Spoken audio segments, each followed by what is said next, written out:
Welcome to Queen Pib on Twitch, where your time is well wasted. Here we play the games of the 80s, the games of the 90s, the games of the aughts, and occasionally the games of the beyond. And now, your host, who totally isn't doing their own intro, Patricia Inga Bogart.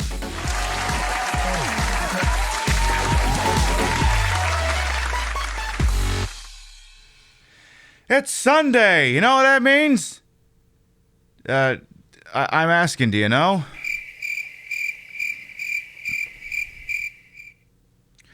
Good morning, afternoon, evening, time zone. I forgot to turn on the music in here. Give me a second. Welcome to the show. Hope you're having a good day so far. Let's see who we got here from the top. Let's make it drop. Let's see what we got. I'll start from the top. Arthak, hello. Kid Sister, thank you much for the 10-month resub. Welcome back. Those bitsy rates and subs as this channel will never required. Always appreciated. Sam the Neff, hello. RMS, hello. USSR Dog, hello. How you doing? Angel Yumu, hello. Zach, too, welcome on in as well. Champ, how you doing? What else we got? Magnolia, hello. Zilla, hello. Rio, how you doing? Lulu Snoo, hello as well.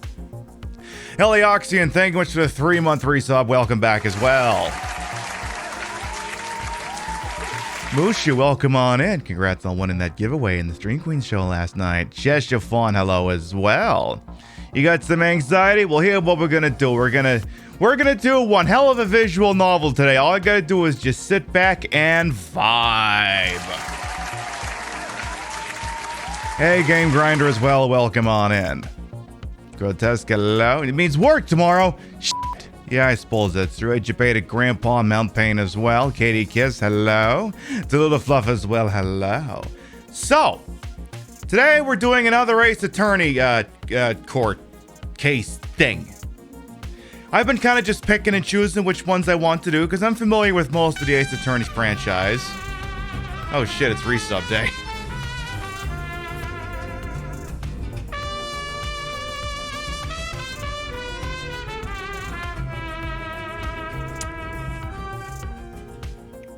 I got my snacks and a drink ready for the circus, Pinky Wink. Rio, thank you for the 38-month resub. Welcome back. Your snacks and a drink ready? I mean, I am the snack, but if you got something else up there, you do you, boss. So, we're not going to spend too much time dithering about, because this is going to be at least a 6-hour show. A 6-hour, because here we're doing Turnabout Big Top, folks. So what happens is it means I do all the voices. I do all the voices. Also, I got my really cute attorney's badge on. I finally found a goddamn thing! So I've got my defense attorney badge on. That's how you know I'm legit. Not like that Don Tigra guy. Completely fake badge. Completely different. Hey, Glass Emperor, welcome on in.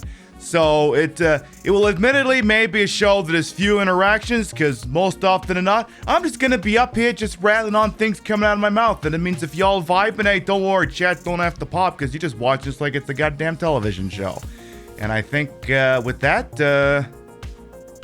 everyone's like, can we see the intros? Can we see the intros? Yeah, let's get going. In the city of Los Angeles, rising crime rates have resulted in the implementation of the bench trial system. In these trials, many defendants are represented by an ace attorney known as Phoenix Wright. These are his stories.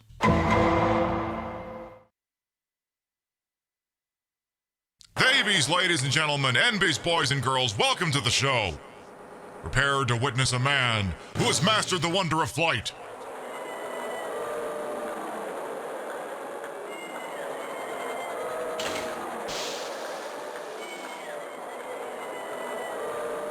The world's greatest magician. The one, the only. Maximilian Galactica!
And with that, I think it's time we get going on over here. I was supposed to do a different scene transition for this shit. Well, what are you gonna do? I'm sorry, Nintendo Switch, am I boring you? Dick Gumshoe Wolf, exactly. Hey, Dwarven Crafts, welcome on in. How you doing? You get here just in time. December 26th, 8:12 p.m. Very Big Circus. Circus entrance.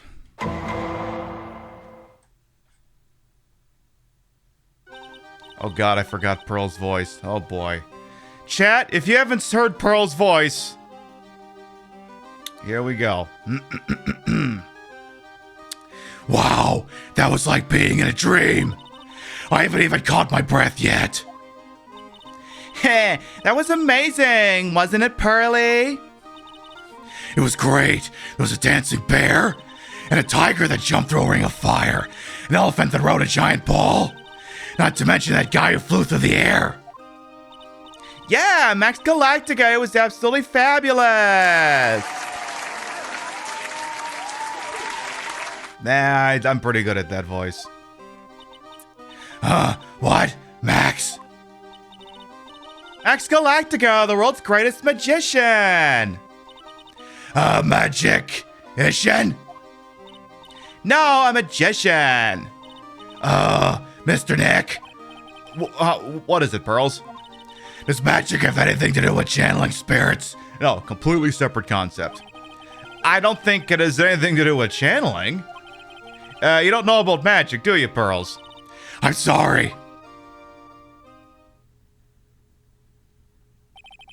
I braved the winter cold and took Pearls to see the circus. It's been 6 months since that terrible incident in Corain Village. And it was during that trying time that I met Pearls. Thankfully, she seems to be recovering from it and is returning to her normal self. Just 8 packs of Virginia Slims a day, that'd do it. It's time to go. Hey, Hawk, welcome on in. You're right, we can't miss the last train. Pearls, you remember the train? Of course I did. But I don't really understand what everyone means by express train. Well, Nick, see you later. I'll come by to help clean the office. It's gotta be spotless for the new year. Don't worry about it, really. I love a Turnabout Sunday. Indeed, Doc, welcome on in. Are you going to visit Mr. Nick on New Year's? Maybe. I am glad you two will get to spend your New Year's with your special someone. I always give the smallest child in a video game the Nathan Explosion voice. But Pearly, look, it's time to go. Happy New Year, Mr. Nick. Happy New Year. I really hope it will turn out that way. Just kind of hoping. Just kind of really hoping for it. December 28th, 9:12 a.m. Wright & Co. Law Offices. Well, today wraps it up for this year. Hope I can finish cleaning this place up in one day.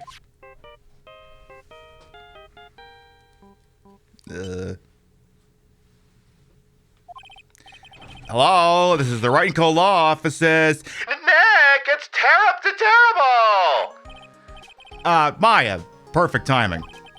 Things are terrible here too. Huh? The office is a terrible mess, and I have to clean it up. What are you talking about? My dirty office. What are you talking about? Hey, Dwarven Craft, what can I say? I'm here to serve and serve. Listen, Nick, you have to turn on the TV. The TV? Now, let's check in at the scene. Huh? What happened? Thank you. We're here at the Very Big Circus. The Very Big Circus has become the center of a sensational murder. The scene has created quite a stir among the throngs of excited onlookers. The Very Big Circus? That's the circus we were to, right? They're saying there was a murder. Yeah, they arrested him too. Arrested who? Max! They arrested Max Galactica!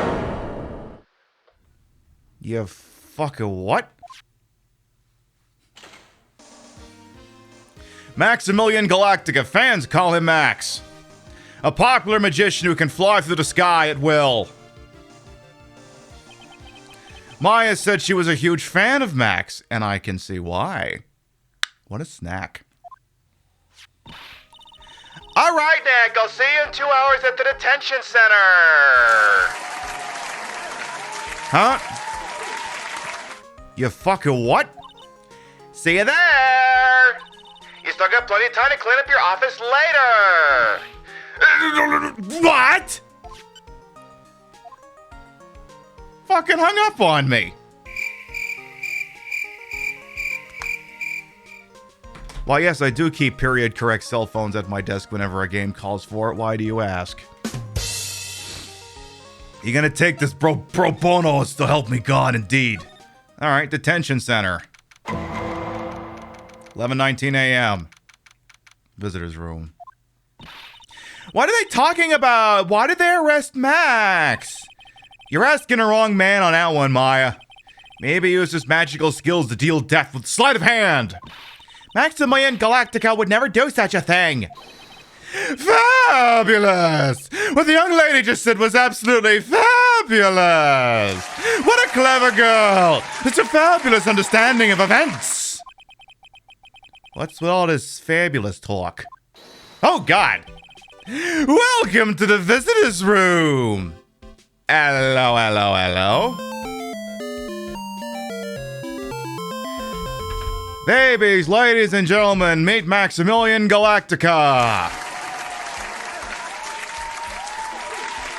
I dare say the most fabulous magician you ever gonna lay eyes on. Alright, let's see what their problem is. Matching hair, almost. It's Max! Nick, look, it's the real Maximilian Galactica! Alright, sweetie, pick a card, any card. He called me a sweetie! Nick! Time's running out, sweetie. Pick a card, any card. This one? I thought you would pick that one, sweetie. The Ace of Hearts! Ah! He got it! He got it! Nick, look! He got it! What can I say, sweetie? You've stolen one of my most valued possessions. One of Maximilian Galactica's hearts. Max! Well, time to make this absolutely fabulous time. Max, you should let Nick pick a card. I don't want to steal one of his hearts. And you are... Oh, how silly of me. You must be Sweetie's driver. Her driver? Whatever. Hurry up and pick a card. Any card. I want, this one. So, Sweetie, let's be honest here. You came to this visitor's room to visit me, didn't you? Yes, I'm your biggest fan. Fabulous. Absolutely fabulous. Thank you so much. Hey, what about my card? Think of it as a souvenir. Okay. Well, Nick, I think it's time to get to work. What's the matter, Nick? Why are you looking at the ceiling? I was just thinking about what I should have for lunch. Thinking about maybe ordering out. Sweetie, drop Porcupine Head over there. Sure, shower me with your attention, okay? Oh, yes. Absolutely fabulous. Absolutely cringe-inducing. Now you want to get nuts? Come on, let's get nuts. Oh, come on, Phoenix, lighten up a little. All right, $64,000 question. Who are you? Max, I was hoping you could tell me a little bit more about yourself. Fabulous! I think we should get to know each other better, too. Why don't you come sit next to me? There's a big piece of security glass between us. Oh, sweet jeepers, what in the world? If only I could use magic, then I could make this wall disappear. What is this guy talking about? Anyways, lately you've become awfully famous, haven't you, Max? That's Maximilian to you, porcupine head. Get it straight. Jeez, people nowadays. They get their panties all in a bunch over nothing, says one to no one, Nick. Hey, little black dress, welcome on in. Anyway, Maximilian, you won a very prestigious award recently, did you not? I did indeed. It was fabulous. I won the Magician's Grand Prix held by the Association of International Magicians. They demand to be taken seriously. Dwarven, thank you to follow, by the way. Welcome on in. It's an award that recognizes that I am the most fabulous of fabulous world's magicians. There was a trophy and a bust. It was it was an amazing day. Wow, that's incredible! Isn't it? I'm certified to be the world's greatest magician in the world. I'm gonna guess he didn't win a trophy for most modest magician. Yeah, no shit, boss. I gotta ask you about the circus you're in. You're signed to an exclusive contract with the Very Big Circus, correct? That's the long and short of it. You just sure do your research, sweetie. I'm impressed. You just can't watch a magician on TV, you know? Magic is so fabulous. You have to see it with your own eyes, sweetie. You're right. You're so right. However, the circus, it's a dinosaur. I think of the past. Nowadays, no one even cares about what goes on there. Huh? What do you mean? That's why I signed the contract. Hey, Rebel Gina, welcome on in. That's why you signed the contract? Thanks to me, the Very Big Circus is fabulously popular. People come out in droves to catch a glimpse of the magic of Max Galactica. I revived the dinosaur that is the circus. But to me, it was just another magic trick. Isn't it just wonderful, sweetie? Yes? I made all the old Krusty Circus performances obsolete. Oh my. But I kind of like the circus performances. Maya looks a bit down. All right, $64,000 question. What happened here? 1, 2, 3, 1, 2, 3. Oh, no, can't do that anymore. I think I got something. Hang on. What the? Rachel! I miss you so.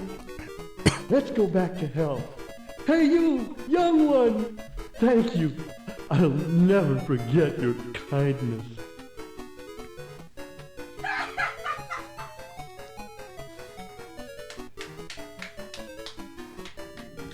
Drake, thank you much for the 500 biddies. Still love you.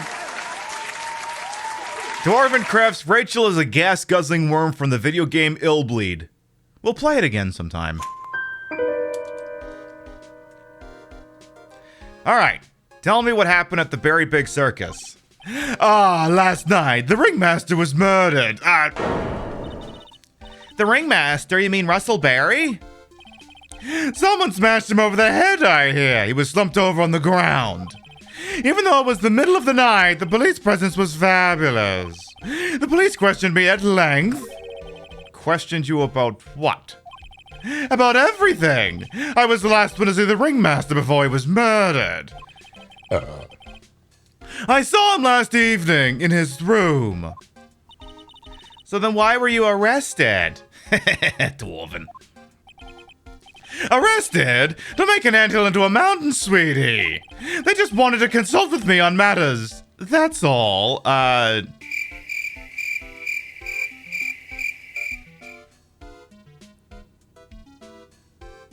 Perception skill on this boy is very low.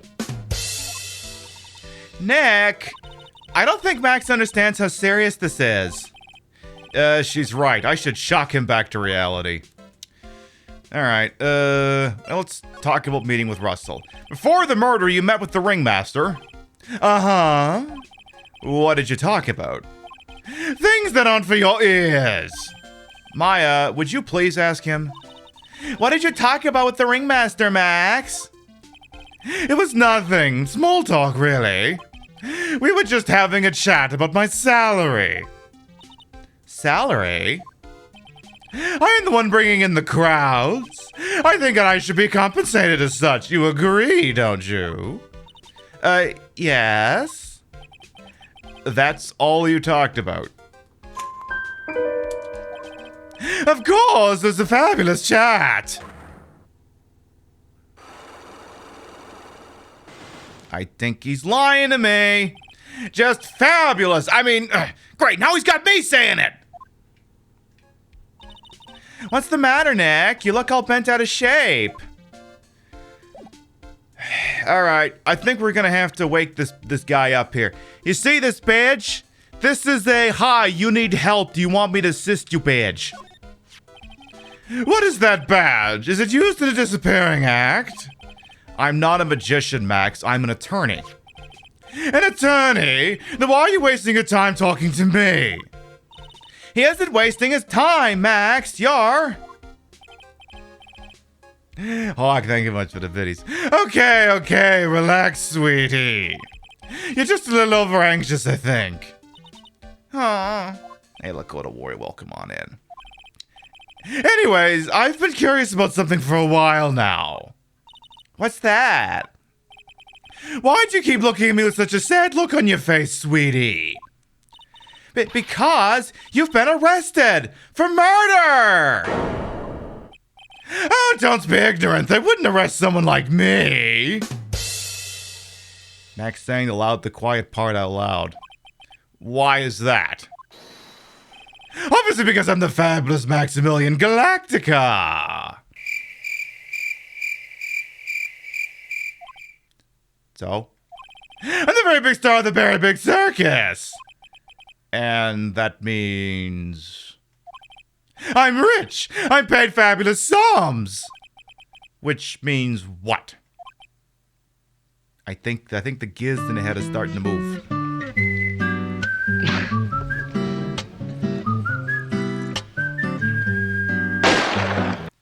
Basically that. Miss Hexley, thank you much for the 200 biddies.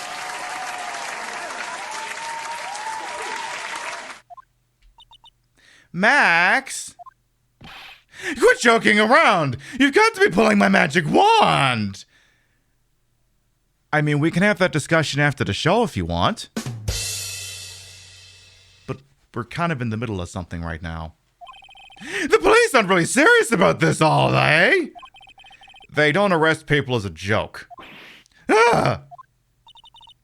Look at Max, he's crushed. Well, he needed to wake up and smell the coffee. This is serious business. Business! Yes? Porky, sir, you're a lawyer, right? Yeah, I'm attorney. Please, help me! I didn't kill nobody! Didn't kill nobody? I may be more spoiled than a hog in a hamburger mud pit, but as a killer, that's insane! I could never! But Max? I swear! I just wanted to pay off my daddy's debt. He's back on the farm. Okay. I'll take your case. Put your lash back on. Really? Really? Thank you much. Y'all sure are nice folks. Max? Yes? What's your real name? It's Billy Bob Jones. Huh? What's the matter, Maya? He's really just a country bumpkin. So what? Everyone's got to come from somewhere.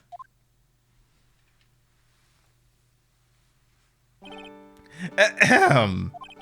I must apologize not being my absolutely fabulous self just now, sweetie. Huh? Mr. Attorney. Yes? A few minutes ago, you took one of my cards, didn't you? Now that he mentions it, I did take a card. It was the 10 of hearts, right? What? Howdy! He got it right! Again! What can I say? You too. You stole one of my most valued possessions. 10 of Maximilian Galacticus hearts. You sure do. I got a lot of hearts, don't you? I'm putting my faith in you, sweetie. He didn't just call me sweetie, did he? Yeah, he did. Deal with it. All right, let's make this an absolutely fabulous case. Come on, Nick. All right. I tell you what. Let's check out the crime scene, huh? Let's do that. December 28th, Very Big Circus entrance. We're here again. Yeah, but this time we are here for work. It hasn't been that long since the crime, so the police are still on the scene. Let's find someone who might know something about what happened. Sounds like a plan. All right, I guess we'll move inside. Let's try Lodging House Plaza.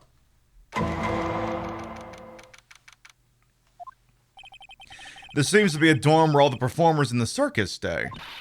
Really? So we might run into that stoogey clown here, right? He's so kooky.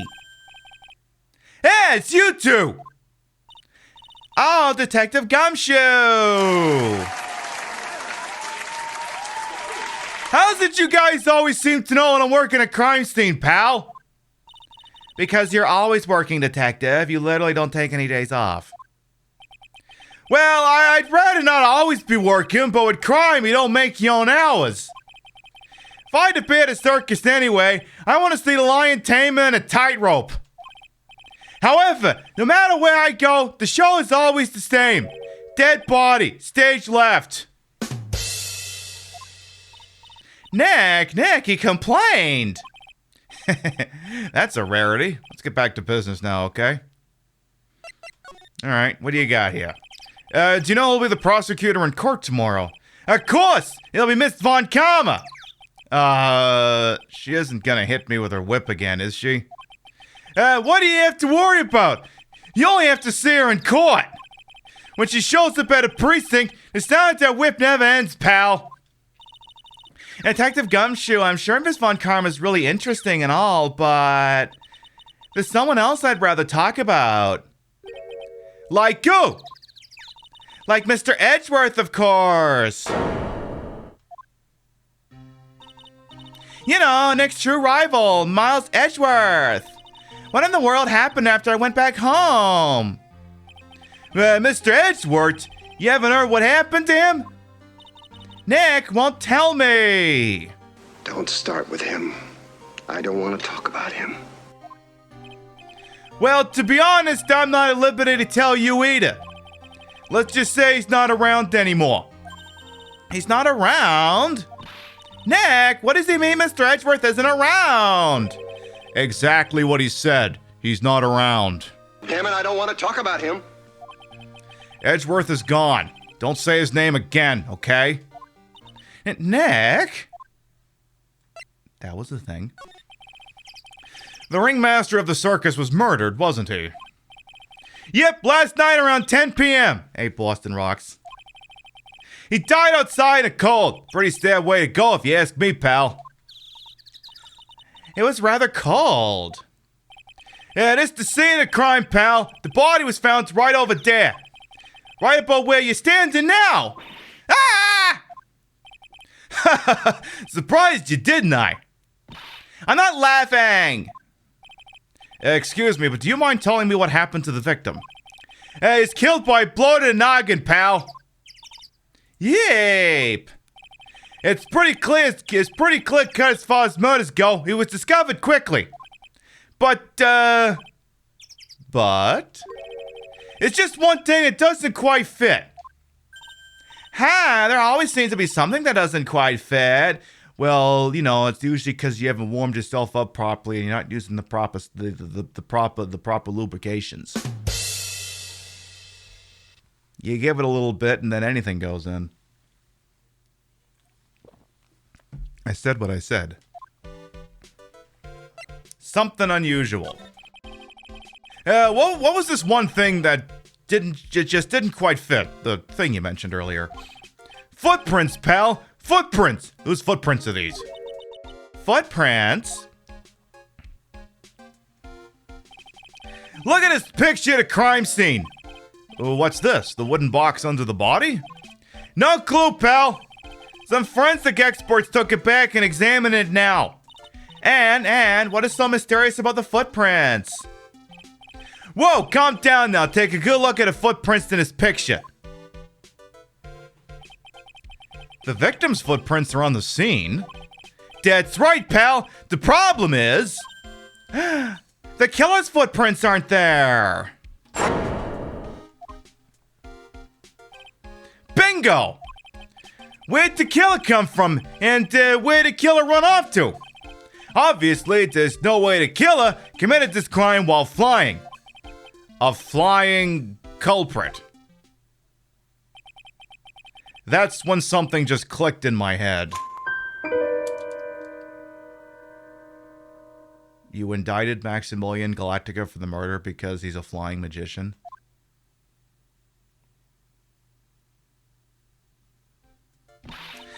There's no way! Flying is impossible! That's right. Flying is impossible. Absolutely impossible. You want to get nuts? Come on, let's get nuts. Hey, Bedwell, come on in. What's with the hollow laugh, pal? I meant nothing by it, pal. Huh? Better stated, it means I don't want to talk about it. Maybe I can get some info about Max out of him. Crime photo added to the court record. Alright. Can I ask you about my soon-to-be client, Max Galactica, age 21? Looks like Max is the most unpopular guy in a circus tent. You know what they say, bad attitude follows you everywhere. He's a bit arrogant, but he didn't seem that bad. But just because someone has a bad attitude doesn't make them a criminal. It's not just his attitude. I got proof, pal. Huh? He left something at the scene of the crime. One of his magician's trademarks.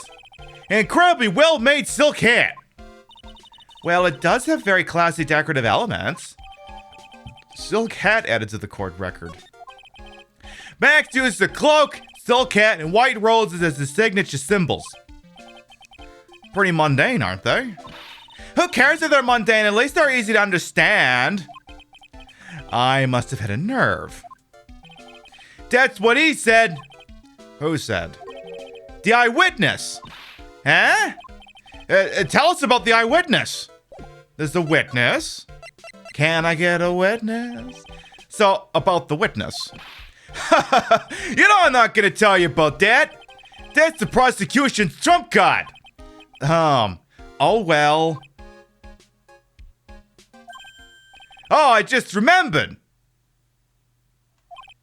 What?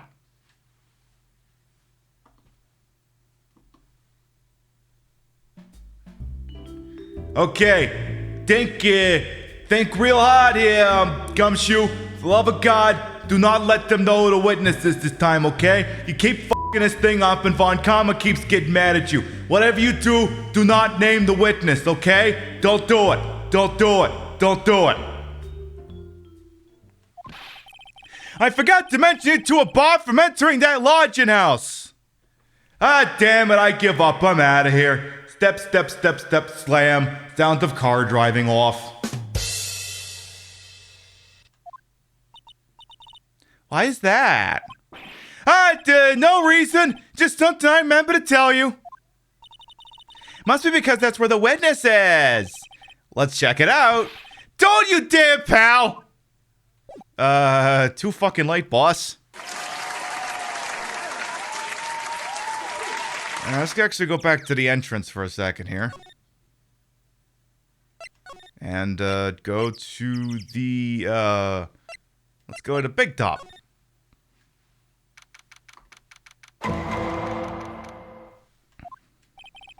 The circus stage sure doesn't seem to look this small from out in the audience. Wow, this is where they all perform, isn't it? Nick, do some somersaults. I'm not doing any somersaults. Why not? You look like you'd be great at it. Why do I look like I'd be great at somersaults? Uh-oh. Huh, Nick? It wasn't me. Uh-oh. Tiger! Hey, he's coming this way. Well, they're as good as dead.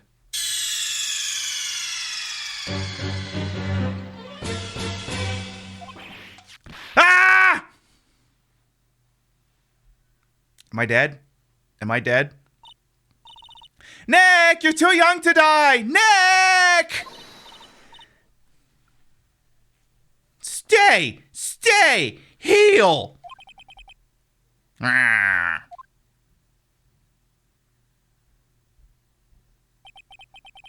I'm still here. I'm not dead!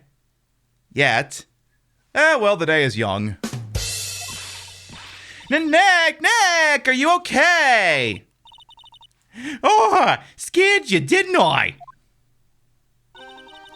Regent is such a cute tiger, isn't he? I'm not upset about not being dead, but what the fuck? What's the matter? You two sure are quiet. Don't what's the matter, me?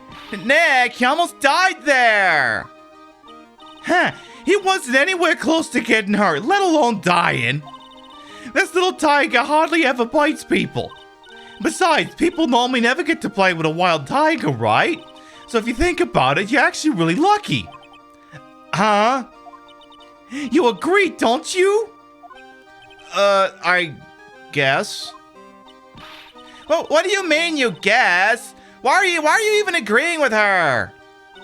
Woohoo! Your costume! It's cute! I want to try it on! Costume? You mean my clothes? I mean, it is a nice outfit. You don't mind letting me try it on, right? I guess not. Really? Hey, you're the best! Wow, the tables turned some quick on that one. So much for the tiger thing. Oh, I forgot to introduce myself. I'm Regina Berry, the renowned animal tamer at the Berry Big Circus. Hey, Polygon, welcome on in. How you doing? Hope we're doing all right over there. My name's Maya Fey. I'm a spirit medium. Phoenix Wright, attorney-at-law. When you put us up next to an animal tamer, I bet we look pretty odd. Nice to meet ya. Kevin Fermano. Oh, I'm sorry to hear that. We hope you're doing better. We hope you're doing better. Likewise. All right. Let's talk to Regina here. Hey, Regina. Do you know about what happened last night? You mean the murder? Uh-huh. My dad was murdered.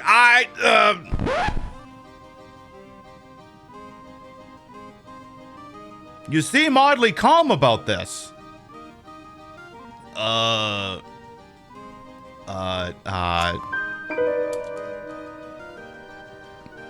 Okay. Oh, I see. Wait, what did you just say? So the ringmaster was your... Yep, the ringmaster was my dad. I'm so sorry about what happened to him. Why do you say you're sorry?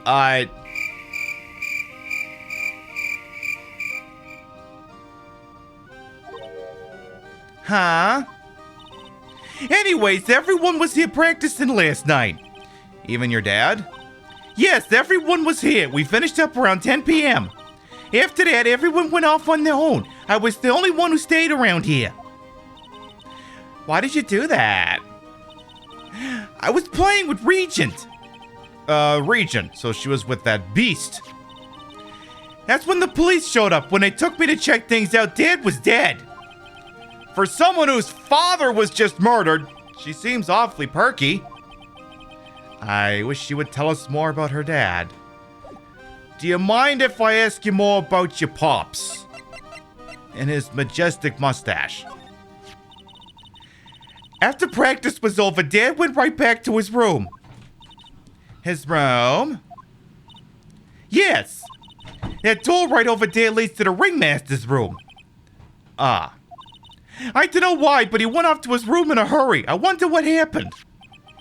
The ringmaster's room. It's probably a good idea to check it out for myself. Alright, let's keep talking here. Hey, Negative Nico, welcome on in. That's incredible that you're an animal tamer. If you say so. It has to be really scary. Scary? Why? Huh? Regent isn't scary, he's cute. Ever since Leon died, Regent's been my best friend. Who the fuck is Leon? Or Leon? I think it's Leon, actually. Leon? Yes, Leon the Lion. Leon the Lion, Regent and Regina. Interesting name choices, localization team. Leon, he died? Yes, actually he was killed. My dad killed him.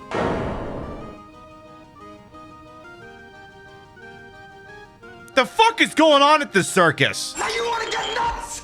Come on, let's get nuts. There's far too much funny business going down at the circus. What? Why did he do that? I'm not sure why he did it. It's tough not to get charmed when she looks at you with those innocent eyes. Alright, I'm gonna let you, just, relax, and I'm gonna go check out your dad's place. I'm gonna do that. This is the ringmaster's room. Yes, this room belonged to the victim. Which means this must be where Max met the ringmaster last night. Now that you mention it, that is what he said. I wonder what... That's an interesting poster. Ah, it's a poster of Max! I want it, Nick, I want it! I want to get out of here. Alright, so let's look around the ringmaster's room and just see what the hell we're gonna do. So, is this the poster you want? There's a lot of posters here, don't you think? There are indeed. So many posters that they aren't likely to miss one, are they? Maya, we're supposed to be the honest ones around here. But, you didn't even notice that I took one. Your best friend is also a 300-pound animal that can chiffonade you and open your skull with his jaws. I know. Ah! She already swiped one! Isn't this disturbing a crime scene? Isn't this obstruction of justice? I mean, not that we care. You're incorrigible, you know that. Max G promo poster added to the court record. Alright, well, there's an envelope here. It's a table for guests. There are some papers scattered on top. Ah, look at this! Max's salary is written on this piece of paper. Yikes! What is it? I didn't know that a magician... The salary is incredible! She looks like she's about ready to pass out from shock. How much is it? How much is it? That much? Incredible, huh? You can say that again. This must be the paper they used to negotiate Max's salary. The ringmaster signed and dated it. What's the matter, Nick? Max definitely got a raise. But this document is dated a week ago.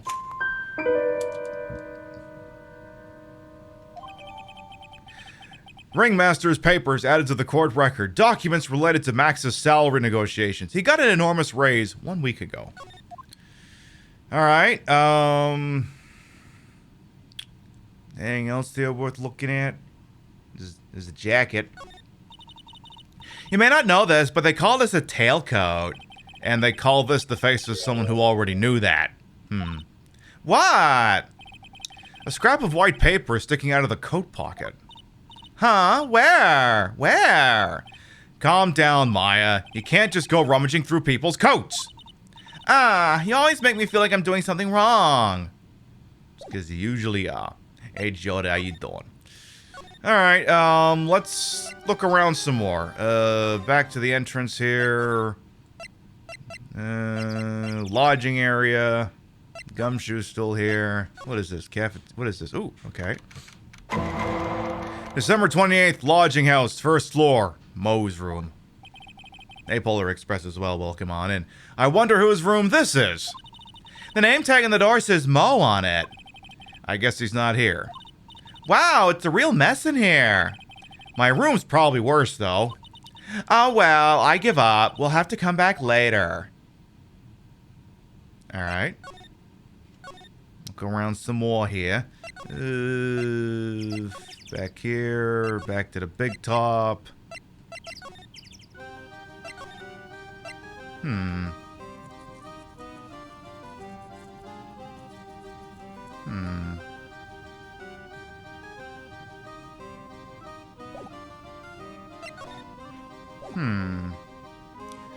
I tell you what. Since I'm at an impasse here, why don't I ask you about this? Why don't I ask you about my client? It's Max. Hey, where's Max now, anyways? You don't know? Nope. He's been arrested. He was charged with the murder of your father. It's okay. Nick and I will help him. Max isn't the guy, is he? I mean, the criminal. Of course he's not. I'm worried about so many things right now. Huh, like what? Giggle. What are you worried about? What's on your mind? Regina, what's the matter? What's on your mind? Giggle. I'll tell you, Maya, but just you. Well,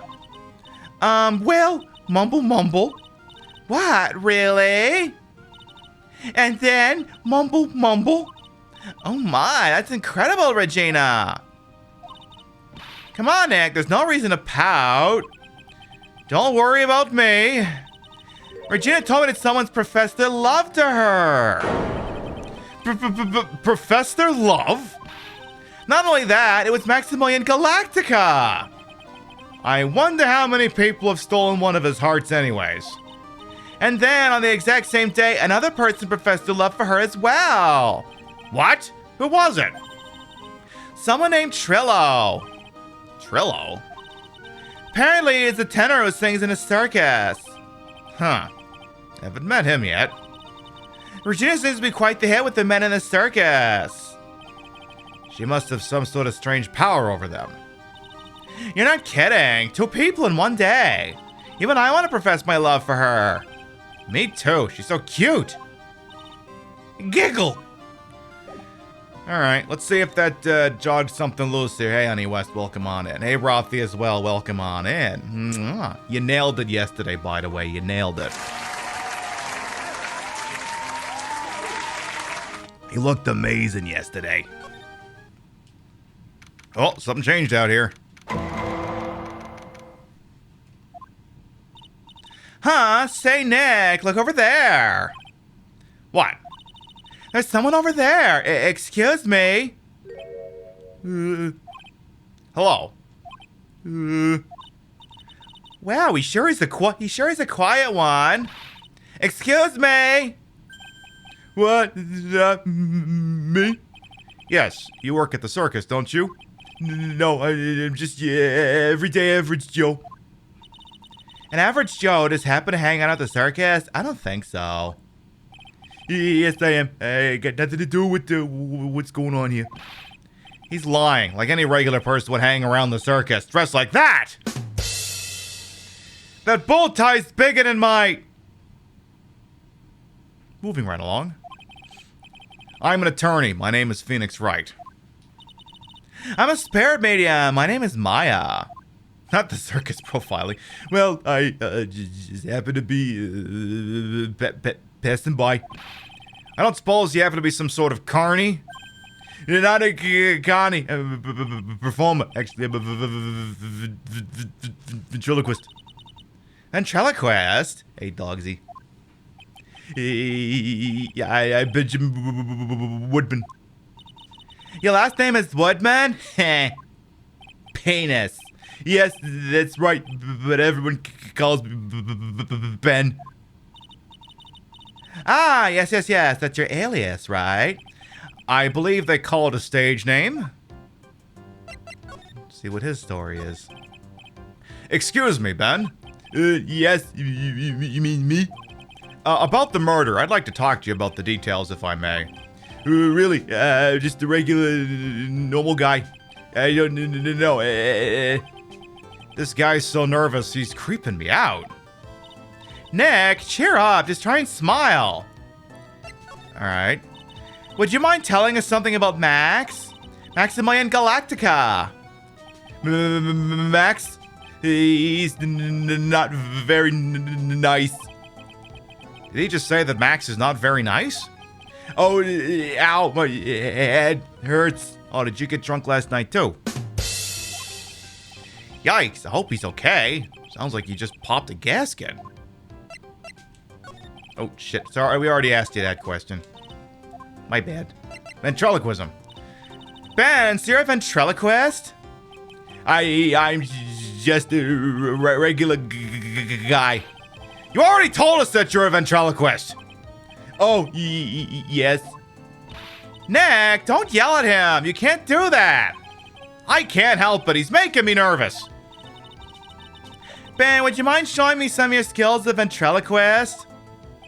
Well, right now, Nick, this is ableist. Don't do this shit. He's contagious. All right, well, I guess we're not gonna be able to do that. All right. Well, let's see if talking to him changed something else. All right, maybe see if the occupant of the lodge. Oh. Remember, Gumshoe did say a witness lived here. Hello? Kablamo! Congratulations! You had a big wiener! The 1 millionth visitor to the room of Mr. Mo Curls, aka me! Earplugs. Must find earplugs.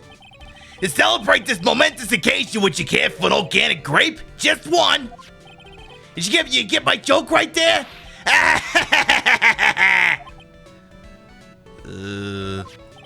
I will start giving you more to one. No.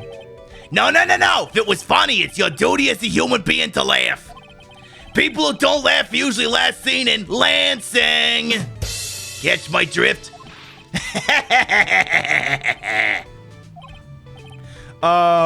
Maya?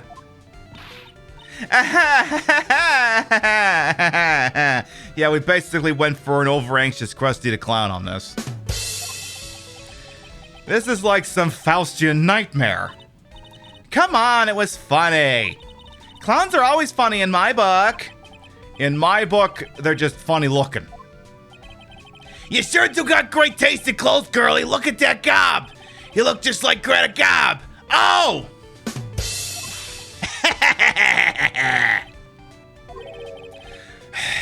I'm going home. No, Nick, you can't. You know, I can excuse a bad joke or two. But if Stooge keeps laughing at his own jokes, that's what I object to. Okay, I get it, but you have to admit he's kind of funny. No, I do not. No, I do not have to admit that because it isn't. You do not, under any circumstances, gotta hand it to the guy.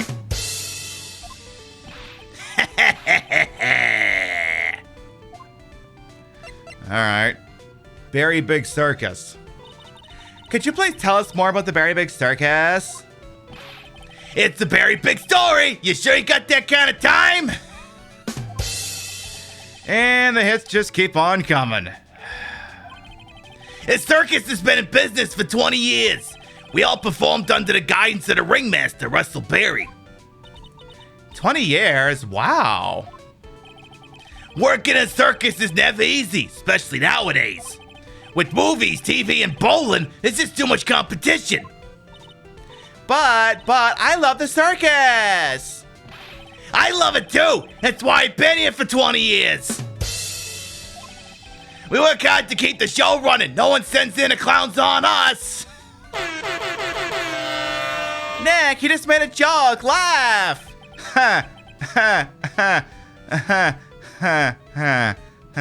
Why bowling specifically? Because, I mean, bowling.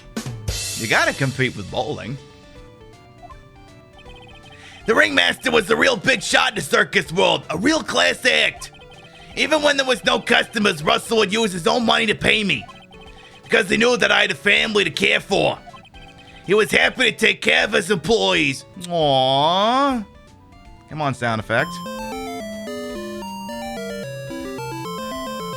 Go figure, a small business owner actually gives a shit about his employees. So quaint in these modern times. Real fucking shame he's dead, though. I say. How could anyone do that to such a wonderful man? Alright, what happened? Mo? Wiggity, wiggity, wig, what? I'm sorry, Mo. Nick was born without a sense of humor. Don't worry about it. How can you fault someone for being born that way? Let's talk about the murder. Let's see. Must have taken place around 10 p.m. last night. After rehearsals were finished, I was tucking out, so I came back here. After I went to bed, that's when I caught a peek of it. Caught a peek? Yeah, he stole my bit, basically, Volcamon. Indeed. Why doesn't Phoenix Wright visit churches? Because whenever he sees a crucifix, he just stands there, utterly transfixed, taking in every minute minute detail. Yes, he is keen on cross-examination. You're fitting in here nicely. And a crime. Just as we suspected. This guy's the eyewitness to the crime. Before I ask you about that, can I ask you about your old boss? The ringmaster was truly ahead of his time. He would always add new elements to the show. New elements? Well, you know, you always add onto a broadcast. You gotta zazz things up. When you've been a performer for a long time, your act starts getting a little stale. Yeah, that makes sense. I realized that even my act can get a little long in the tooth. Sometimes my jokes can be a bit, old-fashioned, especially when I start getting into the really racist jokes. Please, none of that shit, Krusty, please. You leave that stuff in the past where it belongs. A bit long in the tooth. But that make-believer takes things too far. Make-believer? The magician, the one that thinks he's all high and mighty. He had the gall to say to me, "You're one of those funny types, right?" Like funny haha, I make you laugh, you think I'm a clown, but funny how? Not this Goodfellas bit. What does he mean, one of those? Well, the joke's on him now. On him? Yep, he got on everyone's nerves. The day of the murder. Go on. And yes, I love that the hat and the mouth are the same expression. It reminds me of Wade from the Garfield and Friends farm sequences, because the duck and his the little duck sticking out of his floaty would make the exact same face at all times. Go ahead. Nope, no way. Just forget I said anything. I bet he's still hiding something about Max. No shit. Yeah, U.S. Acres, that's what it is. Thank you, Bed. You say you saw the crime. Do you mind telling me what you saw? Well, the police told me that I can't share my story with others. Don't say a word, pal. I'm just gonna have to keep these lips stay zipped. Hi, boobs. Hi, dear. How you doing over there, boss? Can I get a shout out for She Who Plays What We Fear? Hope you're doing alright over there. We're doing some courtroom shenanigans. Apparently, someone's dad got murdered here at the circus. It's an absolute circus around here now. Seriously, check out Deer. I hear she's extremely fat-breasted. And you know, if you're into that sort of thing, you may as well check them out. Stands to reason. I guess you're right. Maybe I could tell you a few details. Yes! Love the Mauve mystery? Aww. I had to record a video for Sega, so I figured I'd go with this outfit. But only if you can get old Stiff Lips over here to make with the funny. Stiff Lips? Wait, do you mean me? Nick, you can do it! What's the matter? Just getting ready. Okay. Do you know why I, Phoenix Wright, am a great lawyer? Because I'm right all the time!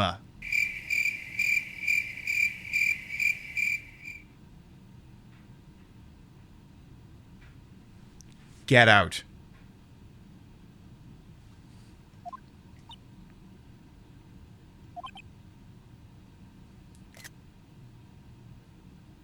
Thank yourself, I'm the carrot, Garland. Hour, thank you to follow, welcome on in. At least his expectations are low. I wouldn't let him quit his day job. Yeesh, cut a guy some slack. At least it was funnier than Chuckles over here. Jury's out on that, boss. Wasn't the greatest joke I heard, but you did try, so I'll tell you what I saw. I'm sorry, he's incapable of being funny, Mo. Alright, is there any background music? Okay, good. Alright. Oh. Headshot.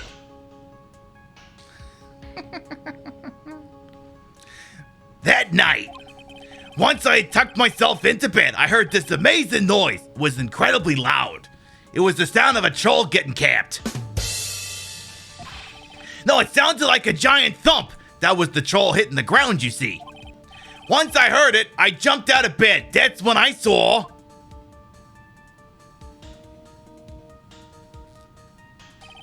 Without question, without a doubt, it was that magician. That's all I saw, but it just proves how terrible that man actually is.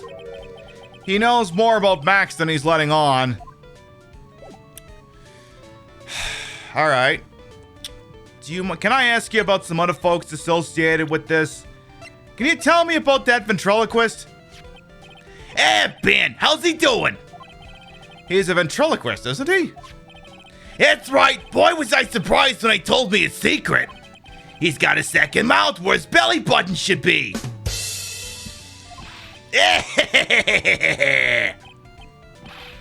Just kidding. Ben wouldn't tell me a single thing about the murder. That's a simple problem to solve. He won't talk if he doesn't have his puppet Trillo. Oh. Trillo? If Ben doesn't have his ventriloquist puppet, you'll barely get a word out of him.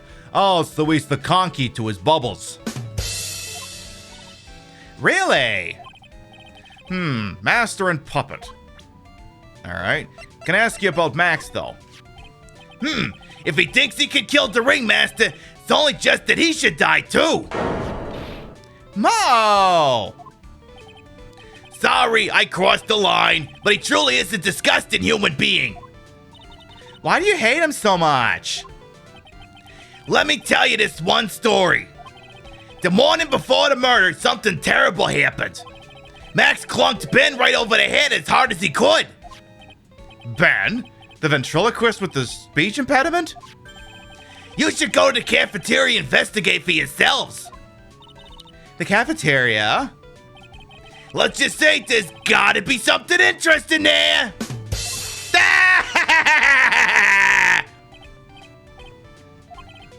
Hey, yes. The very big circus, very big, isn't it?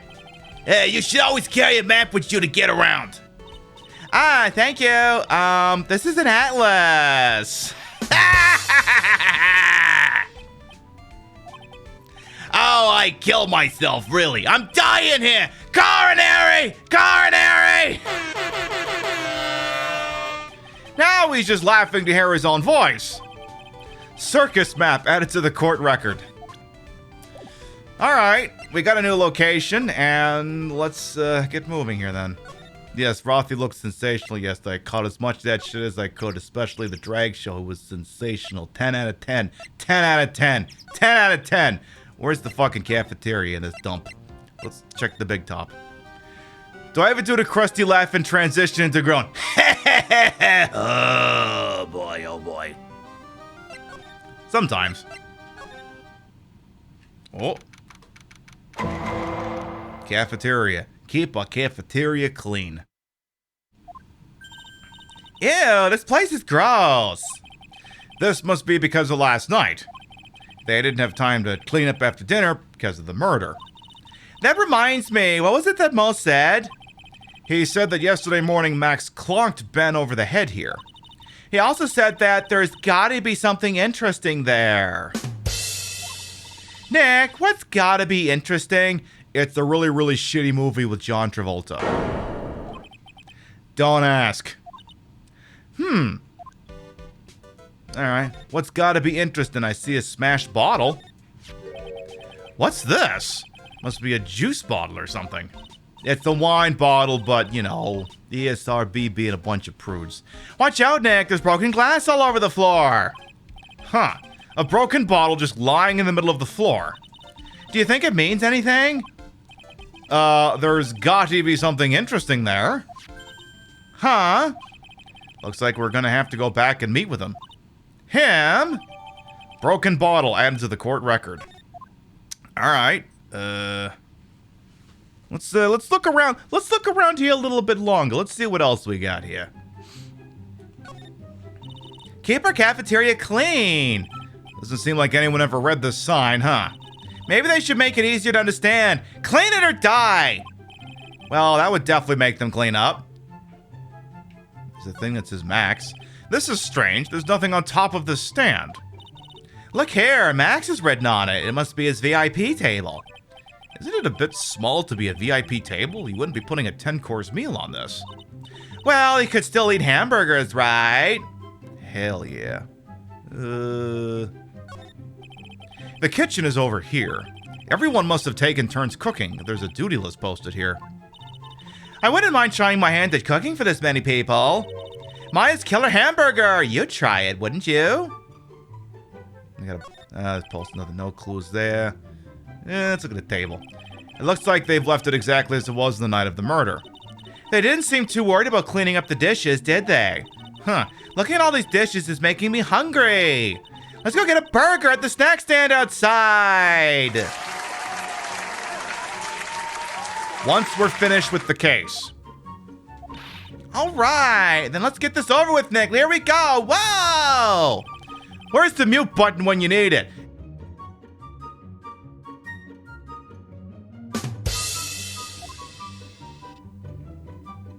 He asked. All right, well, let's see what he thinks about the very gotta be interesting thing. So let's go back to the lodging area, Mo's place. All right, let me ask you about this bottle. An orange juice bottle. Sure. What do you think about this? Anything come to mind? Hey, you want some advice on your development as a comedian, right? I see. Well, this is what you do. When you tell a joke, imagine everyone's wearing underwear and dancing lambada. I think that's enough advice for now. Nick, he was giving you good advice. Don't be so close-minded. Oh. Maybe we needed something else.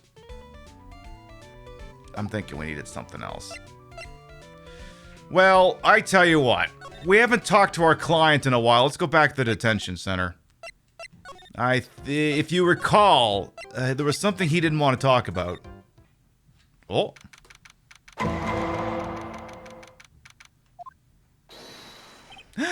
Oh, it's my two sweeties. Welcome to the detention center. Yes. Did he just call me his sweetie again?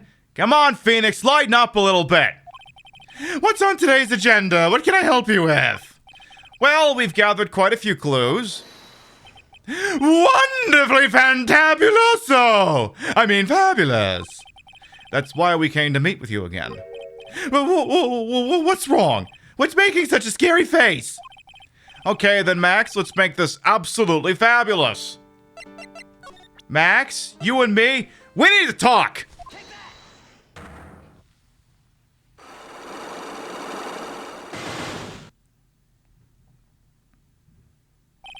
Meeting with Russell.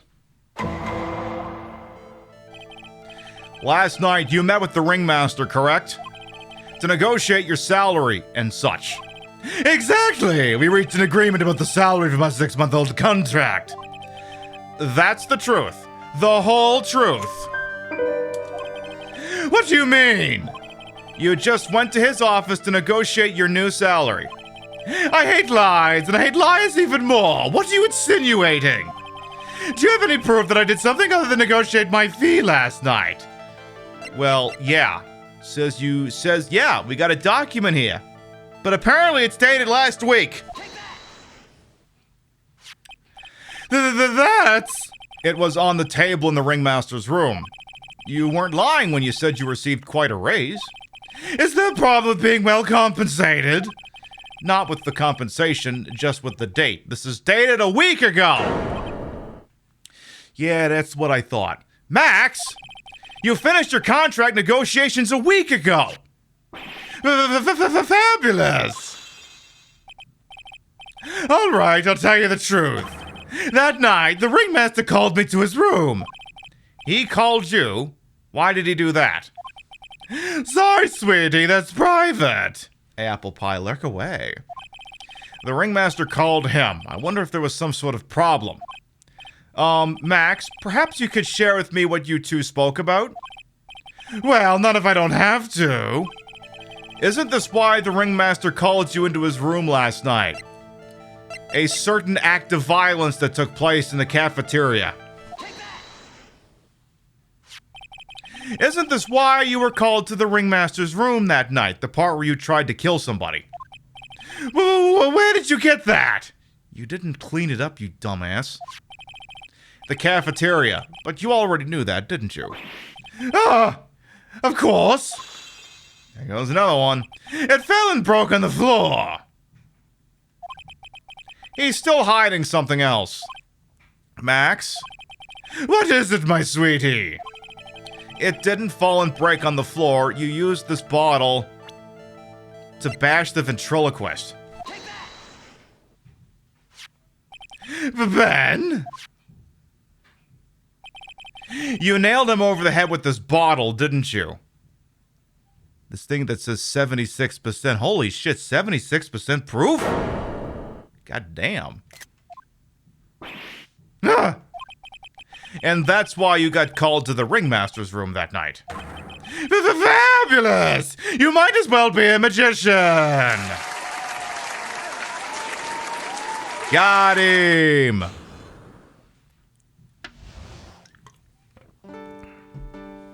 Alright. Well, in that case, time for you to spill. I need you to tell me some shit. We heard a lot about you at the circus, Max.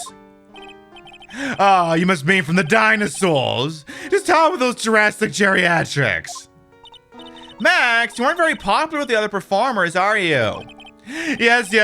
Sweetie, that's what they call jealousy. Jealousy. They're absolutely jealous of my absolutely fabulous self. People who really understand, who can see the obvious differences between us. People who really understand. For instance, my sweetie pie. So Regina understands him, huh? I plan on getting married to her. She is truly my sweetie pie princess. Hey, introvert. Wow, that's so cool. It's already in the works. Oh? Tell me what happened. You met with the ringmaster on the night of the murder. Yes, I was with him around 10 p.m. once I was done with practice. I went to his room right after we finished. They found the ringmaster's body in the plaza in front of the lodging house. Yeah, I heard about that. He needed to step out for a bit, so I waited in his room for him to return. Huh?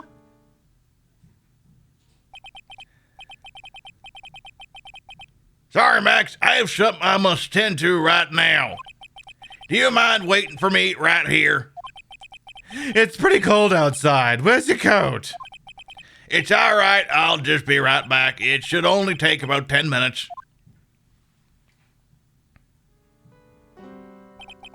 And then I waited for him, but he never came back. Did he go to the plaza where the body was discovered? Possibly. The snow had tapered off a bit, but it was still very cold outside. but I have no idea what he went off to do. The truth is, yesterday morning during breakfast, we had a run-in. You mean you had a fight with Ben the ventriloquist? You could put it that way. Why did you fight with him? Ben seemed like such a quiet man. We fought about my sweetie pie. You mean Regina? That ill-bred creep told my sweetie pie princess that he was in love with her. Would you put up with that? Ill-bred? Are you talking about the same Ben? Told her he was in love with her. Are you sure this is the same Ben we're talking about? All I could say is he made me mad and I had to tap him on his hot head. That's when the ringmaster called me and I realized that it was my chance. Your chance? That's when I went to his room and I laid it all out on the table. I asked him to let me marry my sweetie pie. What? The ringmaster told me it sounds good to me. That's why my sweetie pie is my sweetie pie. And no one else's. I see. Since Ben was causing me so much trouble, I realized I had to shut him up. Shut him up? What does that entail? What do you mean by shut him up? You don't know, do you, my sweeties? Trillo can't say a word. Not without Ben. Trillo? The puppet. The ventriloquist puppet. His real name is Trillo Quist. Oh. But a puppet doesn't talk. I know, that's why I hid it. Before the police came and took me away, of course. If that puppet started flapping off the bullseye, I'd be screwed. You hid him? You mean the ventriloquist puppet? You're so smart, sweetie pie. Where did you hide him? What, sweetie? You weren't thinking of trying to add into my defense, are you? Well, Ben does seem awfully lonely without his puppet. Fabulous! That should have taught him a lesson. Okay, I hid Trillo in the ringmaster's room. You don't mind going there and getting Trillo for me, do you, my sweets? No problem, not at all. Thank you, Max. You know I can't stand to see my sweeties in a jam. Then don't go hiding puppets.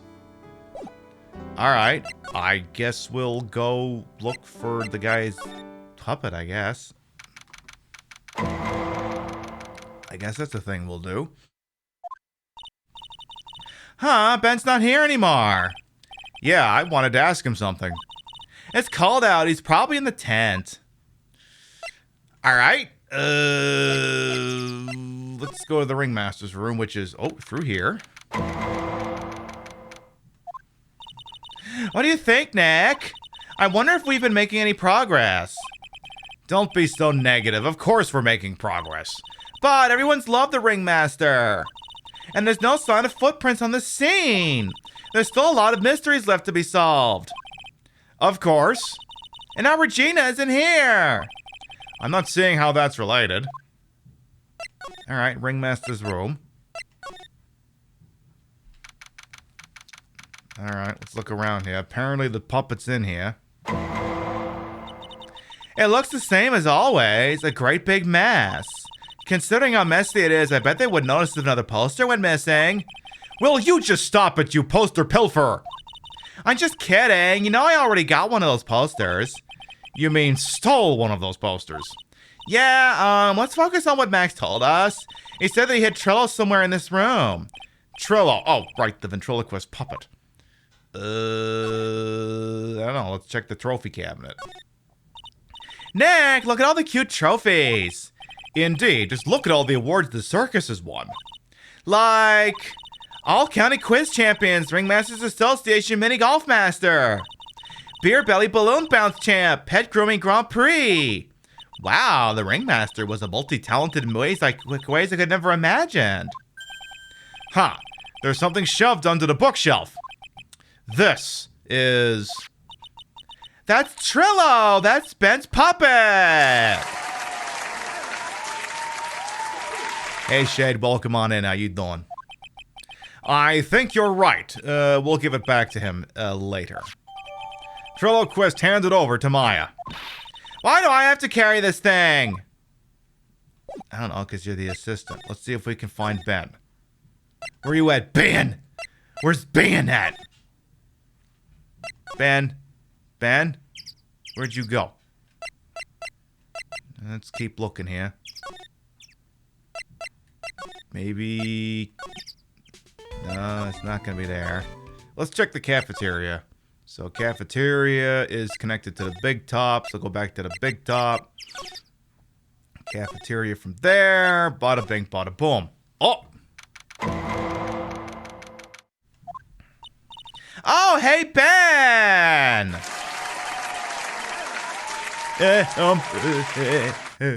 Hello? Hello to you too. It's awfully cold today. Don't you agree? I do indeed. Don't you think it's cold, Nick? I don't see how talking about the weather is helping our case. Alright.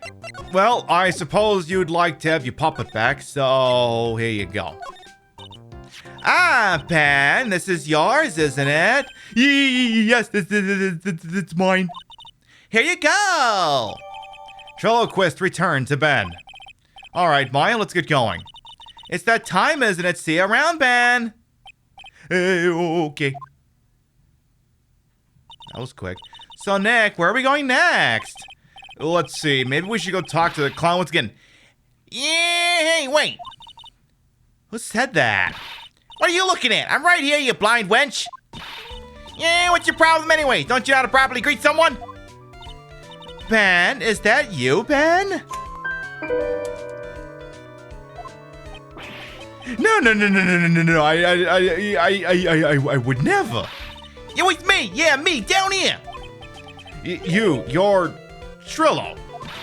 Yeah, that's Mr. Quist, you, sir. Learn some manners before you just blurt out my name. Now try speaking to me again, but it's time with some proper respect. Not again. Mr. Quist, is that better? No, look at me when I'm talking to you, 8-bit excuse for an attorney.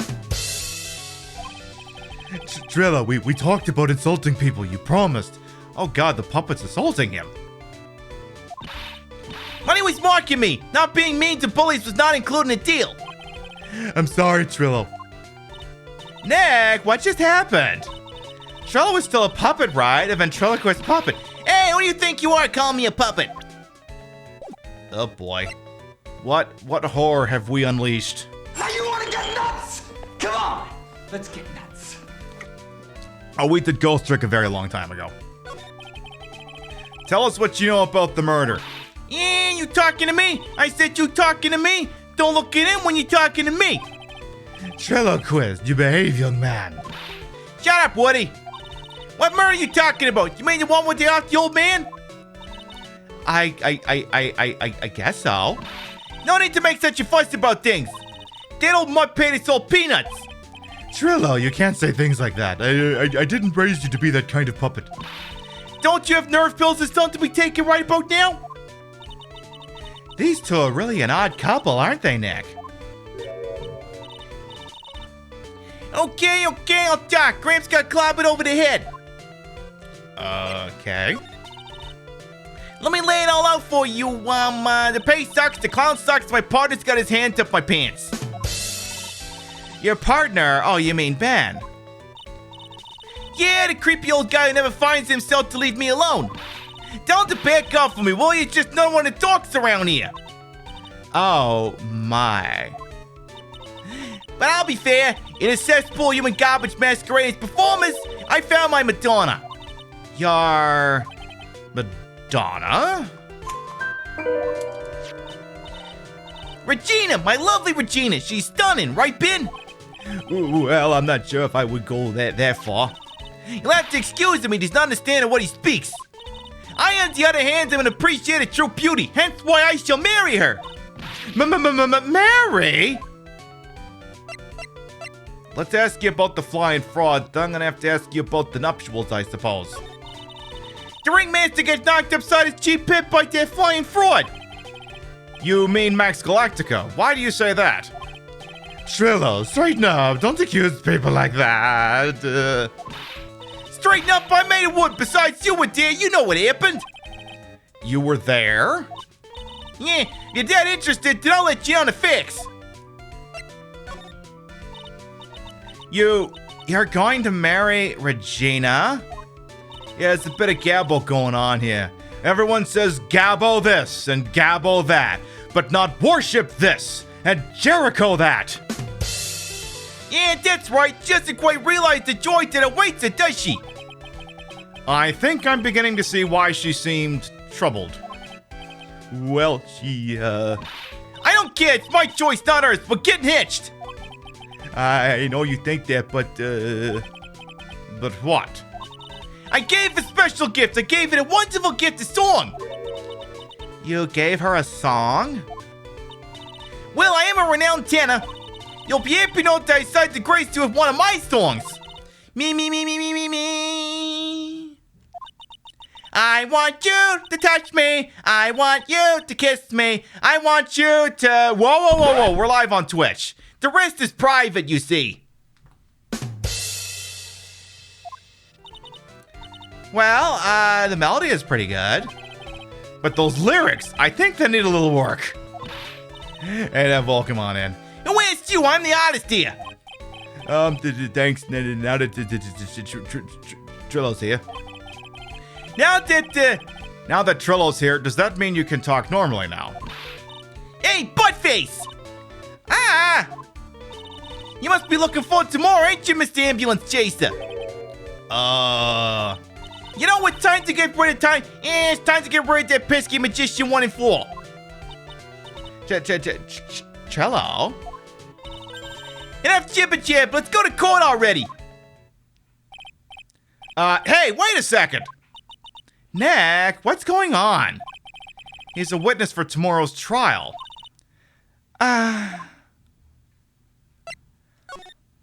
Okay.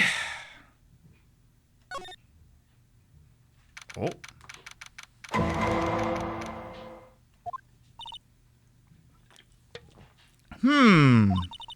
What in the world happened with Ben and Trillo? Quite a pair of those two. What did the puppet... Oh no. Now what? There's the monkey in here. Uh-oh. Ah! Youch! Ah!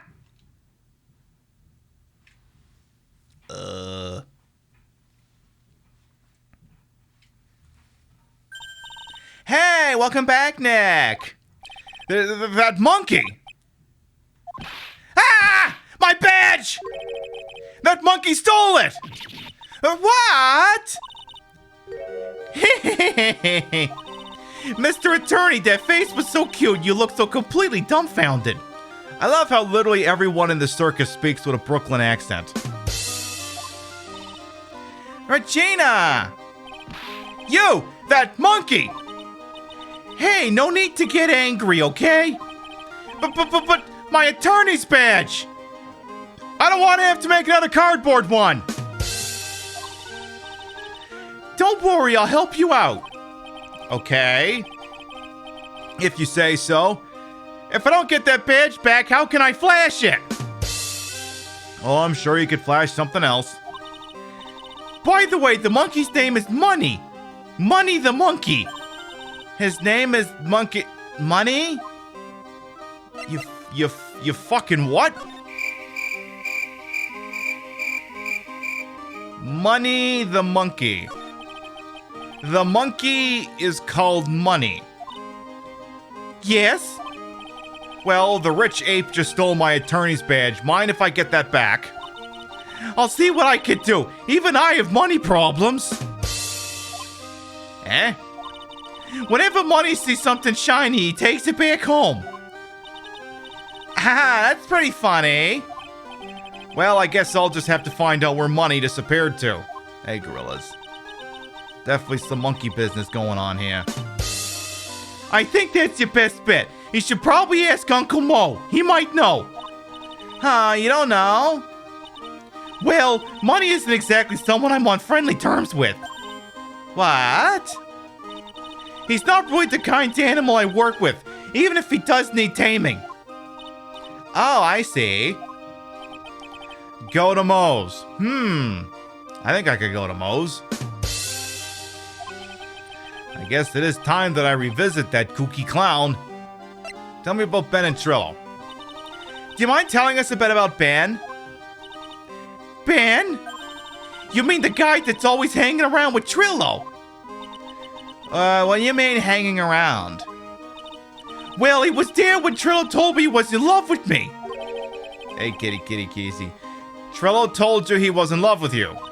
Yes, he did. Kinda cute, don't you think? He's so smart and he's such a wonderful singer. I love him. I don't know if his lyrics need work. But what about Ben? Ben? What about Ben? He's got nothing to do with me loving Trillo. Oh, you sweet summer child. No one tell this kid about Santa Claus, okay?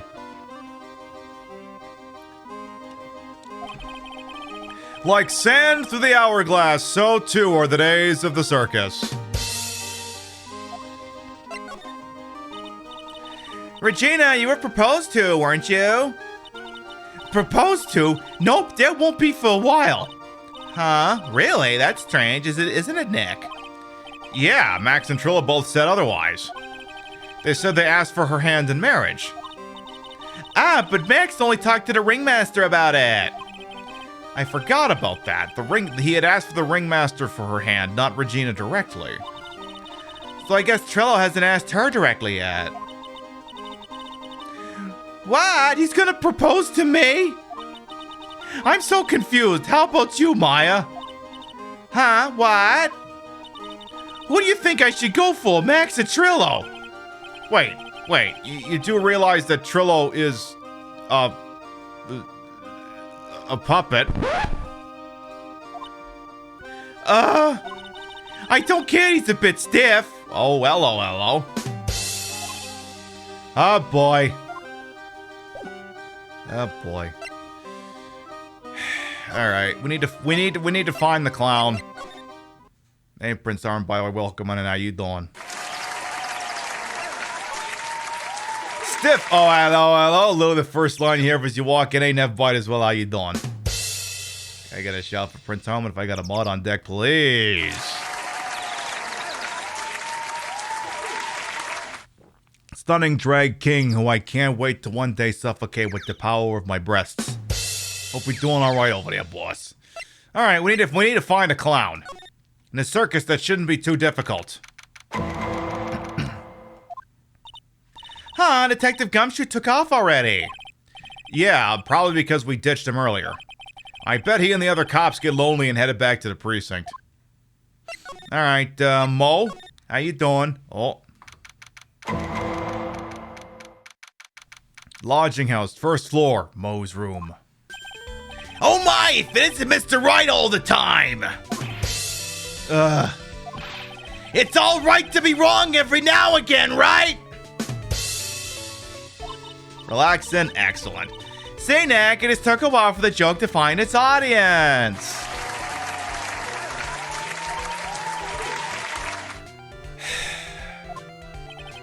So what can I do? What can I do for you? Did you remember a good joke you wanted to tell me? Pull up a chair, maybe just pull my finger and let me have it.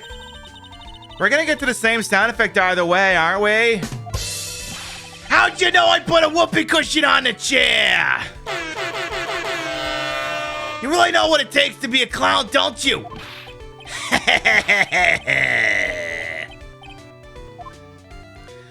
Alright, I gotta ask you about Regina and about the monkey. So, about Regina. Regina's such a pure, innocent child. She's such a cutie, too. She was born and raised in a circus, you know. But that means she doesn't really know much about the world outside the big top. Sounds like Pearly. For her, every child's dream of the circus is everyday reality. She lives in a dream world. She sees dancing wild animals, men fly in the air, and one very funny clown every day. The funny thing is, all that seems normal to her because it's everyday life. I guess that explains why she thinks she can marry a ventriloquist puppet. Don't ask me if a reality is a good thing or a bad thing, though. A clown sees life simply, without complications. Can I ask you about the monkey, though? Have you ever heard of a monkey named Money? Ah, yes, Money. He stole my attorney's badge. Well, Money does love shiny objects. It makes sense to swipe your badge. But under no circumstances can you chase after him. Huh? Why's that? Oh, I know. You don't want to get involved in any monkey business, right? Exactly! Bravo! Bravo! Enough joking around, though. Money isn't considered a member of Regina's family. Then who does he belong to? I'll be happy to take you to where his owner is staying. You mean right now? Of course. Shall we go? Should we go with him now or wait a while? Let's go with Mo. I see a tuba, a muffler, a hubcap. I see a whole bunch of shiny shit.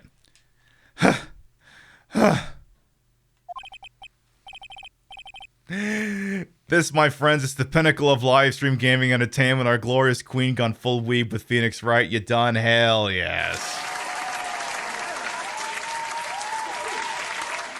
Hey, comrade, welcome on in.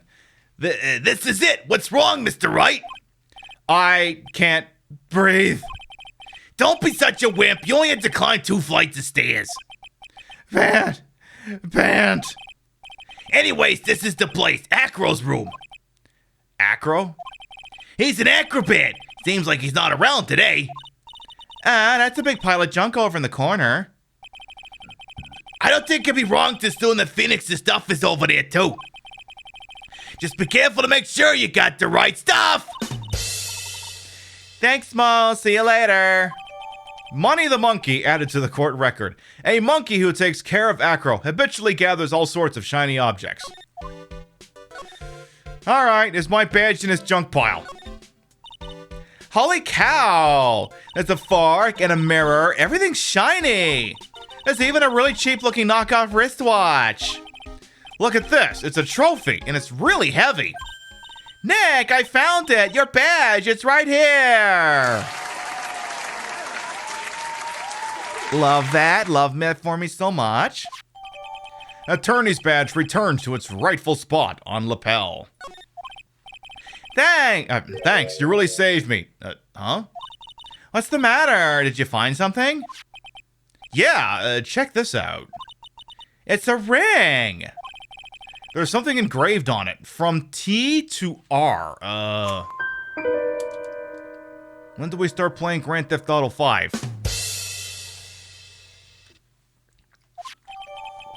Ring. Put in its pocket. Put in pocket. I think it's a cheaply made ring. Let me see that again. A cheap ring with an eerie sparkle from T to R. Okay. Well, I think it's about time we wrap up our investigation. Do you think we'll win in court tomorrow? Who knows? Even I can't imagine what kind of testimony will come out tomorrow. I'm guessing Mo will be a witness in court tomorrow. Mo and maybe the puppet. Don't worry, Nick. No matter what, we still got a magician on our side. That's good, because we might need some magic tomorrow. We might. To be continued.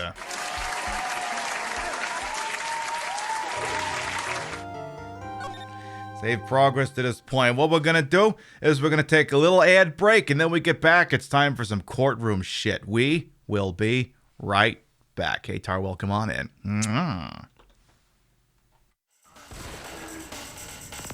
There's no kill like overkill.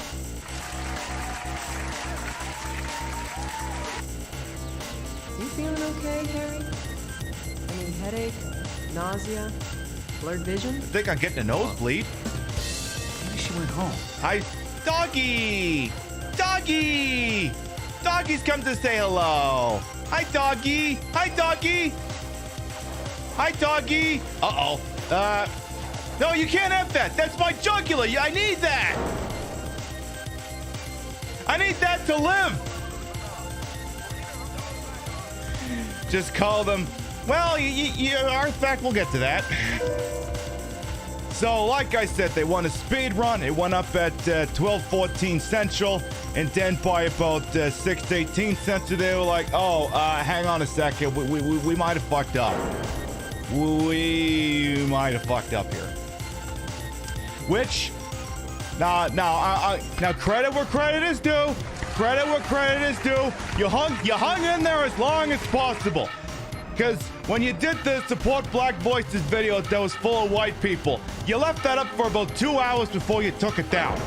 So you managed to increase the output by about 200%. I'm proud of you. You managed to stay in a fight just a little bit longer before someone got in touch with marketing, said, you might want to take that shit down. In the city of Los Angeles, rising crime rates have resulted in the implementation of the bench trial system. In these trials, many defendants are represented by an ace attorney known as Phoenix Wright. These are his stories.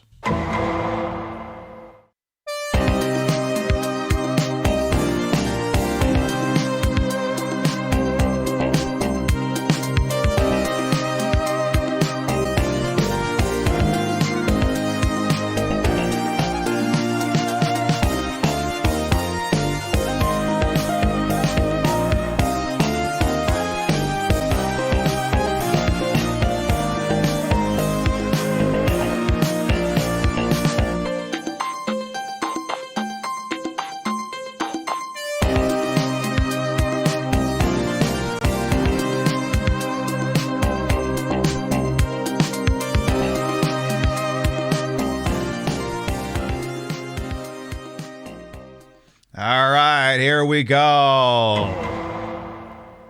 We're back.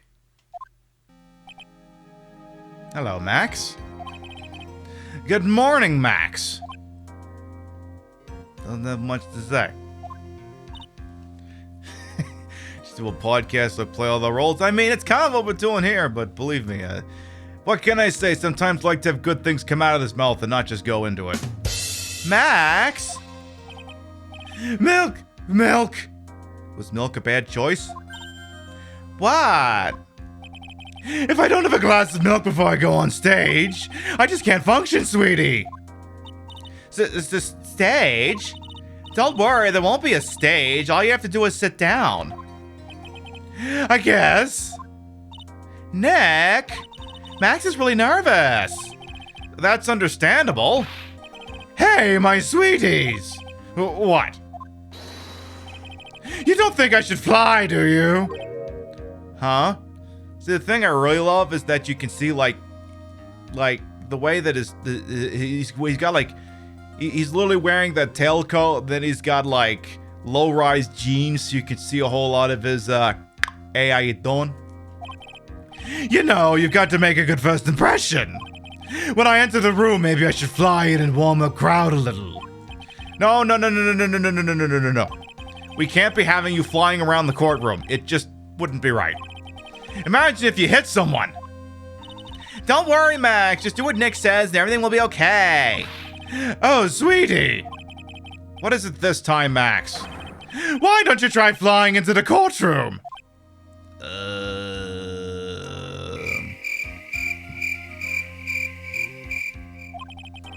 I can see it now. The dashing young lawyer flying fabulously in from above.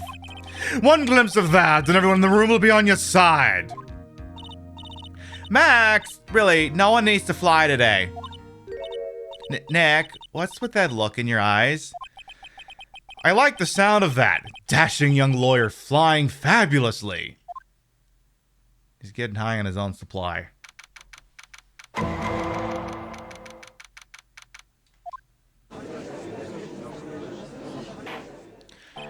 And now the case of one... What? You're on, get on visit. Oh, sorry, I just realized the defendant's name is Billy Bob Johns. So... Well, isn't the defendant also known as Maximilian Galactica? Yes, Your Honor, he does often go by that name. You know, my grandchild is a huge fan of his. I think everyone here would mind if we call the defendant Maximilian Galactica. It sounds more friendly. I wonder if that's to our advantage. Miss Von Karman, your opening statement, if you please. I hope you didn't bother thinking you'd win this one, Mr. Phoenix, right? Huh? That spirit channeling trial was a sham. I refuse to acknowledge its legitimacy. It does not count. Do you hear me? She must still be upset about what happened last time. You have no chance. Zero. Zilch. Nada. I'm not losing this case. Why, you ask? Because it is not in the nature of a Von Karma to lose at anything. I guess being born with the name Von Karma is a free pass to be arrogant and annoying. Watch and learn, Mr. Phoenix, right? I'll show you the textbook procedure for proving how absolutely guilty you are. Me? Guilty? What are you talking out? It will be my ultimate revenge. But it's not like it'll bring her dad back. There. Opening statement complete. Now let's hurry and wrap up this waste of time. Very well, you may call your first witness, Miss Von Karma. Detective Dick Gumshoe, get up there, now! Sorry to keep you from work, as I'm sure you need every penny you can earn, Detective. Don't mention it. It's no trouble at all. I've been looking forward to this. Very well. I would like you to begin by shedding light on the events in question. At your service, sir. All right, Detective, you may proceed with your testimony. All right, here we go. Details of the events. The night of the crime, snow was falling until about 9:40 p.m., making it extremely cold out. All the circus performers were gathered in the big top to practice their routines. The practice session broke up around 10 p.m. The murder itself took place in the plaza in front of the lodging house at 10:15 p.m. Error log, welcome on in. The victim was found bent over a wooden box, dead as a doornail. The cause of death was blunt force trauma that snapped the vertebrae in its neck. I see. He was beaten to death. Here's the autopsy report for the victim. And the court accepts this into evidence. Russell's autopsy report. Time of death, 10:15 p.m. Cause blunt force trauma to the back of the head. Blunt object. Very well, Mr. Wright, you may begin your cross-examination. Yes, Your Honor. All right, away we go.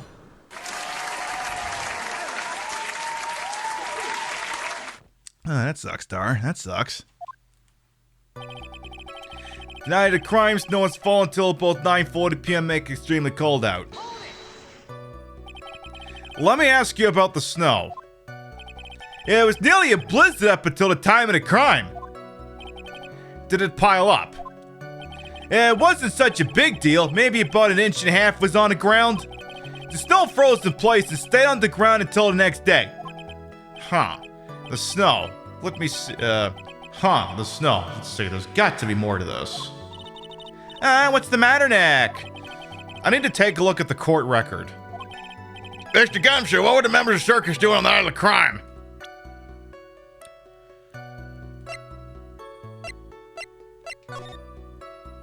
I mean, there's snow out there, all right. Mr. Gumshoe, what were the members of the circus doing on the night of the crime? All right. Circus performers again at Big Tut to practice their routines. I think we can accept that. Broke up around 10 p.m. Murder itself took place in the plaza in front of the lodging house at 10:15 p.m. Victim was found bent over a wooden box, dead as a doornail. I'd like to ask about that. A wooden box. That's right. The victim must have been carrying the wooden box and he was killed. Carrying the box, huh? It was a rather strange wooden box, Your Honor. What do you mean? Well, it was much heavier than it looked. Not to mention it was locked. Locked, you say? Wooden box added to the court record. This may be my only chance, so I may as well ask some questions. The wooden box. The victim was hunched over this 20-pound box. It boasts a small but strong lock. Let's ask,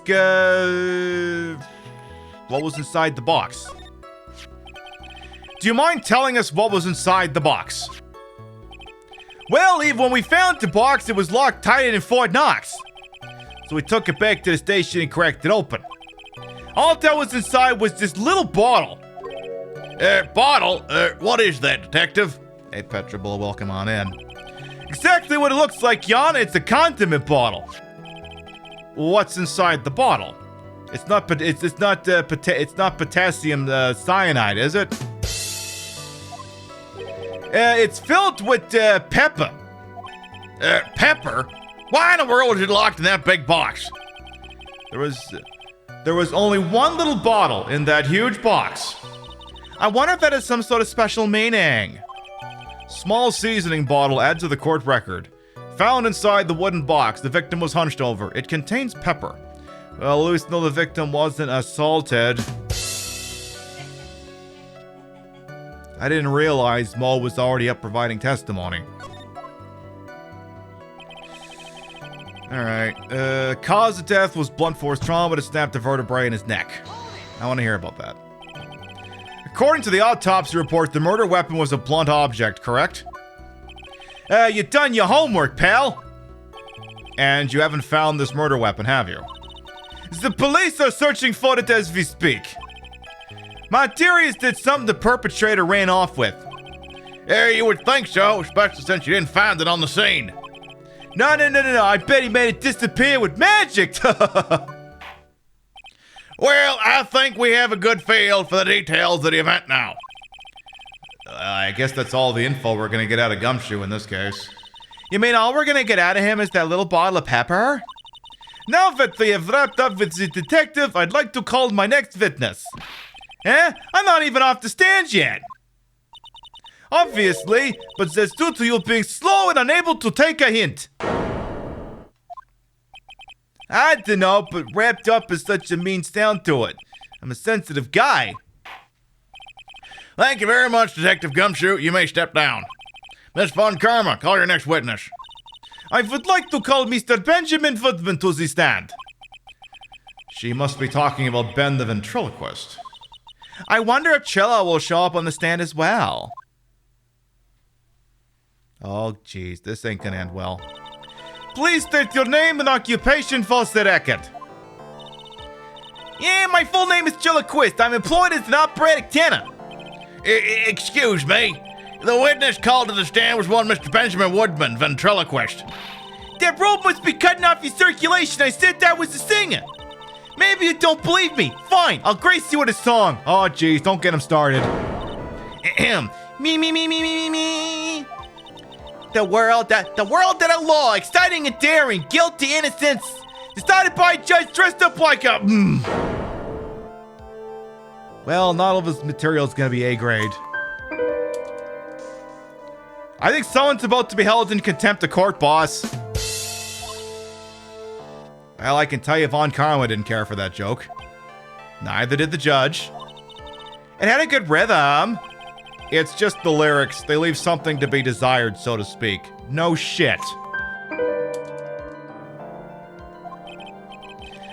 Trella, you know better than to insult the judge. Shut up! Just look at your nose. You think you have the sense to fix it. So ugly I want to punch you out the face and the chance the swelling would make it help. You know what you know? It's the reason you ever be an A-list star? Celebrities must really enjoy saying everything that flashes into their minds.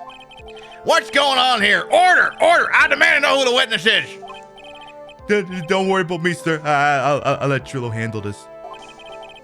I'm not worried about you one bit. I'm worried about getting testimony court. Ouch! You won't get anywhere trying to figure out this witness. Now let's proceed. All right then. What you witnessed? And once practice was over, I left the stage with a stooge. The clown. Once we got to the lodge and outside distance, and went back to the player's entrance. That's when I saw Max heading towards the scene of crime. It was only one headed their way. How could that punk not be the killer? And the police showed up and took Magic Boy away. You saw Maximilian Galacta heading towards the scene of the crime. You're sure of that? Without a doubt, he had a silk hat, cloak, and his dumb white roses on his chest. How can you mistake someone with that crazy getup and his nose stuck up so high? That's enough. I think we all get the picture. Just one thing. You said you ditched the clown? That's right, dress boy. Well, since you weren't with him, could that mean the clown committed the crime? Huh, he's got a point. What a shame. It was nice theory, but the clown can't be the culprit. Why's that? Here's absolute proof. Silk hat. This was found at the scene of the crime. It belongs to the defendant. Ah. Without question, he was wearing the signature hat during practice. If the clown was the murderer, there would be no reason for this hat to be at the scene. Well done, Miss Von Karma. Your prosecutorial skills are unrivaled. Well done. I bow. Thank you for stating the obvious, Mr. Phoenix Wright. What do you have to say? Okay. I guess she's the boss again today. What I witnessed. Alright. Once practice was over, I left the tent with a stooge. I mean, a clown. I want to hear about this, actually. The clown. You're talking about Mo. Of course I'm talking about that old fart. He's so pathetic, I can't stand him. Just a little bit of exercise, his makeup's went all over the place. Once practice was over, he was 9/10 away, keeling over for good. Poor guy. We didn't have any choice, so Ben took him back to his room. When it comes to being a first place loser, that guy's the head of the pack. Then what happened? Once we got to lodge, now I ditched her and went back to the plaza's entrance. I'd like to hear about this. Why the plaza's entrance? There was some thinking, of course. It was awfully cold out that night, especially with all the snow around. Wouldn't thinking in your nice warm lodging house have been a better idea? Mr. Phoenix Wright, I think you should leave the thinking to the witness. But I'm a good thunker! At least my teachers always said I was. Alright. That's when I saw Max heading towards the scene of crime. Are you sure it was really Max Galactica? Of course I'm sure. How could you mistake someone in such a snobby three-piece getup? Snobby three-piece getup? Get the wax out, Jizz. Lawyers nowadays, you're like talking to a brick wall. Max's three-piece getup. Jeez, could you be any more dense? All together now. Silk hat, cloak, white roses.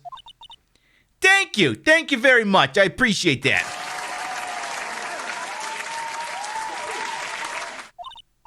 Nick, I think you should put a little more effort into preparing your questions. Alright. He was the only one heading that way. How could that punk not be the killer? You saw Max and only Max, right, Trillo? That's right, and that makes him the killer. There was only one person headed that way that night. That makes quite a bit of sense and makes Max one suspicious character. There's more to the story than meets the eye. Is there something amiss in this?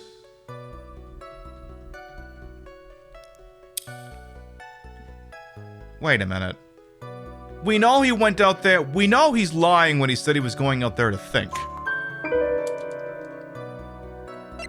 Ben only saw Max. That's a bit strange, don't you think? What's strange?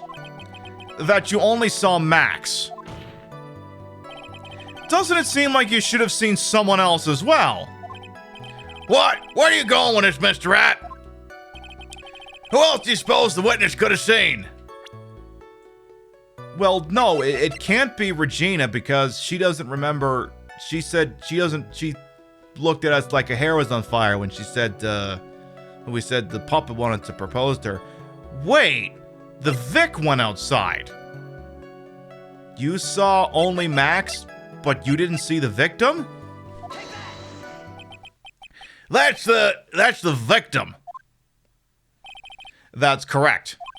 If Trillo was at the entrance to the plaza, he should have seen the ringmaster as well. Obviously, the ringmaster alive at the scene of the crime before the witness. Could have seen him. Anyone with sense could have figured that out. What are you talking about? The ringmaster and Max went together to the ringmaster's room. Is that, according to the defendant, a likely story? If Maximilian Galactica was supposed to be in the ringmaster's room, why was he, just as the witness stated, at the scene of the crime? I see. Seems that the state had no reason to doubt this witness's testimony. And there are clearly no conclusive contradictions. He's right. A brilliant judgment, Your Honor. Now, let's move along with the testimony. Cholo wouldn't happen to have an ulterior motive for incriminating Max, would he? No, of course not. The asshole is going after this girl? No motive at all, I'm sure. Well, Max is part of that bitter love triangle with Regina, which is probably why Max conked him over the head. Nick, wasn't Ben the one who got knocked over the head? Yeah. I think so. I don't know anymore! Once practice was over, he left with a stooge. Alright. Hadn't seen the crime, not been a killer. The police showed up and took Magic Boy away. Around what time did the police arrive at the scene? Yeah, I suppose that had been around, hey, what time was it? I think it was around, I'd say, a bit after 10:30 p.m., I think. Practice ended at 10 p.m., so you hung around the lodging house the entire time? I guess that sounds about right. Wasn't it awfully cold? I can't believe you just stand outside in that weather. Well, the truth is, Will you shut up, you big no dope? Why are you telling him anything extra? Why can't you believe we just stand outside there weather? Well, maybe we're waiting for someone. What? Who said we were waiting for someone? Mr. Phoenix Wright, we can do without all your offhanded series. But this witness, he's cracking under the pressure already. I'm on to something. Mr. Wright, who do you suppose this witness was waiting for out in the cold that night? Regina Barry, duh. Well, if he was waiting outside in the cold, it was for one person. And one person only. He was waiting for the animal tamer, Regina. Wah! We love a good, we love a good Wario or a good Waluigi. You were waiting outside for Regina to come back to the lodging house. Am I mistaken? Uh-oh. Is this true? Well, you can't really ask me that question. Who cares what I was waiting for that night? What's important is what I saw. Don't you forget it. Well. The puppet may be a bit stiff, but he's right. All right. There is obviously a reason why this witness was there that night. He spent all that time waiting for Regina to arrive. Moreover, even if someone else would have walked right in front of him, I doubt he would have even paid them a second thought. Ah! That makes perfect sense. Ooh. What did you just say? The witness saw the defendant at the scene of the crime. However, he did not see the victim on the way to his eventual demise. If you accept that, then you must accept that there is a high likelihood that he could have missed someone else other than Max heading to the— Ow! There is absolutely no proof that the witness was waiting for the animal tamer.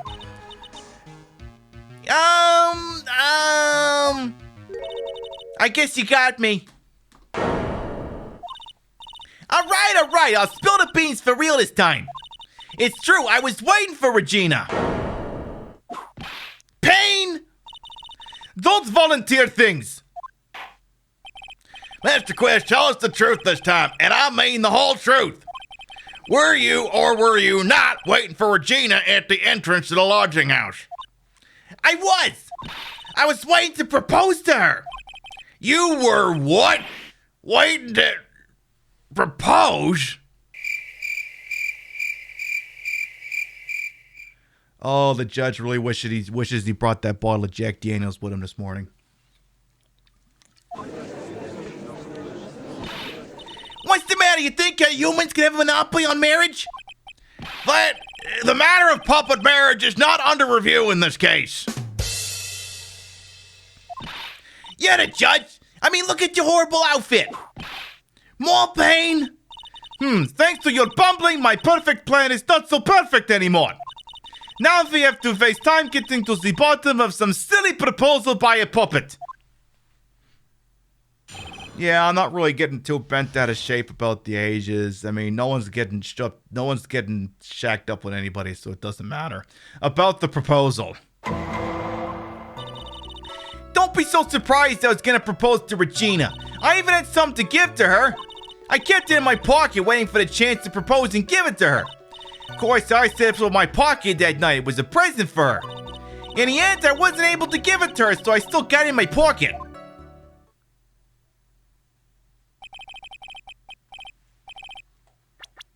You still have it in your pocket, huh?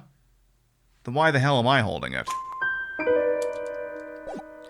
You were going to propose you a puppet.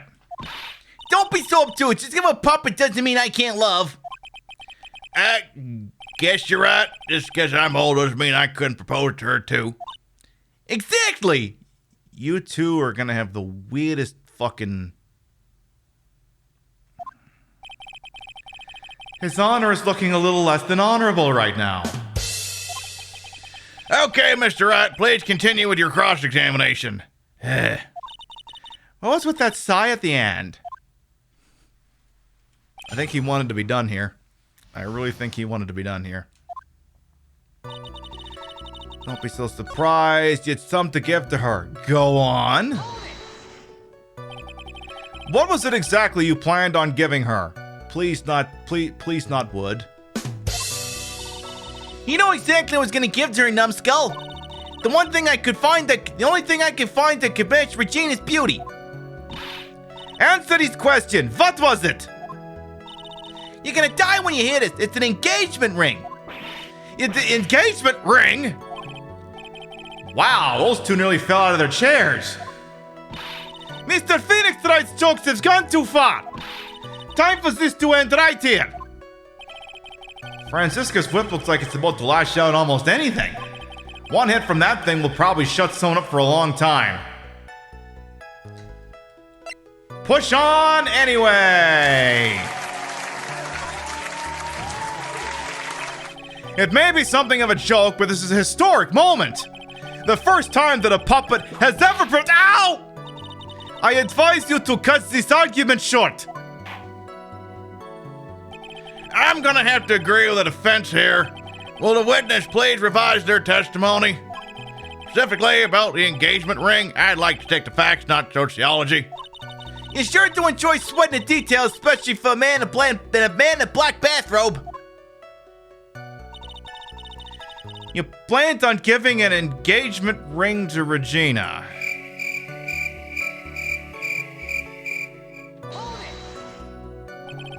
An engagement ring? It's actually a diamond-shaped stone cut from glass. Even more brilliant than the real thing. I think Regina's gonna love it. It's just a ring. What's the matter, Nick? I forgot to do my echo, that's the matter.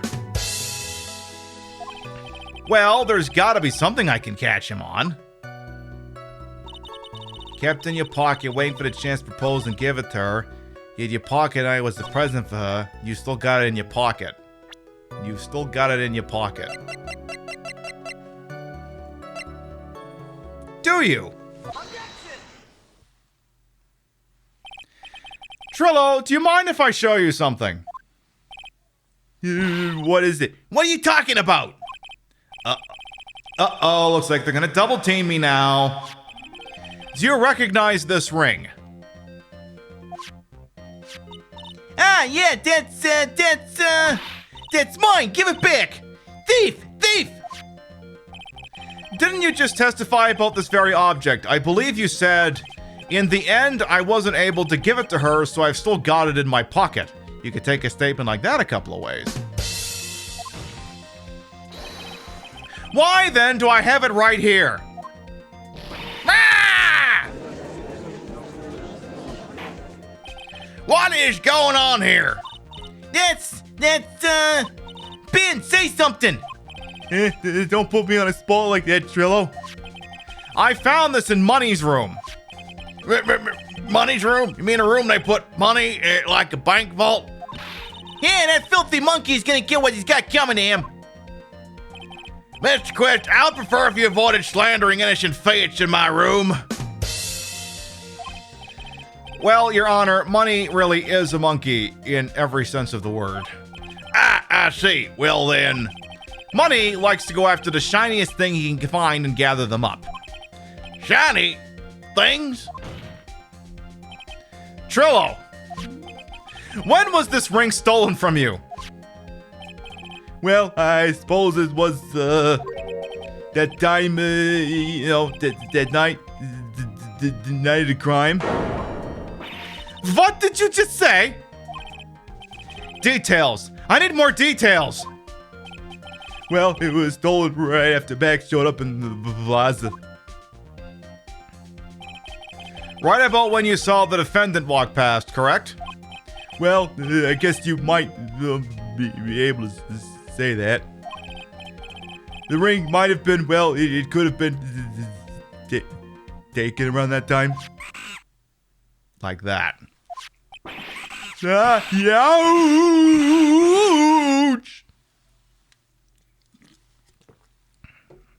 Well? Ben, what's with you? Oh, whatever. And it's nothing to do with anything, especially not who committed the murder. It's not for you to decide what has to do with what. Now, Trillo, back to the topic at hand. I even admitted a thing. Not I, Mr. Trillo Quist. What did you do when the ring was taken, Trillo? You know exactly what I did. I chased after the ring-snatching monkey Money. But you weren't able to catch up with him, were you? It's all this slow loafy fool called Ben's fault. While I was fumbling his way through the snow, that dumb monkey was able to get away. That is indeed an incredible shame. Well, this does indeed prove one very important point. Prove an important point? What could that possibly be? Oh, shit. Oh, I didn't realize there was a conversation there. I guess we're going down the wrong path for funsies. Obviously, that one Mr. Benjamin Woodman is lacking in the area of exercise.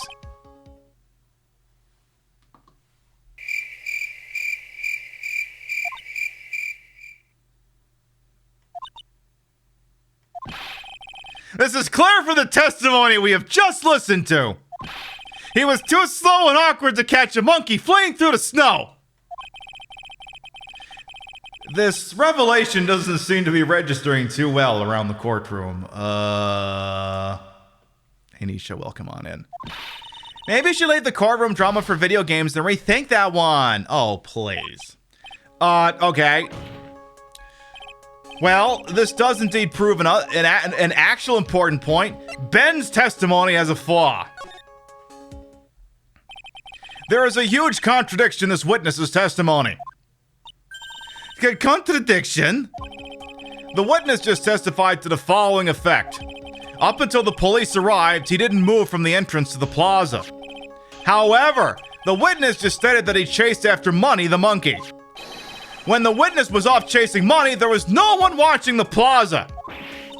What is the meaning of all this, Mr. Phoenix Wright? Where are you going with this little theory of yours? I'm saying that there is no possible way that this witness saw the plaza the entire time. That's where I'm going with this little theory, which leads to my next point. It is entirely possible that someone other than the defendant was at the scene. Interesting, Mr. Wright. Well then, tell me this, Mr. Phoenix Wright. Do you have any proof that someone slipped past this vigilance ventriloquist? Well, he obviously didn't see the victim, the ringmaster, arrive on the scene. However, that doesn't change the fact that he saw the defendant arrive. The witness is lying. He is blinded by his rivalry with Max. Well, the defendant argument does hold water. This witness does have a history of animosity towards the defendant. What? How dare you? I wouldn't lie just to get that dork faced in trouble. He's not even worth it. I saw him, no doubt about it. I saw that worthless liar. Well, just for clarity's sake, let's flesh out exactly who you saw on that night. Yeah, I told you so many times, you'd think you know my story's not changing. You've already changed your story, stick boy, and I'm sure it'll change some more. Where there is one lie, there's usually many more behind it. Exactly, Maya. That's why we have to keep after him. Yeah. All right. Witnessing Max. I'll give you that I was waiting that night for Regina. But that doesn't change the fact I saw Max in the plaza that night. He showed up after I'd been waiting there for about 5 minutes. I said good evening to him, but he didn't even acknowledge my presence. I'm absolutely sure it was him. I saw Maximilian Galactica at the scene. There's no way I can mistake someone in those 3 ridiculous symbols.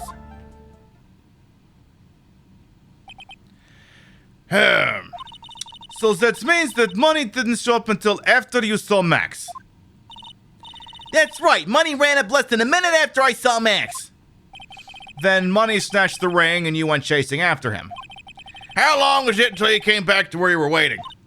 Well, let's see. I'd say about, I suppose 5 minutes, I think. So the victim could have arrived on the scene in that 5-minute stretch. That's right. Please proceed with your cross-examination. Oh boy. Witnessing Max. I'll give you that. Doesn't change the fact that I saw him. He showed up. You said good evening, but didn't acknowledge your presence. So you testified that you said good evening to Max that night. You must enjoy asking incredibly obvious questions. You say good morning in the morning and good afternoon during the day, right? And it's obvious that I'd say good night to someone at night. What, Ben? You got something to add? Let me guess. That's not a Trill. You say good evening at night? I'm sorry, Trillo. That's quit. I'd prefer if you kept your ventriloquist act outside of the courtroom. Impossible. A performer lives and breathes his performances. You should know better. There's got to be something wrong with this bit of testimony.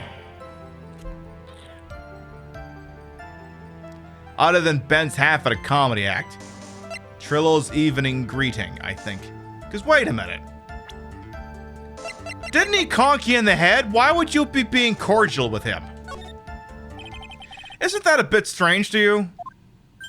What do you mean? Well, if you hate Max so much, why would you bother being nice to him? It strikes me as somewhat strange. Why would it strike you as strange? Exactly! How is it strange to be cordial to one of your co-workers? Well, if it was simply just being cordial to a co-worker, I would understand. Ow! That hurt! Maybe you should think of having some proof before your lips start flapping next time.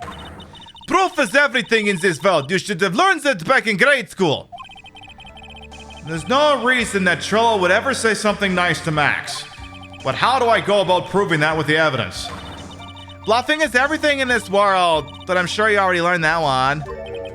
I guess I can give it a shot. The witness will resume his testimony. So we're questioning whether he would even be nice to Max. You know, the guy who hit him with the bottle of orange vodka, or whatever the hell this is. Trillo, is it not true that you had a fight with Max on the day of the murder? A fight? A fight over Regina, to be exact. It wasn't that big of a deal. It was just an argument, a disagreement at most. A disagreement usually doesn't end with someone getting conked over the head. Wah! That morning, Ben got clobbered over the head by Max, didn't he? What? Is that an admission of assault and battery? Ouch! Before we handle that, we should wrap up the defendant's murder charge first. The truth is that on the day of the crime, the defendant and witness had a huge fight. There is absolutely no way they would have suddenly become cordial that evening. Moreover, just consider the personality of the witness on the stand. There is no way a puppet this lewd would just go up to him and say good evening to his rival. Gwah! Are you saying this witness is lying? That he is trying to frame the defendant by claiming to have seen him at the crime scene? I didn't tell a single lie, honestly. I just, That's enough from you, Mr. Quish. Mr. Rat. Yes, Your Honor. Let's clarify this testimony for the court. Could you explain your theory about who the witness actually saw that night?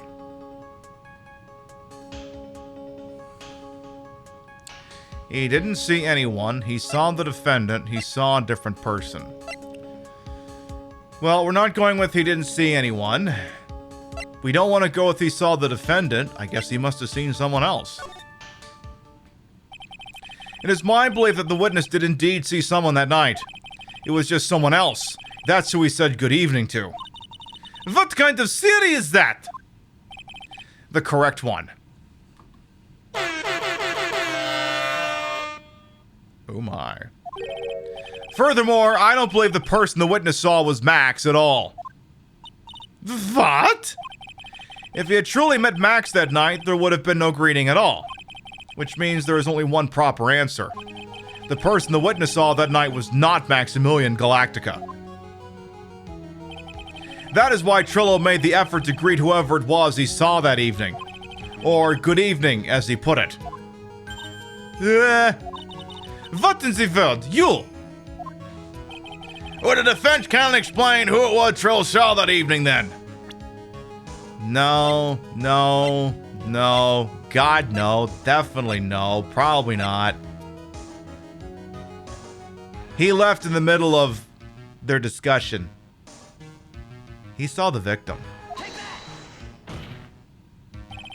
Considering the ill temper of this witness, there is only one person he would greet. Must be Regina. It's Regina, right? She's so cute. No, Your Honor. It is not Regina. If it was Regina, Trillo would have given her the engagement ring as a present. Oh, yeah. I suppose you got a point there. It was Russell Berry, the victim itself, was it not?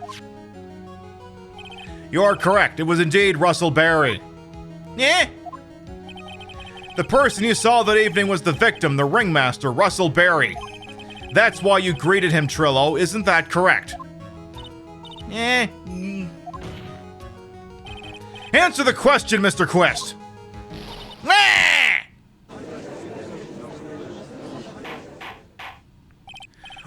Order! How do you respond to this? Well, wait a second.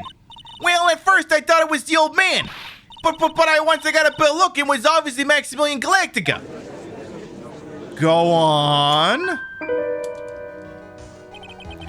I think it's high time we clear the air about this question. Mr. Quist obviously witnessed a single person in the area of the plaza that evening. Problem is identifying exactly who that person was. Hey, Jamie? Was it Maximilian Galactica? Or was it the ringmaster, one Mr. Russell Berry? The prosecution argues it was the defendant that the witness saw that night. The witness has clearly stated he saw the defendant's 3 symbols. 3 symbols? Alright, this is getting old. Come on, man, you gotta remember them by now. Here we go again, everyone, all together now. Ow! Yes, we know. The silk hat, cloak, and white roses. A silk hat and a cloak. Anyone could wear them. They'd even look good on me. What was that? Well, the witnesses endlessly repeated he saw Max's 3 symbols. However, how do we know it was really Maximilian Galactica? It could have been someone else dressed up as him. Possibly even Russell Berry. What? Miss Von Karma. Uh-oh. You have a clear evidence that the person the witness saw was the defendant. Well, If that's the case, then it's impossible for me to make a judgment at this point. Yes, I think I finally won a point in this one. That is very unfortunate. Huh? You're just a little too excited for your own good, Mr. Phoenix Wright. What do you mean by that? You merely established one thing from this witness. You established that this witness saw one person in the plaza that night. I applaud you on your effort, but... who that person was can only be answered by the next witness. Huh? Your Honor, the prosecution will preside beyond a shadow of a doubt in answer to that question, in evidence that clearly establishes one thing. That there is no one other than Maximilian Galactica responsible for the crime. Well then. Very well. Court will take a 10-minute recess. During that time, I request prosecutors prepare their next witness. Court is now in recess. All right. We're in recess then. Okie dokie. I guess it's time for us to meet another witness. Let's do it. Well, let's just continue onward.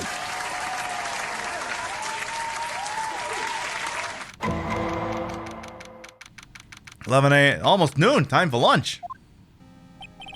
So, sweetie, you have to believe me. I didn't go anywhere near that crime scene. So then, where were you when the murder took place? We talked about it yesterday, remember? I was in the ringmaster's room. And while you were there, it was the ringmaster who left the room, right? Exactly. He told me to wait in the room because he would be right back. That's when the ringmaster headed to the scene of the crime, right? If anything, gonna follow, welcome on in. That's what it seems like. But the ringmaster must have been wearing Max's costume, right? Oh, sweetie, I just remembered. I went straight to the ringmaster's room, still dressed in my stage clothes. But when I got there, I went ahead and took the costume off. Which means... it means that the ringmaster could have taken his costume and went out looking like Max. Hey, Crumbles, welcome on in as well. Fabulous! That's a fabulously possible possibility! Well done, Nick! You did something that wasn't stupid. However, sweetie, why would the ringmaster want to dress up like me? Isn't that a bit strange? I don't know, maybe want to pretend he was as fabulous as you for a hot second. Huh. If you think about it, all they found at the crime scene was my silk hat. What about my cloak? Where did that go? Double, Wow, Max, never thought of that. You should be a detective or something. Well, I was never quite sure what to be when I grew up. Magician or president? You have no idea how hard it was to make a decision. That's really cool. Fabulous. This mystery just keeps getting deeper. Alright, back into the courtroom we go.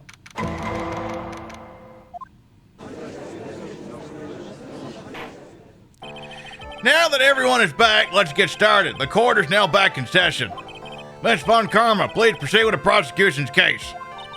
Very well, I will now call my next witness. A pitiful clown with the unfortunate distinction of having seen the entire thing. Will Mr. Lawrence Curls please take the stand? Why did she just call him a pitiful clown? Uh-oh. Hey, Vervain, you like the voices? Thank you. I'm here to serve and serve, and it's only getting crazier from here. The witness will state his name and occupation for the court record.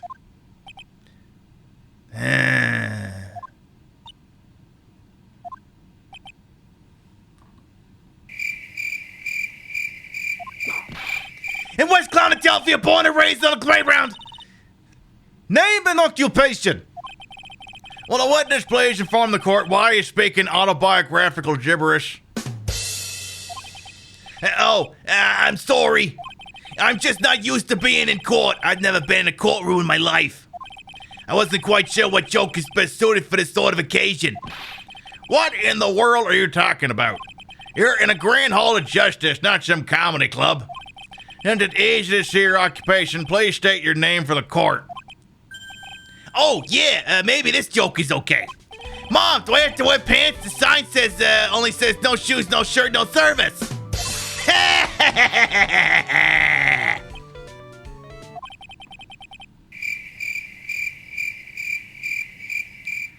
Boy, when you die at the palace, you really die at the palace. Okay, how about this? Have you met my proctologist, Dr. Seymour Butts? How was that one, eh? But a couple of clowns who up to no good started making a... Your name! Lawrence Carls, professional funny man, also known as Motor Clown. You witnessed the scene around 10:15 p.m. the day of the murder. Correct? Yes, it is. Very well, Mr. Curls, will you please testify what you saw that evening? A rabbi, a priest, and a Rastafarian walked into this plaza without the humor, please. Hey, Cherry Noble, welcome on. Hey, Little Proy as well, welcome on in. Okay. Aw, poor Mo can't be his normal stoogey self in court. What you witnessed. I know. I'm not the greatest comedian in the world. I haven't been able to make people laugh for 10 years. No matter what I say, all I get in return is a vacant stare and polite applause. Since no one ever laughs at my jokes, I take into laughing at them myself. It's a bad habit, but hey, at least I'm trying. Imagine my predicament. I'm a clown who can't make people laugh. I'm almost useless. But I keep trying. I even tried to come up with a joke just for today. But its atmosphere is very nerve-wracking. I decided to try making everyone laugh. Seriously, everyone, what do you think of me? How am I doing?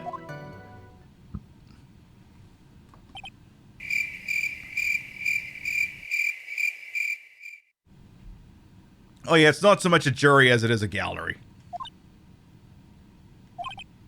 Aren't we the ones supposed to be asking the questions here?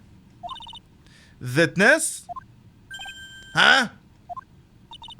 We will listen to your call for help after the court proceedings are over. Thus, please stick to the facts of this case. Really? You'd really hear me out? Well, I'll make sure that one of my staff will be your straight man later. Thank you, I can't wait. Poor Gumshoe. Now that that's all settled, shall we begin once again with a testimony? Of course we can. I'll talk for as long as you want. Now, for real, what we actually witnessed.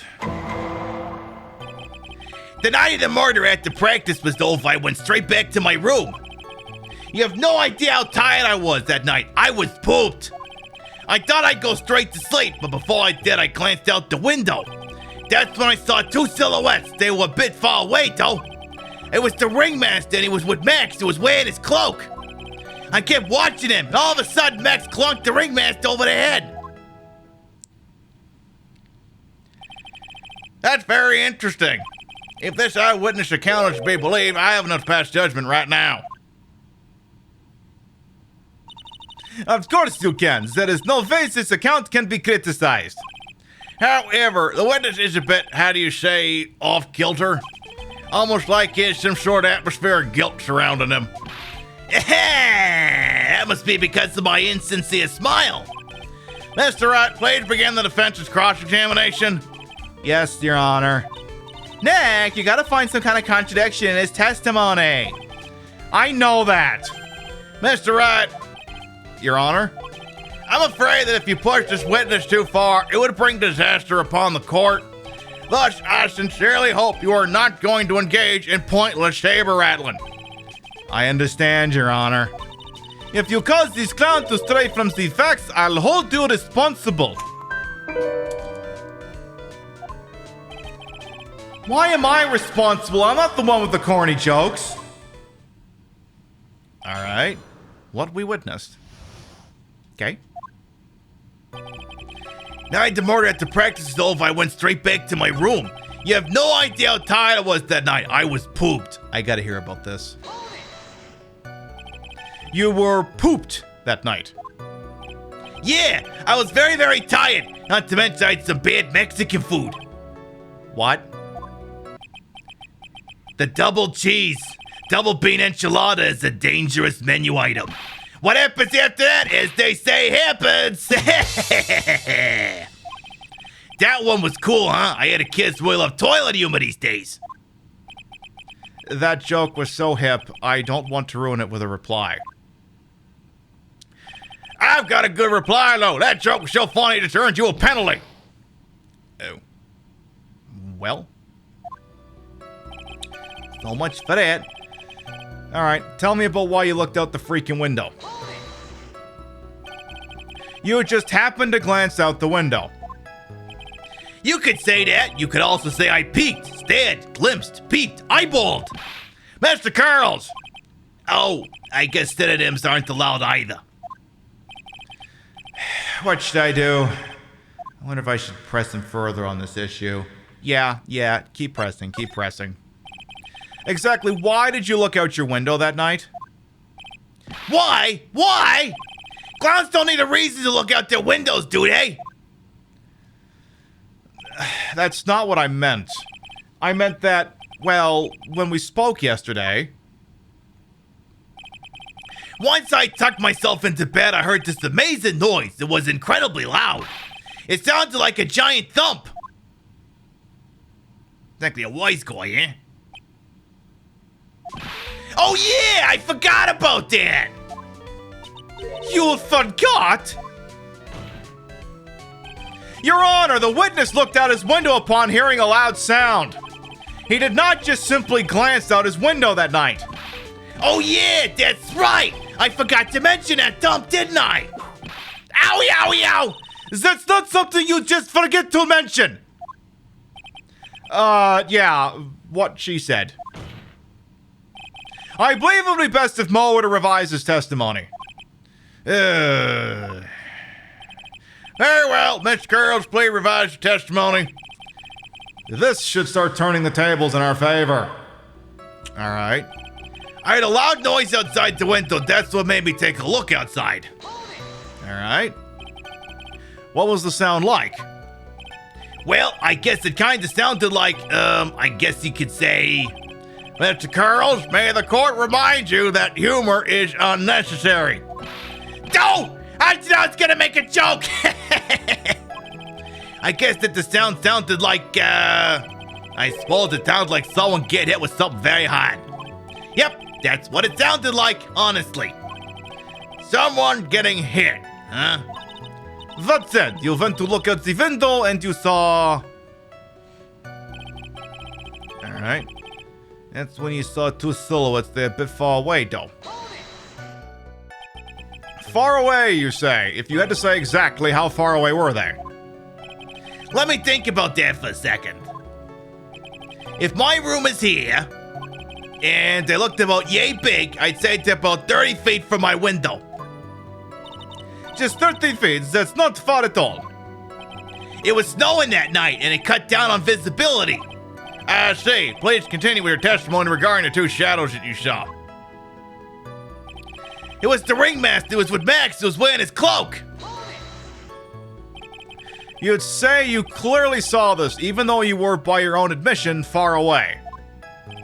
That's right. I had been thinking about it over and over since that night. But things didn't really make sense until I spoke with a prosecutor, Miss Von Karma. But now I am 100% certain it was Max and the ringmaster I saw that night. Has someone been coaching your testimony? Just think about it. How could I be wrong if Max is always wearing his uppity symbols? Uppity symbols? Lawyers nowadays, you even gotta go to school anymore to be one? All right, everyone knows what to do. All together now. Say it with Uncle Mo!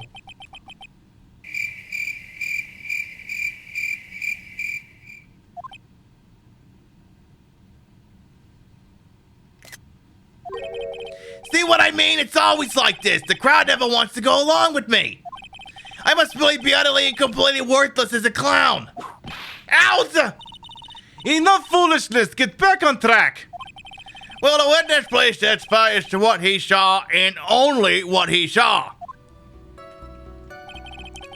I kept watching, all of a sudden Max clunked the ringmaster over the head. You say you saw the ringmaster get clonked over the head. Yeah, I did. It's the climax of my story.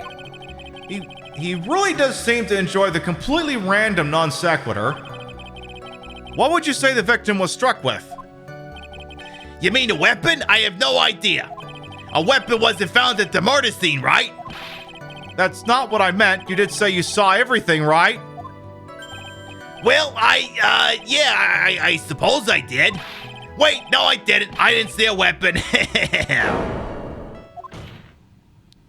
Mo!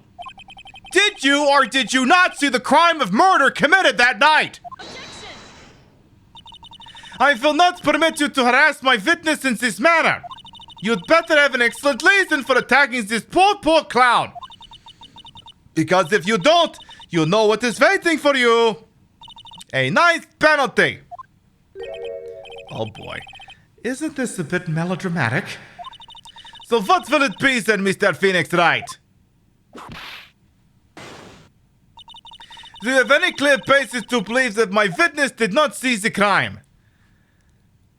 Well, I figure I do, so let's just go and see what the hell happens. That one's gonna hurt. I got a great reason to make my claim. And I suppose you will be telling us all that great reason. Of course I will. The reason is, the witness's very own testimony. What is the meaning of that, Mr. Rat? Mo said that he heard a sound like a thump of someone getting hit. He did say that. However, Mo just stated the following under oath. I kept watching him, and all of a sudden, Max clunked the ringmaster over the head. If Mo is to be believed when he says he looked out the window upon hearing a sound, there is no way he could have seen Max clonk anyone. In 1972, a crack clown you was sent to a... Mr. Curls, how do you respond to Mr. Wright's assessment? They didn't commit. These clowns promptly escaped from a maximum security clown car. Mr. Curls, are you reciting the C-team thing to anger this court? No, I'm just stalling for time while I jog my memory. Great job, Nick. These types of witnesses always seem to have a selective memory. You just have to peel back the layers of the clown makeup to find the truth. Well, you're back from your jog. Well, it pretty much happened the way I said. Pretty much? When I looked out my window that night, the ringmaster was already face down in the snow. The prosecution helped me fill in the gaps of my statement. Vaughn. Ooh. Hey, yo. Darren, thank you for gift sub to Orionax. Thank you. Your petty traits and subs to these channels are never required, always appreciated. Mwah. And take her easy, Joda. You do what you gotta do. Von Karma. Tampering with witnesses. Again. Wow. Where does she get off doing this shit?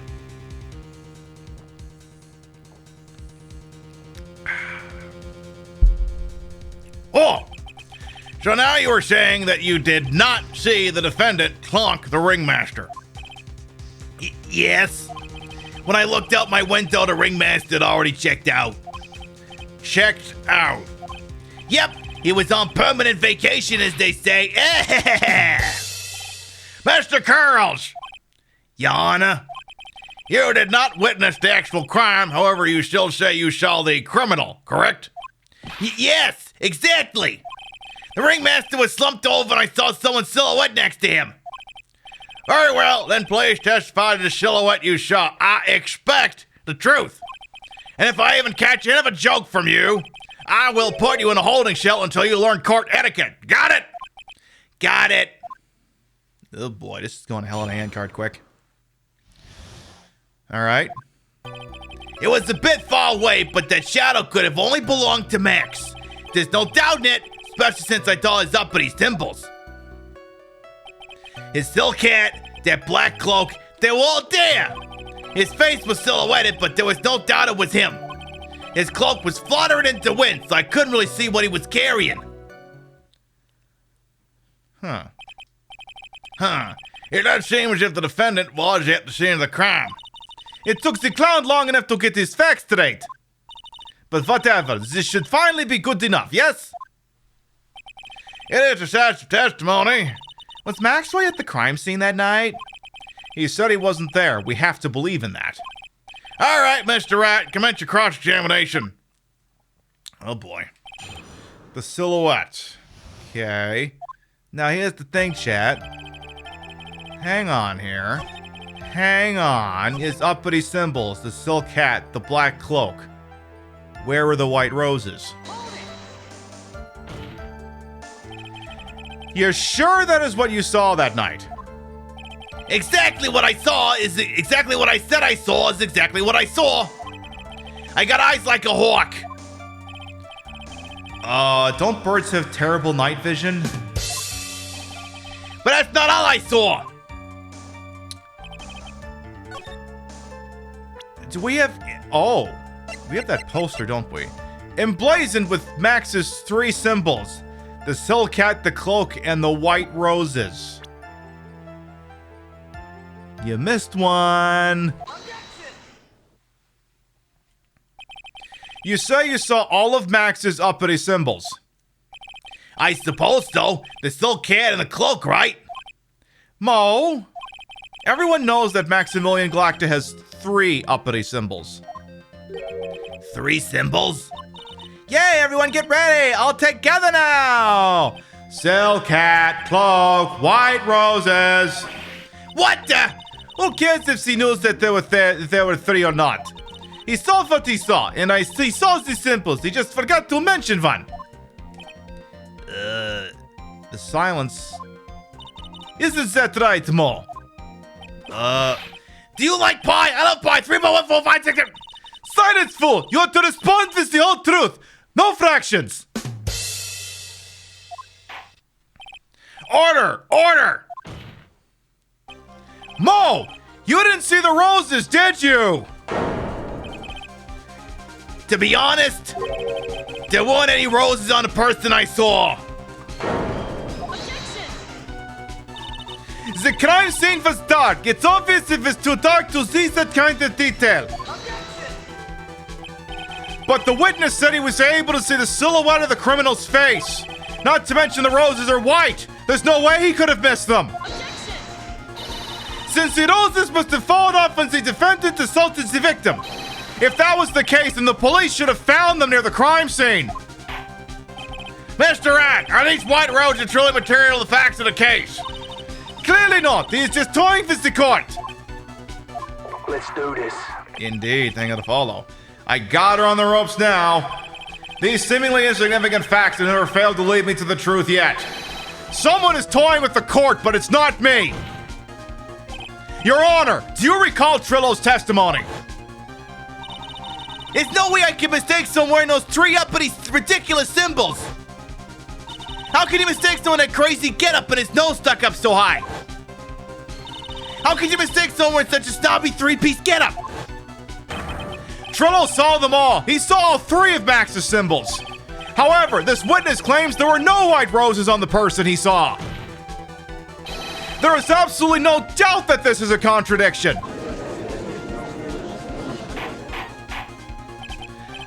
Now what am I supposed to think? One is supposed to disregard the pointless, but this. Judge, forget the roses. Think about his other testimony. The witness has stated without a doubt he saw Maximilian Galactica. Nothing else matters. Let's wrap this case up now. Your Honor, it may be trivial, but it does cast down the prosecution's case. Frankly, I have my doubts about this witness. It seems that, unlike wine, this witness has not grown more mature with age. I'm not mature. I've come to the conclusion. I'm 99% certain that this witness saw the defendant. However, my remaining 1% of doubt is quite reasonable, which means that for my peace of mind, I'm going to request a bit more testimony. What? If there are no contradictions in his next statement, I am prepared to issue a ruling. ruling. Nick, this is your last chance. Uh-oh. The Silhouette, Part 2. There's no doubt in my mind there were no white roses that night. However, all the other symbols were there. Especially the silk hat. There's no way I can forget seeing the decorations on it. He was wearing it the entire time he was on the scene. Hey, damage plushie, welcome on in. Mr. Wright, you got one last chance at this. Just one chance? I will not allow even the slightest hint of badgering against this witness. If you are going to prove to me that there's a contradiction with Mr. Curls' statement, you'd better have at least a shred of evidence to back up your accusations. I've only got a single shot at this. I gotta be careful. I understand, Your Honor. One chance is all I will need. Oh boy. Okay. Okay. There's no doubt in my mind there's no white roses that night. All the other symbols were there. Especially this silk hat, there's no way you can forget seeing the decorations on it. He was wearing it the entire time that he was on the scene. Then why was it found at the crime scene? This wouldn't happen to be the silk hat you saw that night, would it? Yep, that's it. That's the hat he was wearing that night. No question in your mind. Exactly how would one mistake a thing like that? I see. Is there some sort of problem, Mr. Rat? Miss Von Karma, where exactly was the silk hat found? Must you always ask these questions? It was found at the crime scene. The crime scene? That means... The silk hat fell off at the crime scene. However, the witness clearly testified to the contrary. The witness stated that he was wearing it the entire time he was on the scene. No! That's not true! Order! Order! Order! Mr. Carls! Yes, Your Honor. What is the meaning of all of this? You are old enough to know better than to behave like this in court. Hey, that's just not right. That's so harsh. What's not right here is your eyesight and your memory, amongst other things. What? Why are you being so mean to me? What did I do? Let me guess. You just didn't like my jokes or something, right? You didn't have to go insult my eyesight and memory. They're both great. Seriously, why? Just because you stood above me doesn't mean you belong there. No matter how old I get, I'll always be younger than you. Ah!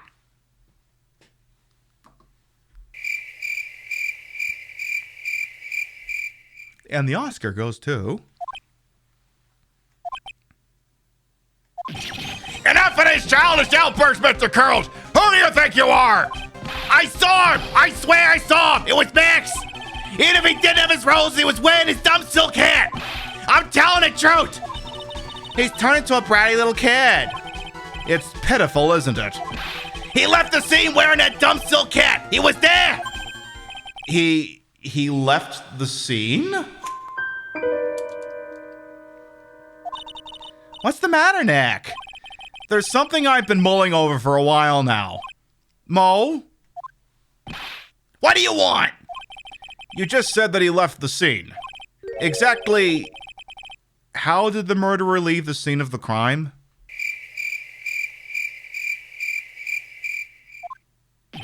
What? He went, what do you mean, how did he leave the scene? You can't ask me that. Mr. Phoenix Wright is badgering the witness, Your Honor. This witness's testimony is so full of holes, Miss Von Karma's protest is useless. Duh. You've got a point. Let's hear what the witness has to say on this matter. Is that all right with you, little guy? Don't talk to me like I'm a little baby. Besides, what kind of stupid question is how did he leave the crime scene? The answer's obvious. He just turned around and walked away. That's what I expected you'd say. You're sure that's how it happened? Say what? Huh? I'm not sure I know exactly where you're going with this. Lawyers nowadays sure do love to harp on the smallest things. You have any proof to counter his story as to how the criminal left the scene? Yeah. We got the crime scene photo that's only got one set of footprints on it.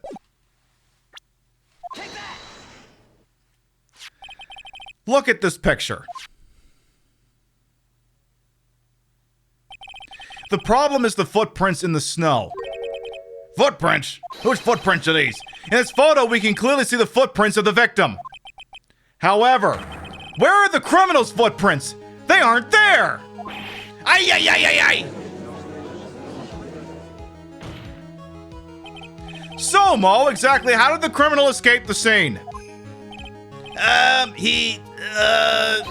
Your Honor, this witness has already proven that his testimony is completely unreliable. I move to strike all of this witness's testimony from the court record. I agree. This clown's testimony is as rickety as the clown car he came to court in. Wait just a second! You guys can't just ignore everything I've said. Fine, fine, I'll tell you the truth this time. You wait a second. I think you've said more than enough for today. That didn't hurt. I'm sick and tired of listening to you anyways. I'll give you the real deal this time, I swear. I don't know why, but I get the feeling things are gonna get worse before they get better. No shit. Now you want to get nuts? Come on, let's get nuts. Mr. Lawrence Curls. Yes? The testimony you've provided up till now has been false? It hasn't been false. I haven't lied. It's just what? It's just I was a bit confused on a bit about the criminal leaving a scene. Especially since Miss Von Kamm and a whip told me not to talk about what I really saw.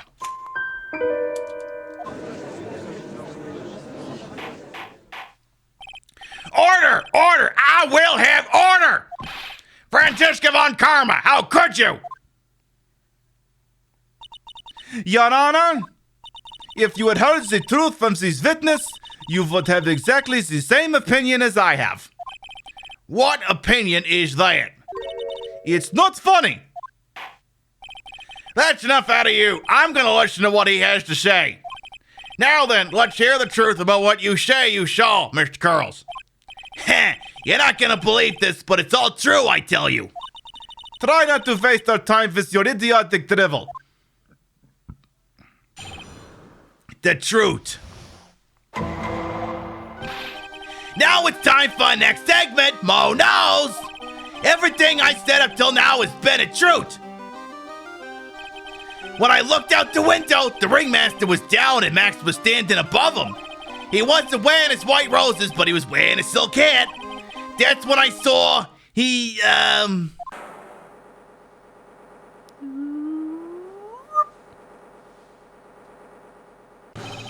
This is the truth now. Get ready for it. He flew. He jumped up and flew through the air. He flew right off and disappeared into the darkness. That's why there were no footprints. Blind people don't leave footprints. Bye. I told you it wasn't funny. Do you believe me now?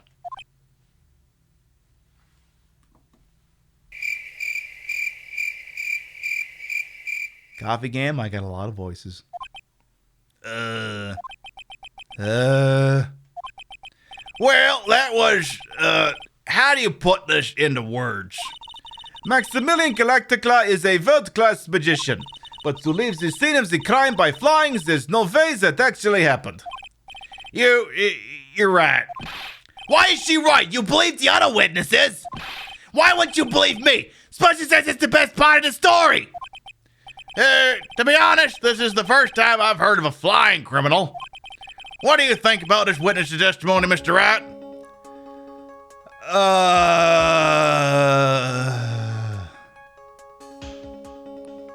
I think he's telling the truth. What he just said was so strange, I don't think he would have made it up. Which means that he is telling the truth?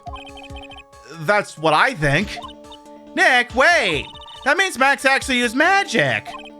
Yikes, you're right. Ow!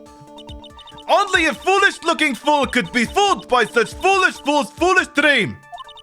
Don't be ridiculous. Magic does not exist.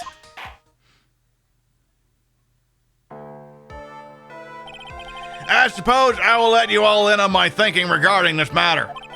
The criminal disappeared into the sky. I'd love to believe that. but I just can't wrap my head around how that could actually happen. You imbecile! If you disregard the need for proof, Miss Von Karmer's case is sound. However, I've got a feeling that this case is in dire need of more investigation. Thus, I will conclude today's proceedings at this point. It's an undisputed fact that the criminal left no footprints at the scene. Tomorrow, I want us to find out the reason behind this mystery of mysteries. Grr. I believe that's enough for today. Court's adjourned.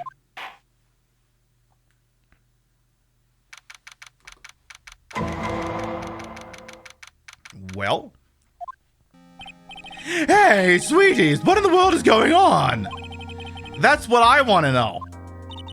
They say the criminal flew off into the air and disappeared. Max, I can't believe I'm asking this, but you didn't fly that night, did you? I know you didn't mean to ask me such a fabulously stupid question. I can fly whenever I please. It's not that easy. But it looks so effortless for you on stage. It's not that simple. I'm not actually flying on stage. I use invisible wires and they have to hoist me through the air.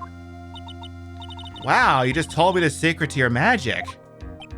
No! I broke the first rule! The cardinal rule! The only rule! I'm sorry, Max.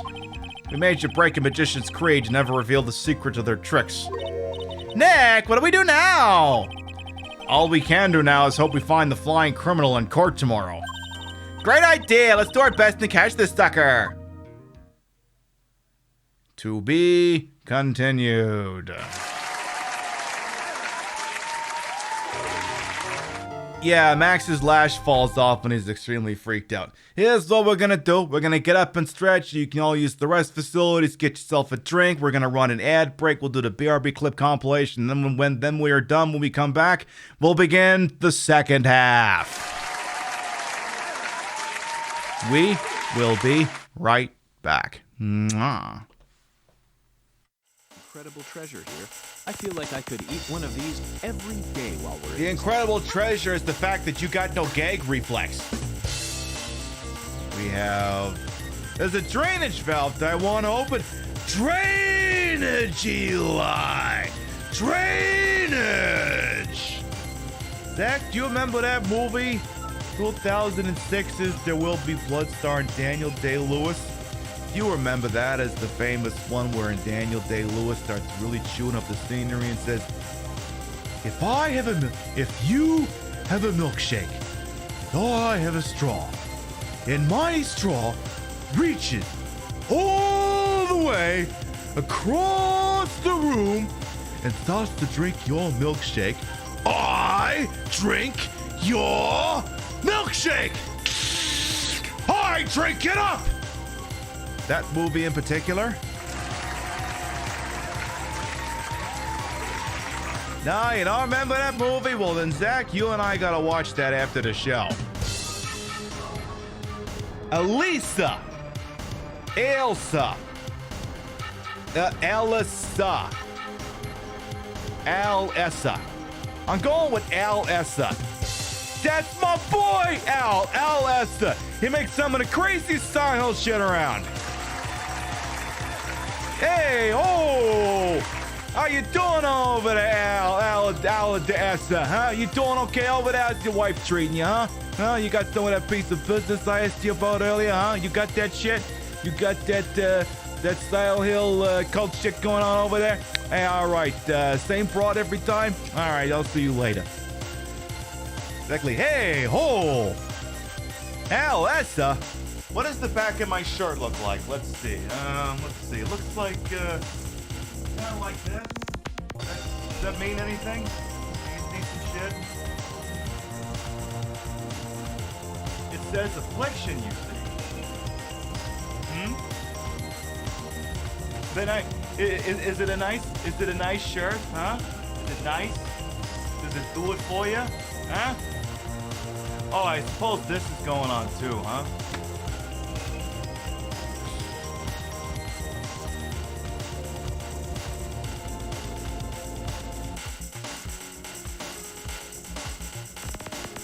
I'm glad we approved. Waiting for Rio to run in and smack it? No, that'd be a TOS. Let's do at least one. Let's do it. Let's do a round of business. Let's do a round of business. Ichiban Sensei! Whoa! Aren't you President Ichiban from Ichiban Confections? I sure am. Eat out, Ichiban Sensei! First in smile, Ichiban Confections. Okay, that was worth the $5 million. Worth it!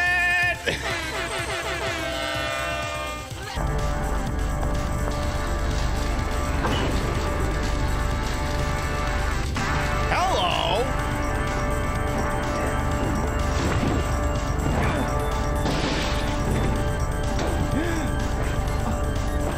Harder. Harder. Morpheus? As scared little rats with an ugly, useless gun. Morpheus? Morpheus, you're fabulous! As I said,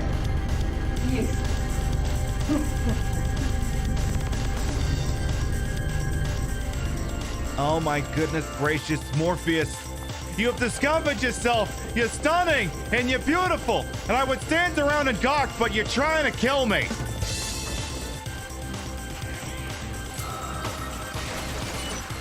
Okay, big boy is down. Big boy is down. Repeat, big boy is down.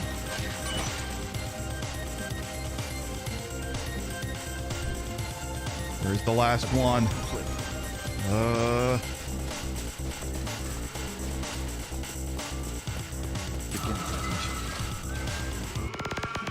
10, 9, 8, 7, 6, 5, 4, 3, 2, 1.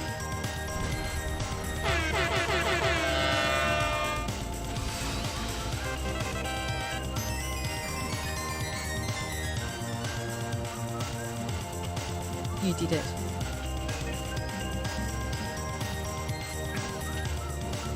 Nothing to it.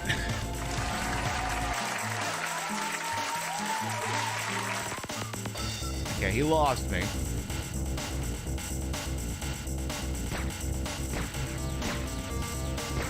Okay, Alpha. Yeah, that was the.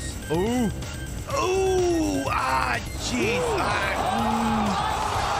Ooh, you want to get that looked at. Ooh, you're gonna want to get that looked at. Oh my god. Ah, jeez. Oh my god. Oh no! Did you see? I did. Can you believe that happened against him with Anderson? And if this happens to him now, and the way he threw it, you hear that crack. And where the did it crack land? was actually the ball. It must have been checked. But where did it land? We're gonna get a look at it. We are gonna show it to you a couple times, and I'm gonna tell you that viewer discretion is advised. We're gonna show it to you a couple times, and that's gonna be it. Can Joe watch it? You don't need to watch it. Can tell me what happened. Here it is. Watch this. I'm not gonna look, Joe. Just tell me. It mirrored what happened with him and Anderson. Oh God! Oh my God! Oh my God! It's the same thing. Yeah, Was it the same thing? It was the same thing. It was just a different leg. It was a different.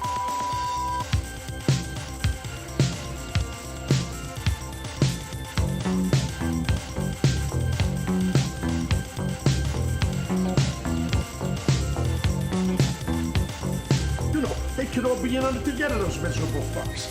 I'll find out. And if it's Green himself, I'll bury that bastard. I've never trusted him. And you know, I got eyes behind my head. They trust that scumbag. I don't.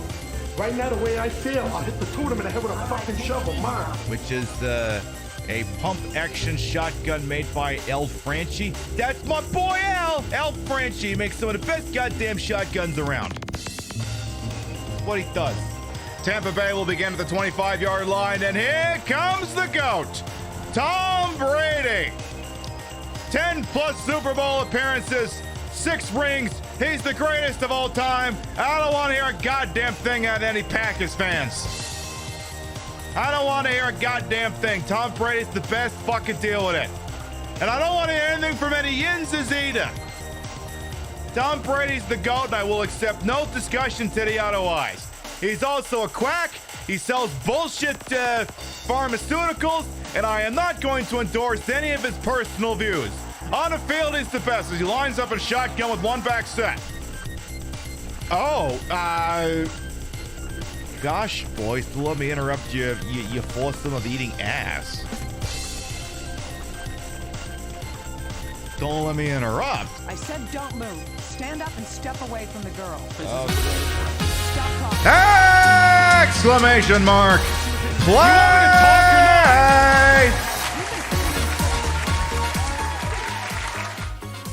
Don't think I didn't see that, because I saw that shit.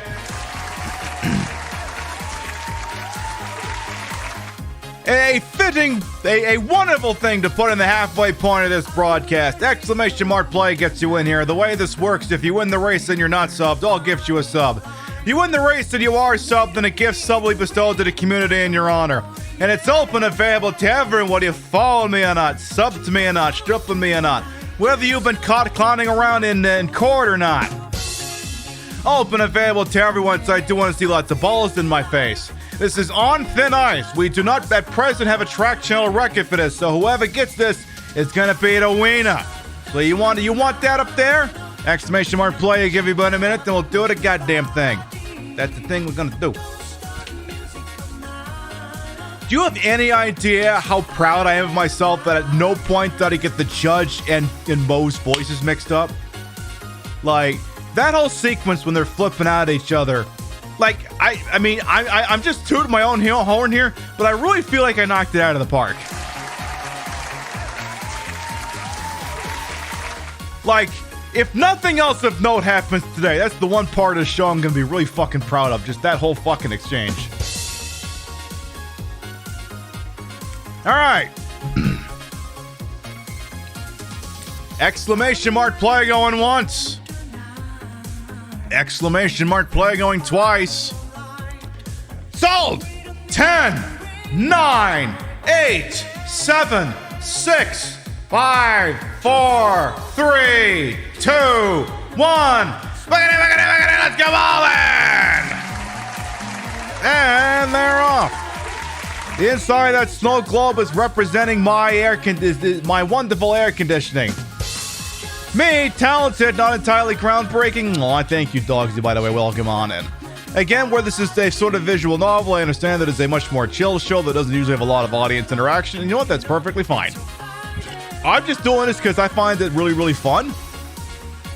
And at no point does chat have to...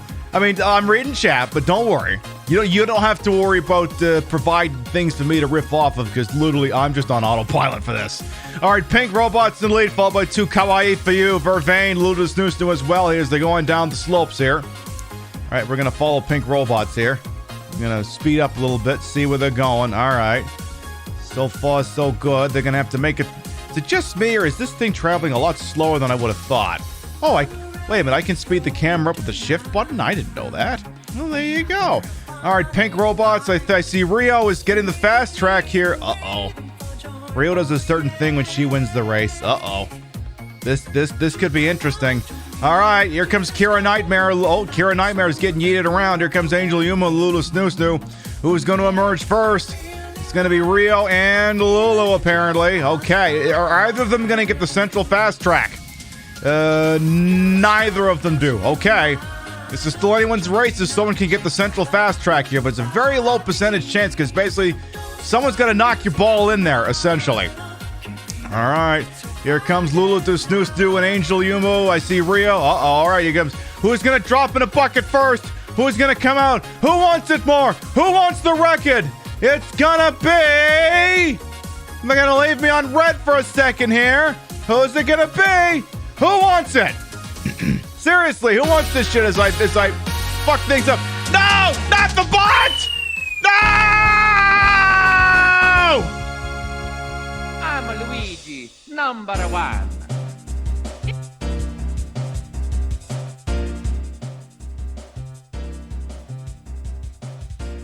Mamma mia! It's not bad enough that the bot won, but that I also came in second place.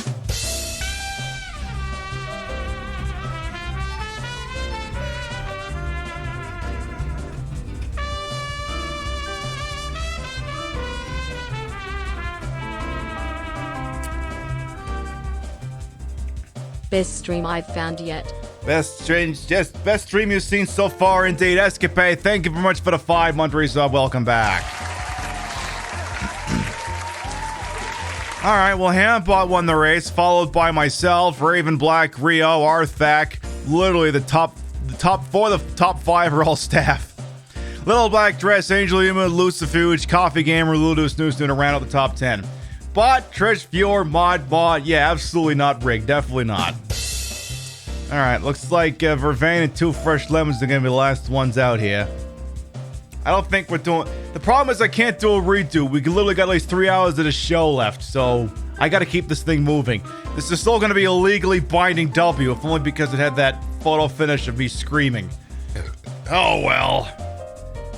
Hambot claims a track record because of fucking course it does. They're sub to the channels. Their gift sub will be bestowed to the community in their honor. Stand by. Who's getting shot in the face with a gift sub? I know Mike from Canmore is hoping to win the points back, but sadly only one person's been able to do that. It's going to Coffee Gamer!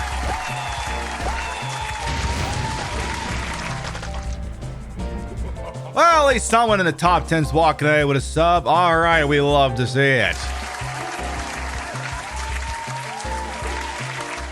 And I believe with that, it's time to go back to court, folks. In the city of Los Angeles, rising crime rates have resulted in the implementation of the bench trial system. In these trials, many defendants are represented by an ace attorney known as Phoenix Wright. These are his stories.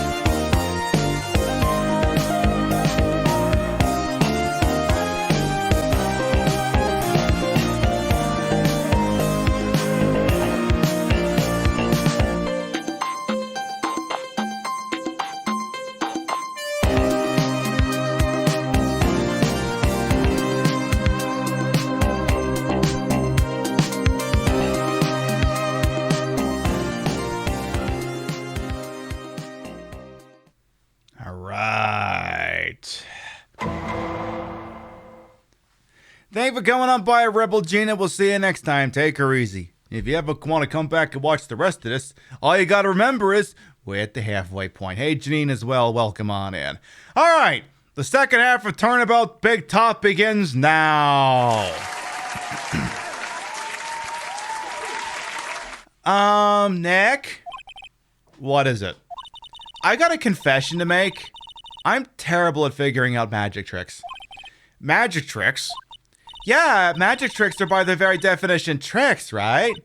But I can never figure out the tricks when I say them. That's because the tricks are performed by pros. They do it so you can't guess the trick. But the trick Pearly showed me was incredible. Pearls did a magic trick? What kind of trick was it? Let's see. It looked like she pulled the end of her own thumb off. Heh. First she put her right thumb next to her left hand and then it just separated. She could move it up and down and everything. It was incredible. Really? Was it kind of just like this? What? How did you do that, Nick? You're like a real magician. See, this is why I just can't figure out magic. I'm no good at it. Especially hard tricks like flying away from the scene of a murder. Yeah, that's a bit much. Hey, Hector, welcome on in. You'll take all the fun out of magic if you keep trying to figure it out.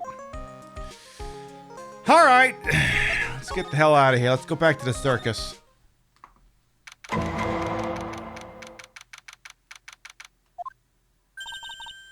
You hear that? It sounds like two people arguing. All right, let's do it. Are you ready? Yes. Wait. What you whining? Let's just get us a shot already. All right, let's go. Row, row, row your boat. Row, row, row your boat. What are you doing? Gently down the stream. Come on, you know that. I'm trying my best, but Trillo, this isn't gonna work. Oh, they're trying to do a duet. Do you enjoy saying dumb things? You're gonna have to be on your own someday. You can't handle something as simple as this. What are you gonna do then? Hello, Ben. Hello to you too, Trillo. What are you doing here? Can't you see we're on a secret crash training course? I'm sorry? Secret crash training. Whoa. Yes, Trillo wouldn't give up until I said we'd try out his idea for a new routine. So we're trying to sing a round for a new ventriloquism act. And a round? You can really do that? That's incredible. See, even there's surprised by the idea. I told you. They're not the only ones. You even surprised me with your idea. Once we got a grip on the basics, it is just a matter of practice. You think so? Oh, I almost forgot. I wanted to give you this back to you. And there it is.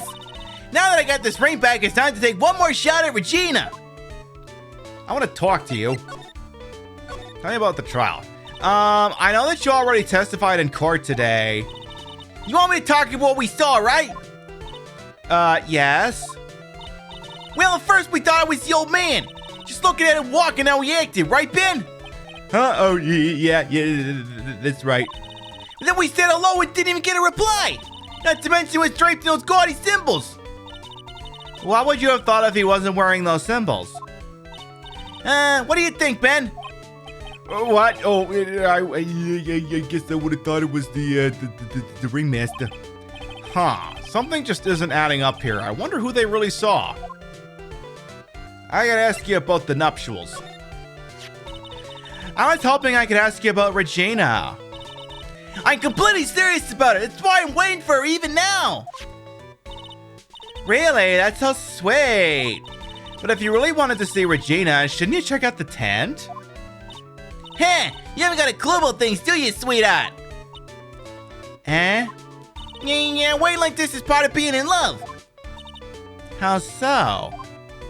If you had a clue, you would know that waiting is such sweet, wonderful torture. When your body aches for your partner's love, that's one of the best parts. Yeah, I knew that. Poor Maya, she's so red, she looks like a vine-ripe tomato. I gotta ask you about the ventriloquism act 2 while we're here. So how's this new routine working out? Well, you two just take a chill pill already. Our routine's a secret. We're gonna take the ventriloquism world by storm. It'll be a real revolution. That sounds incredible. Let me make one thing clear. We're not gonna take this world just because that jerk said we should. That jerk? Max Galactica. Performer should aim for the world. Who does he think he is? Trillo, you seem to really be fired up about all this. He needs to realize he's the only one who can conquer the world stage. You're right. Mark my words, I, Trilloquist, will win the Grand Prix, whatever. You're the man now, doll. Oh, for fuck's sake.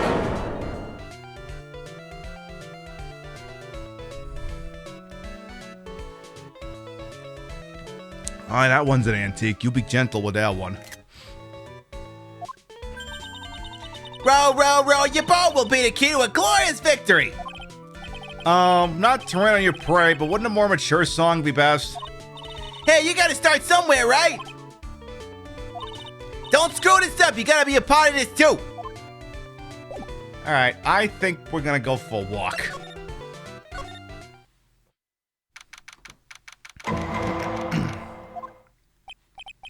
Oh, it's you two! You look like you just got hit by a truck. Shouldn't you get some rest? I'm taking a rest right now, pal.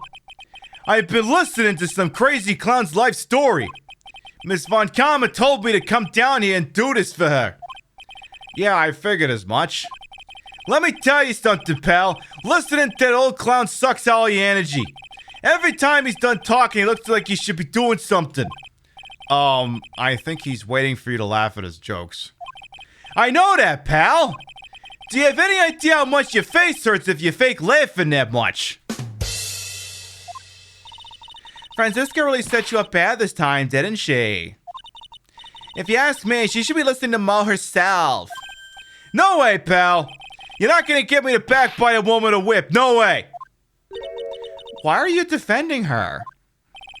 Prosecutor Von Karma's always got eyes on us. And every time you definitely don't want her to show up, Poof! There she is. Don't show up. Don't show up. Don't show up. Don't show up. Don't show up. Looks like she's wound him up pretty tight. She's directly above us as we speak. Is she with Jesus now? I'm confused. Huh? How's that possible? Going to the clown, the culprit jumped from here and disappeared into the sky. If that's what happened, it means the killer passed right by this window, pal. Oh, I see. Who lives in that room behind the window up there? The acrobat's got his room up on the 3rd floor, it seems. Pretty soon, Miss Von Karma's gonna start an investigation up there. So don't get any ideas to going up the acrobat's room. Got it, pal? That's not gonna work, but okay. Franziska Von Karma. Once she's done with her investigation, I think I'll go up there and check it out. Well, until then, I guess we can go to the big top. I guess actually, let's check on Mo. How's Mo doing? We're already here, why not? Mo's not here. If he was here, you would have been able to tell even before you stepped into this room. I'm sure you would have heard him laughing away. Aha, ha, ha, ha. What do you think he's laughing at when he's all by himself? I always thought he was just thinking up new jokes. Huh. He must really love his work. I mean, I love my work.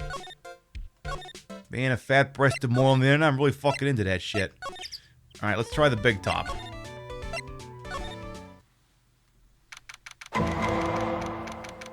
Alrighty then. Huh? Where's Regina? Where the fuck is everybody?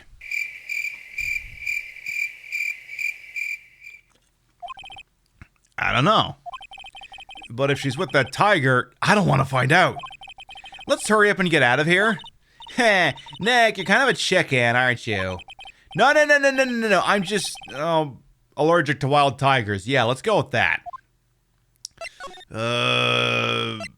Cafeteria? Anybody in there?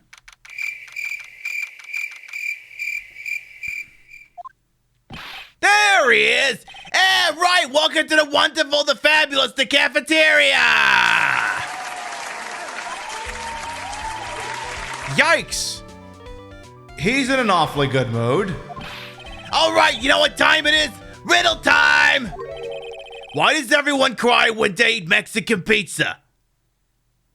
I don't know. We ate a very not Tex-Mex inspired pizza on the show a couple of weeks ago, but go on. Come on, you can answer this. It's easy. Because cafeteria Mexican pizza is possibly a weapon of bowel destruction? Bah! Wrong! Try again. Okay, what do you think, girlie? I got it. Okay, what's the answer? Because they are in the cafeteria. Exactly! It's an incredibly sad place, that cafe.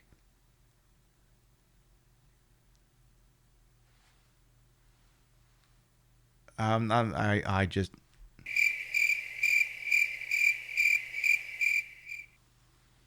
Yeah, if you're subbed to the channel ... in chat.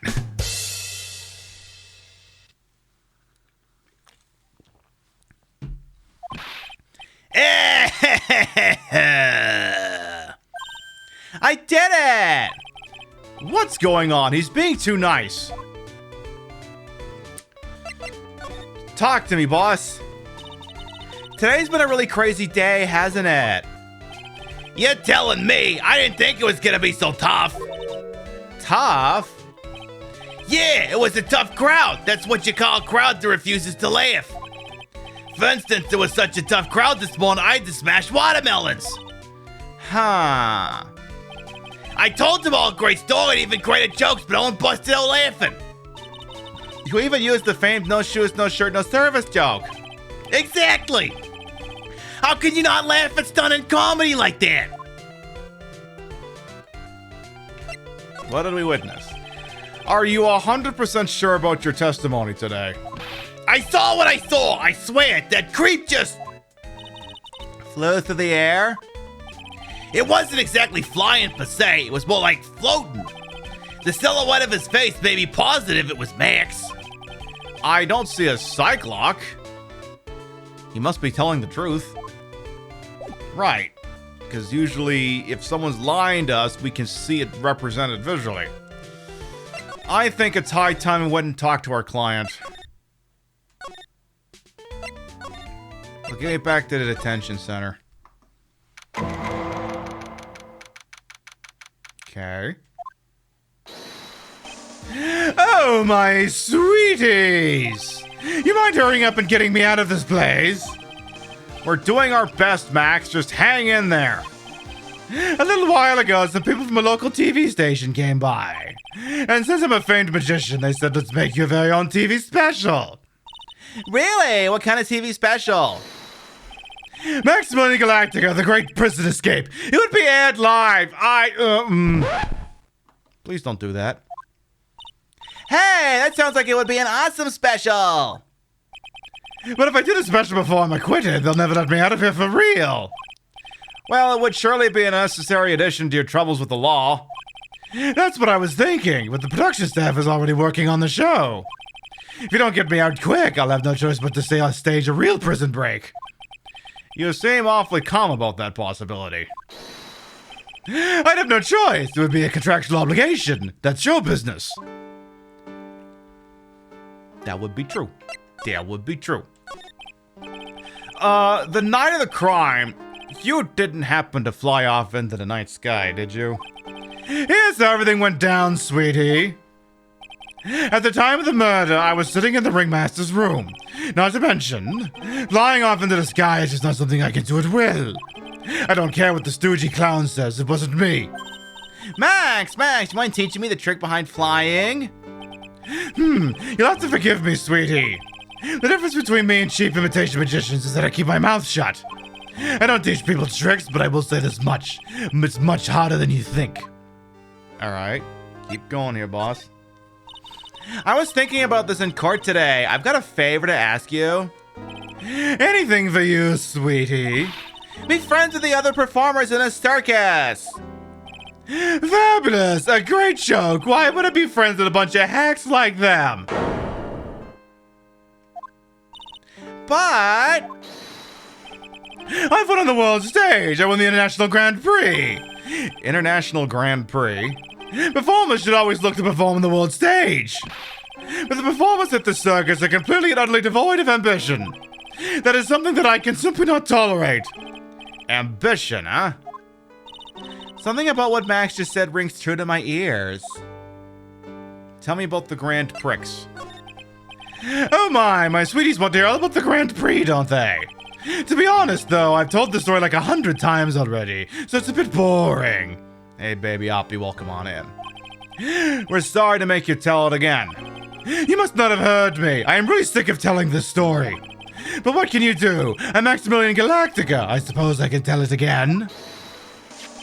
Voila! Here, take a look at this. I just happen to have a picture from the Grand Prix with me. Just look at that fabulous stage. That is the first stage I ever flew on. I flew right over the audience. The crowd erupted into applause. At that time, I thought to myself I could die right then and die a happy man. I'll never forget how I felt that night. The emotions, the acclaim. Wow. By the way, I think everyone who is a performer should get to experience that feeling. I agree. I'll agree with that one. I just wish I could explain that to the other people in the circus. That's incredible, Max. I want a trophy too. Hey, Nick, how about you buy me a trophy? That's not how you earn a trophy, Maya. My sweeties, you can just have this picture of my triumph. Just make sure you show it to all of the other members of the circus. Look and learn. That's what you should tell them. Learn how to get thrown in jail? Ayo. Grand Prix photo added to the court record. Alright, I guess we're kind of done with him then. Let's see if anyone spawned anywhere. I guess we could show that photo around. Let's go talk to Mo again. Where's Mo at? I want to talk to Mo. Let's see here. Mo? My client asked to show you this. Eh, not this picture. He showed it to you guys too? Huh? You've seen it as well? Well, you know what they say about Maximilian Galactica. He really gets around. Oh. I don't get the joke. Oh yeah! He didn't just show me the picture. What do you mean? He showed me his bust too. Let me tell you, that thing is enormous. I know, I'm staring at it right now. Oh, his bust, not... Go on. It's in a picture, I think. Oh yeah, that thing. He'd make us worship it every day. He made us bow to his greatness. He's got a big bust. I wouldn't mind hearing more about Max's bust. Not that I'm into that sort of thing. Tell me about the bust. No one has a bigger bust than me. I know.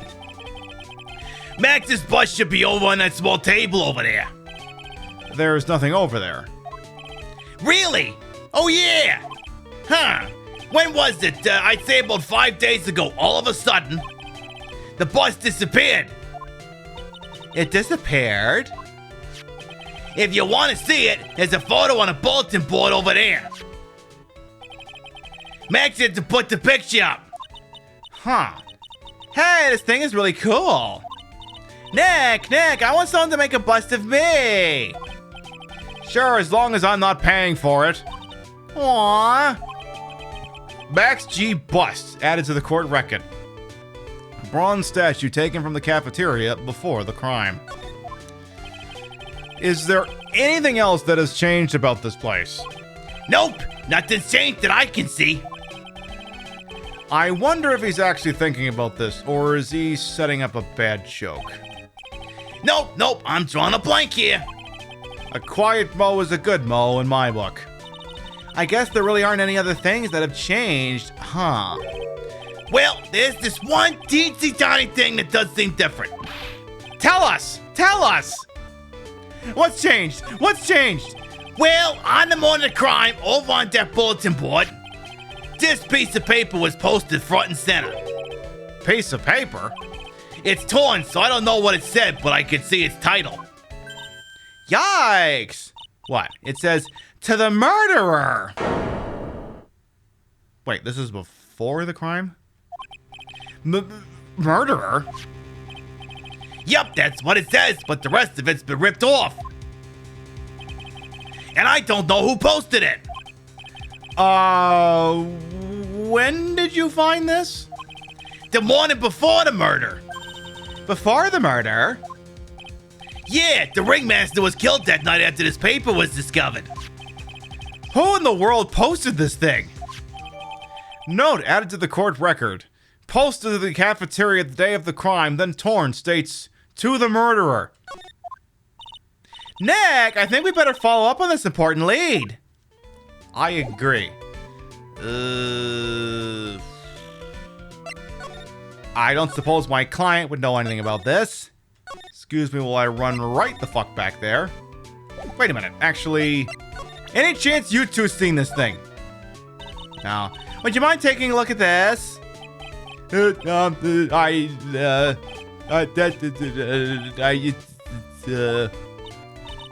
guess we won't need to look at this after all. Alright, so that's a non-answer.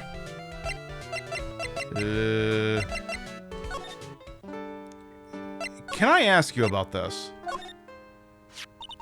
Do you know anything about this note? The morning of the murder, it was posted on the wall in the cafeteria. I do know all about that note. When I read it, my heart certainly skipped a beat. Go on. Your heart skipped a beat? While I was enjoying my morning tea, the ringmaster and company entered the room. And company. I guess it wasn't really a company. It was just the ringmaster and my sweetie pie. When the ringmaster read the note, he turned an incredible bright red. All of a sudden, he tore it off the wall and shoved it into the pocket of his tailcoat. Really? Out of curiosity, what in the world was written on that thing? Let's see. Uh-huh. Oh, I don't want to steal the fun from my sweeties. Go and find out on your own. I'm sure you can find it somewhere. You might also want to ask my sweetie pie princess. Oh. Well, he said he tore off the note and stuck it into his tailcoat. So I guess we'll go to his office? That would be here.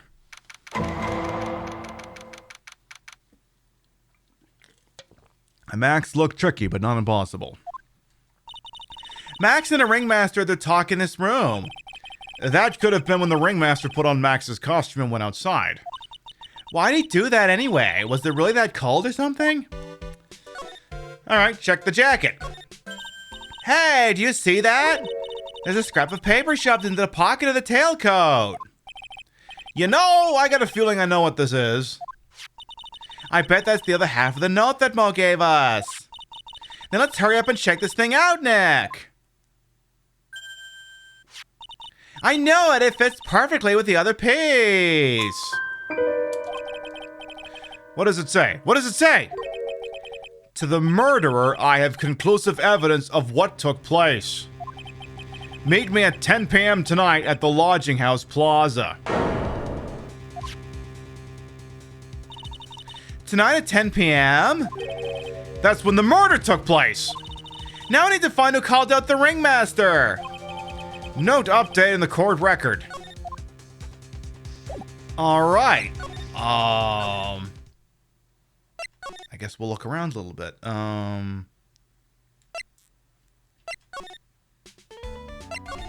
So we did still need to check around here. Oh, hello.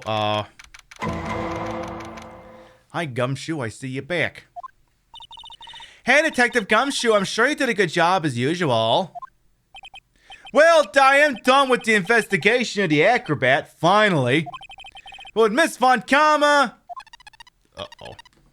Caution. The enemy is approaching. Nick, what is that? That beeping sound? It's Miss Von Karma. Huh? Every time I hear that sound, she's usually not very far behind. Some sort of pager or something? You don't mind, pal? I'm gonna go and get out of here, quick. See you, pal. I didn't know that Gumshoe could run that fast. So much for it being a flatfoot. Never seen a grown man so afraid of a girl still in her teens. Well, let's go inside. It's freezing out here. The wind is biting his... Ow! It's biting his lashes from a whip.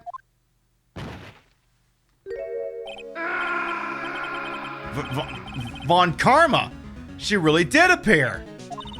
It was real battle in court today, wasn't it, Mr. Phoenix Wright? Did you have to jump out and scare us like that? What can I do for you? Tomorrow will be the day my dream finally comes true. You mean the story of my defeat at your hands making the national news? National news, you possess such small sense of scale. The global news, Mr. Phoenix Wright. Your miserable plight will be known internationally. I think she might be overestimating the importance of a win by just a smidge. Alright, I'll bite. What are you doing here? Miss Von Karma, it appears you got your hands onto something big, huh? Ha! I'm amazed you picked up on that much. Anyone could. You couldn't hide that look of victory with 10 paper bags on your head. I've been forgetting to do the inner monologue voice. I've got conclusive evidence and a conclusive witness. Need any more hints? A conclusive witness. You must mean the acrobat, right? I'm putting in the summons for him to be called as a witness as we speak. Oh shit, I forgot to do some shit here. Hang on a minute. Let's go back to hell. Hang on a follow, welcome on in. It's the final nail in your coffin, Mr. Phoenix Wright. Yeah, I get already. You wanna beat and destroy me. Can't worry about her. I've got to try and find out more information myself. Tell me about this whole revenge thing, though. Why do you keep giving Nick the evil eye? It doesn't matter if you prove the defendant guilty tomorrow. Nothing will be able to bring your dad back. My dad? You must mean the esteemed Manfred von Karma. Of course, your dad. I know you miss him. Enough out of you. One more word and you'll get a mouthful of VIP. Now, when did I ever bring my papa's name in this or in any other conversation? Then what's this revenge thing you're talking about? You wouldn't understand, Mr. Phoenix Wright. I have to see him again one more time. Don't start with him. I don't want to talk about him. Him? Damn it, I don't want to talk about him. I'm sure you know to whom I referred. Miles Edgeworth. What? Edgeworth? Mr. Edgeworth? Miles Edgeworth? Go on. Miles Edgeworth. Why would you even bring him up? You haven't forgotten, have you? Do you know who it was that trains the gifted prosecutor, Miles Edgeworth? Manfred von Karma, right? Exactly right. This was my papa.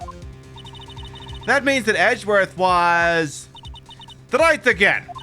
Miles was like little brother to me. Huh? Little brother? Edgeworth and Nick are the same age. Edgeworth. The man who inspired me to become an attorney. I fought against him in a few cases. But a little after that case was over, he vanished. It's your fault he is gone. Huh? Is the truth, isn't it, Mr. Phoenix Wright? Nick, what does she mean? Well, Edgeworth was never quite the same after that case, and then, with the case after that one, he never set foot into court again. And then one day, he just vanished. All he left was a simple note at the prosecutor's office. Prosecutor Miles Edgeworth chooses death. That was 1 year ago. It was a few months after you left to go back home. Mr. Edgeworth, he's dead? I don't believe it. He's still alive. I'm sure of it. Somewhere in this world, he's still alive. Prosecutor Miles Edgeworth chooses death? Of course he did. You ruined his reputation as a prosecutor. You effectively killed the prosecutor in him. Just like your victory muddies the honorable name von Karma. I'm going to find him. And then I'm going to teach him his rightful place with my own two hands. Nick! About Mr. Edgeworth. Maya, I already told you this once. Don't make me do it again. Don't start with him. I don't want to talk about him. Don't bring up his name in front of me again, okay? Damn it, I don't want to talk about him. Nick? Miss Von Karma? What? I don't know if you're God's gift to prosecutors or not, but I've had about enough of you. Him too! What in the world happened? This dog is all bark and no bite. He's already been defeated. Regardless, I have nothing to inform you two of today. Tomorrow is the greatest courtroom battles this country has ever seen. Nick? Let's go. We need to talk with the performer on the 3rd floor. I'm sorry I brought it up, Nick. My goodness, what a sore subject. He really doesn't want to talk about that Edgeworth guy for some reason. Who knows? Alright. 3rd floor. Gosh, what voice do I want to give him? Oh, you must be Phoenix right there, don't you know? Yes. Oh, pleased to meet you, dearie. I'm Ken Dingling, dearie. But here at the circus, everyone just calls me Acro, you know. Mr. Acro. How do you know my name? Oh, the detective told me. Oh, he said you definitely show up here, don't you? And he's from the Dakotas, apparently. Acro, you're a member of the circus as well? Oh, that's right. I mainly performed on the tightrope or that flying trapeze there, eh? But nowadays, all I perform is in my wheelchair. Oh. Go on. Acro, why did you join the circus? Oh, when I was a kid, my parents failed miserably at business there. Oh, then one night they decided to run away from it all. Oh, without me, it was sad, it was horrible, it was a shame. The only person who was willing to take my parents' place was the ringmaster, eh? Oh, the ringmaster took such incredible care of me. He was like truly a lifesaver. It seems like the ringmaster was truly a saint. Oh, he was. That's why I decided to do something very important there, eh? I decided I would devote my entire life to finding a way to repay him, don't you know? Oh, and now look how someone's repaid him for all the good he did in his life. It's such a shame. Sometimes I feel that he was almost too kind to me, eh? Perhaps he was too kind to his performers. Perhaps he was too kind to his daughter. Oh. Huh. I wonder if he spoiled Regina. Regina's so cute. She's truly a princess.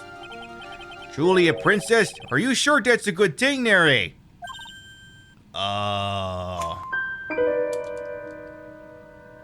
Is it just me or did the air in here get cold real quick? Do I detect a hint of a grudge against Regina? I'm sorry to ask, but why are you in a wheelchair? Oh, the nerves in my legs were badly damaged there, eh? And you can't walk now. I can't even stand now. And since I live on the 3rd floor, yeah, I know I can't even leave this building by myself. That's awful. The accident happened during an acrobatics session, right? Oh.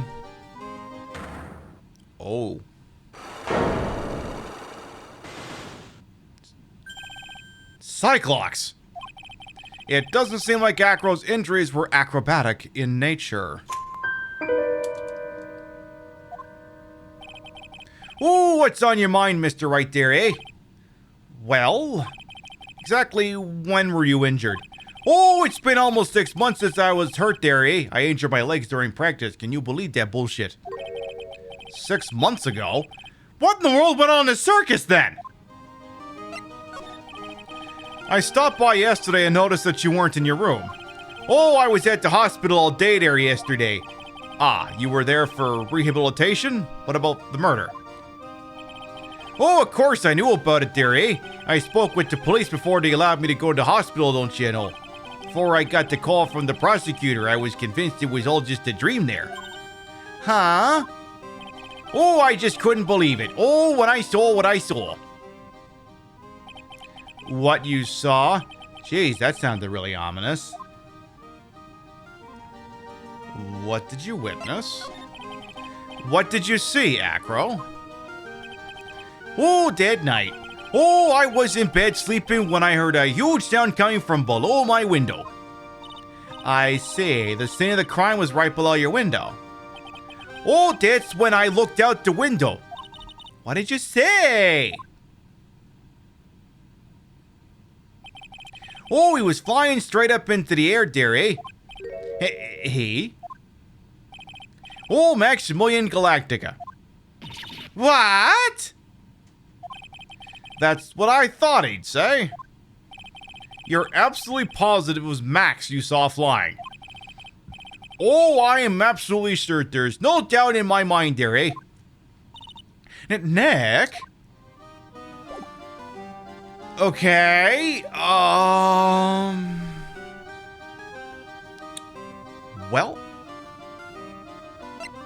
Well, Max did ask me to show this to everyone. Does it do anything for you?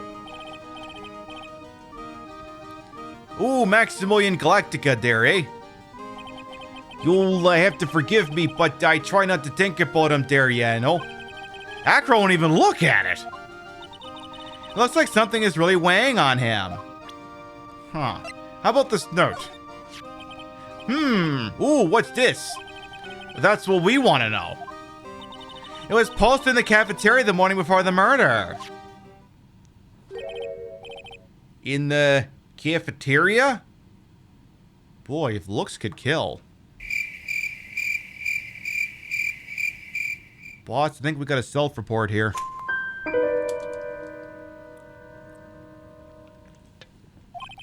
What happened? He suddenly looks incredibly serious. If it's got something to do with her, then you should go straight to the source there, eh? Her? Oh, Regina, ask her about it there, eh? Okay. Sure, let's, yeah. Go ask the kid about it, I guess. I could do that. Is she at the big top? Looks like it.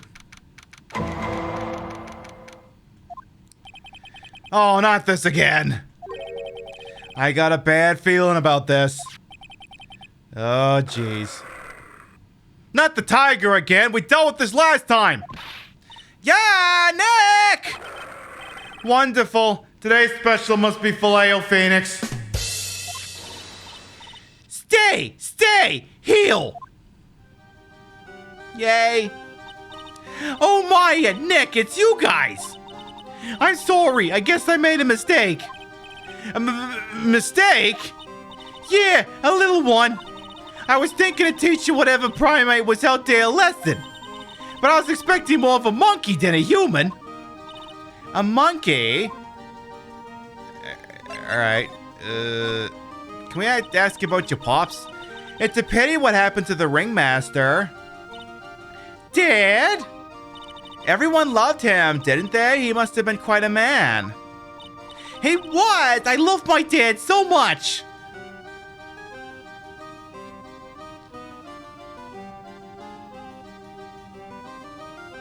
This is not the response I would be expecting to be having from someone whose father was just killed. I mean, everyone agrees in their own ways, but something just isn't adding up here. The fuck do I do with you now? I hate to see it, but she doesn't seem all that broken up about her father. That's why I feel so lonely. Now that I won't be able to see him for a while. For a while?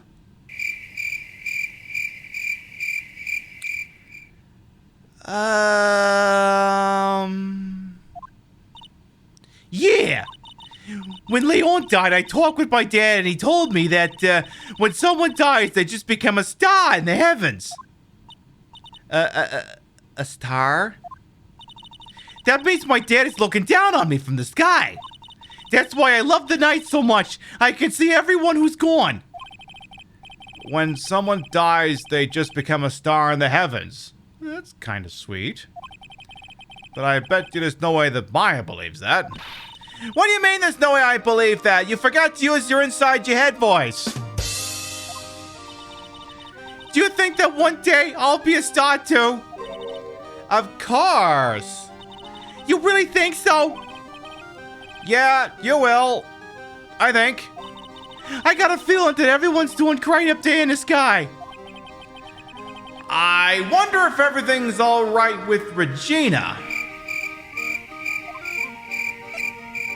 Can I ask you about the monkey? Just to go back and clear something up, why'd you want to teach Money a lesson? Because he's a meanie. He's got something that means a lot to me. Something that means a lot to you? It must be something shiny, right? Actually, it's a stage costume. It's got lots of spangles. It's really beautiful. You should see it. We should. When the costume gets hit by the spotlight, it dazzles. Hey, Mr. Attorney. Huh? If you saw that monkey, you'd get my costume back for me, wouldn't you? It's really important to me. Alright, chat, we pick gladly, but of course, I'll get it for you. You ever get the impression this is a would you kindly moment? All that's missing is Atlas. Would you kindly retrieve my outfit? Leave it all to us! I guess there's no turning down that request. Yeah, you're really gonna do it? I guess so. Yeah, it's the but thou must. By the way, can I ask you about this? Regina, have you ever seen this before? I know what this is. Really? Well, it was in my pocket for a while.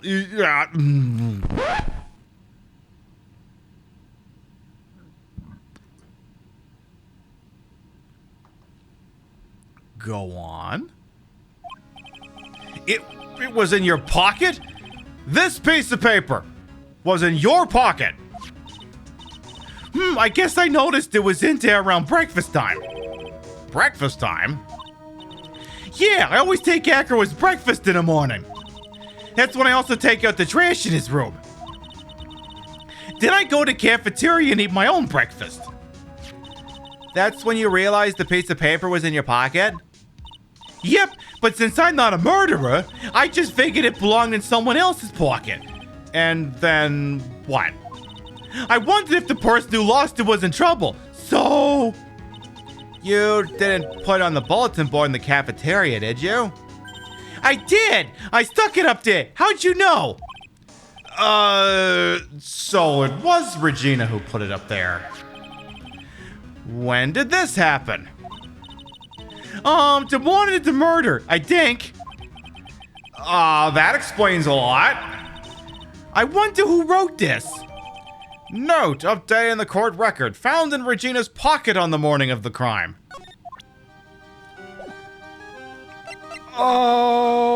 Okay.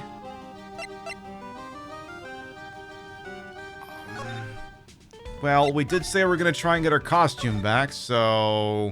I see... Any chance Acro left? No, he's still here. Maybe Mo's room? Oh, shit.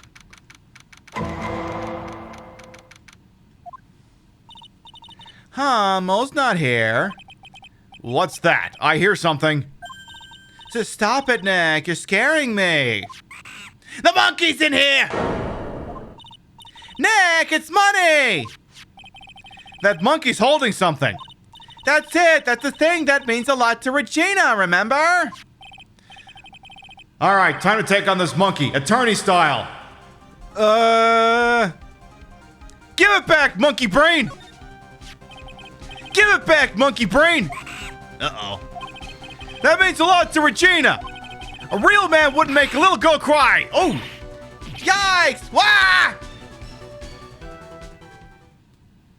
Boy, that escalated quickly. I mean, that really got out of hand fast. I tried to have a man-to-man talk with him. I really did. You know, man-to-man isn't really accurate. It was more like man-to-monkey. Nick, you... I swiped it while Money was distracted.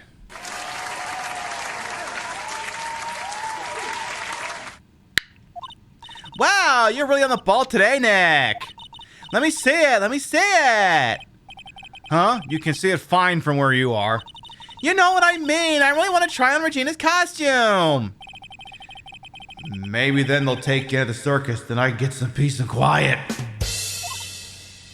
Huh. What's the matter now? It doesn't fit me at all. Oh, well, guess it's time for you to lay off the burgers. Oh, don't even start with that. Not to mention, it doesn't look like something any girl I know would actually wear. Well, a shiny spangled vest. It's not my size at all.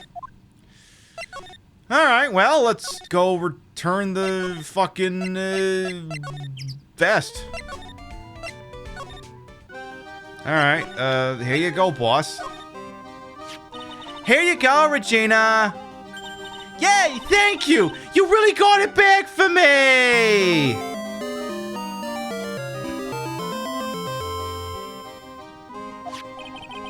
Don't mention it. I love you, Mr. Attorney. Ah, jeez, it's nothing. No wonder guys smell too much in front of this girl. Hey, Regina. That costume is yours, right? I tried it on, but it didn't fit me. Huh? This costume? Oh, this isn't mine. It was Leon's. Leon's? You know, the lion she told us about. Oh, the one that someone killed.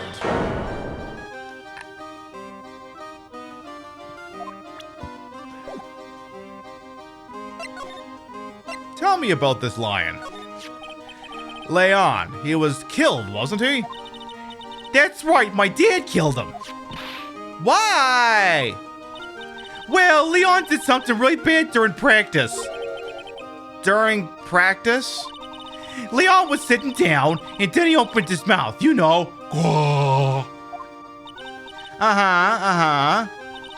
Usually when he did that, I put my head into his mouth. Wait, you put your head into a lion's mouth? I sure did. The people in the crowd always loved seeing me do that. They'd always start screaming. You sure they were screaming because they loved seeing you do that? Anyways, what was the bad thing? I'm almost afraid to ask. Oh yeah, Leon bit someone during that practice. Regina, everything was alright though, right? No, it wasn't alright. That was the problem. My dad was incredibly angry. And that's when Leon... Yeah, that's when he became a star in the sky.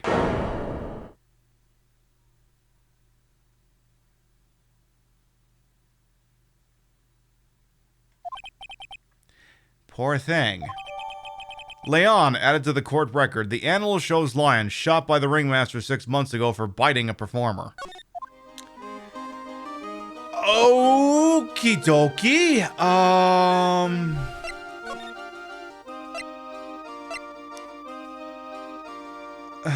Okay.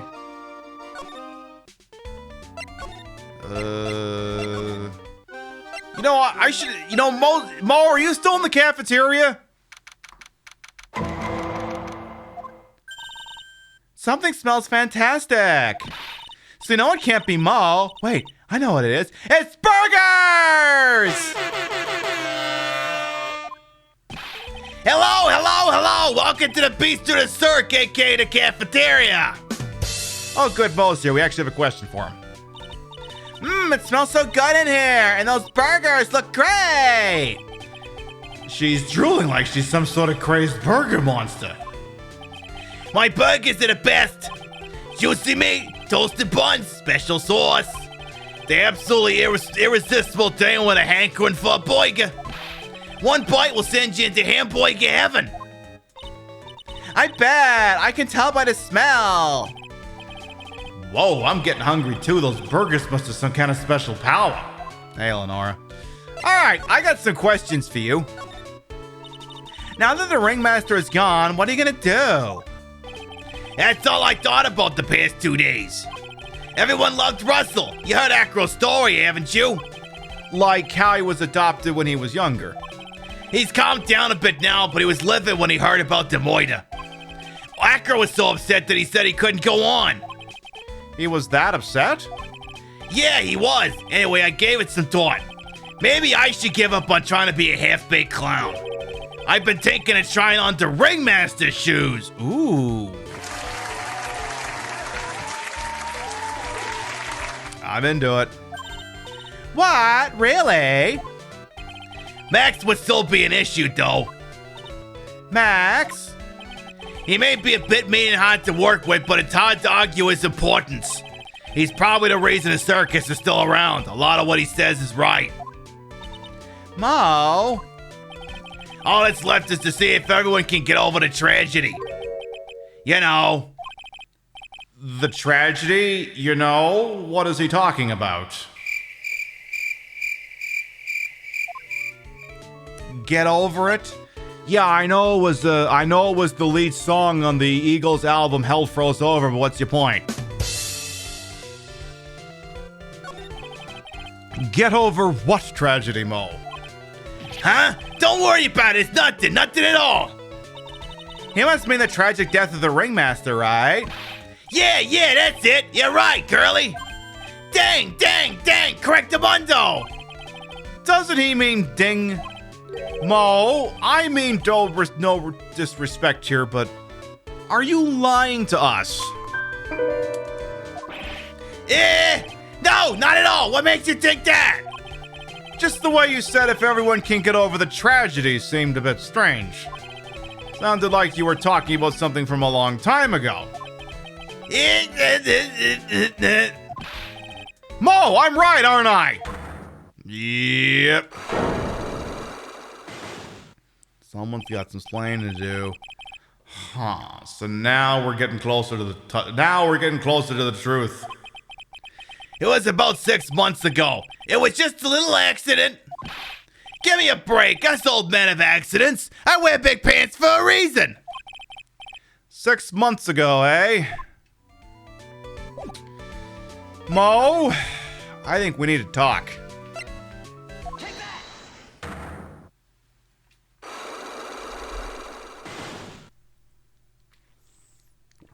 Spill it. Get over it.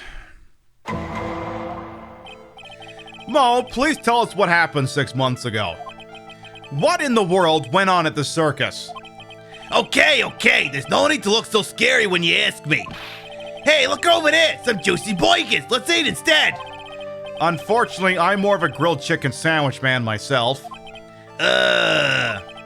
Actually, I've kind of got an idea what happened back then. Huh? Mo, you said something about an accident. This wouldn't happen to be the cause of that accident, would it? Wouldn't happen to be an animal that is no longer with us. I heard a little bit about it from Regina. Leon made a mistake during practice, right? How did you? Yeah, one of them. I told him so many times. You shouldn't be doing such dangerous acts. Like putting her head inside Leon's mouth, right? Yeah, but Regina believed in Leon. She believed so strongly that the ringmaster went along. He never could say no to her. Out of curiosity, who was bitten?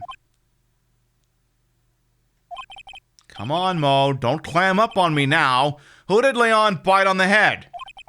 Well, I promised I wouldn't say anything. You promised? He's involved in this too. He's involved, huh? Mo must be talking about... Mo? Is this the person you promised you wouldn't say anything? Wouldn't happen to be... Oh, I don't know. This guy? It must have been Acro, right? How did you know? Don't worry about that, Mo. Getting to the bottom of this accident may help solve what happened to the ringmaster. No way! I need to know the truth about what happened to Russell. Please tell me what you know. I'm sorry, Acro. Got him!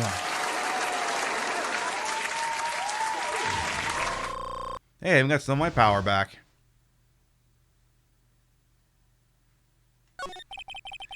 It's just like you said, the accident.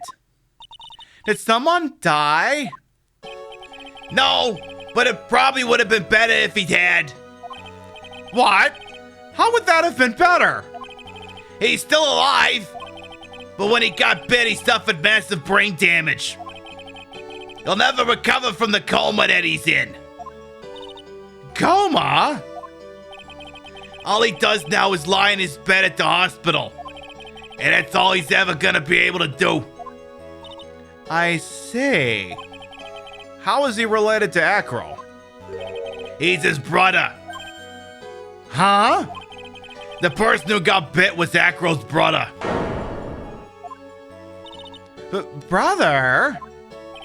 They were an acrobatic team of brothers, Acro and Bat. Cute nicknames, I thought. Anyways, they were an incredible team, cut down together in their prime. Go on. Who is Acro's younger brother? Sean Dingling, but everyone always called him Bat. He fell in love with Regina. Trying to win a love was his downfall. Everyone seems to fall in love with Regina. 6 months ago, while we were practicing, all of a sudden, Bat blurts out, "Let me perform with Leon." Why'd he do that? I don't know, but that's what caused the accident.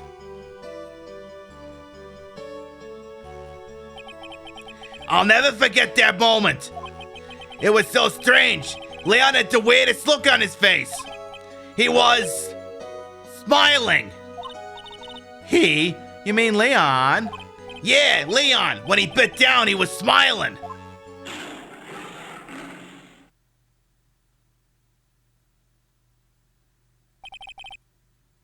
Boy, they cleaned that up from the DS version. Some sick grin. No way! That's impossible! That's f***ed up. A smirking lion, a flying murderer. Why does it seem that it's always Mo who catches all these incredible events? Nick, can lions smile? You think I fucking know these things? We never told the police about the incident. The circus would have been shut down if we had.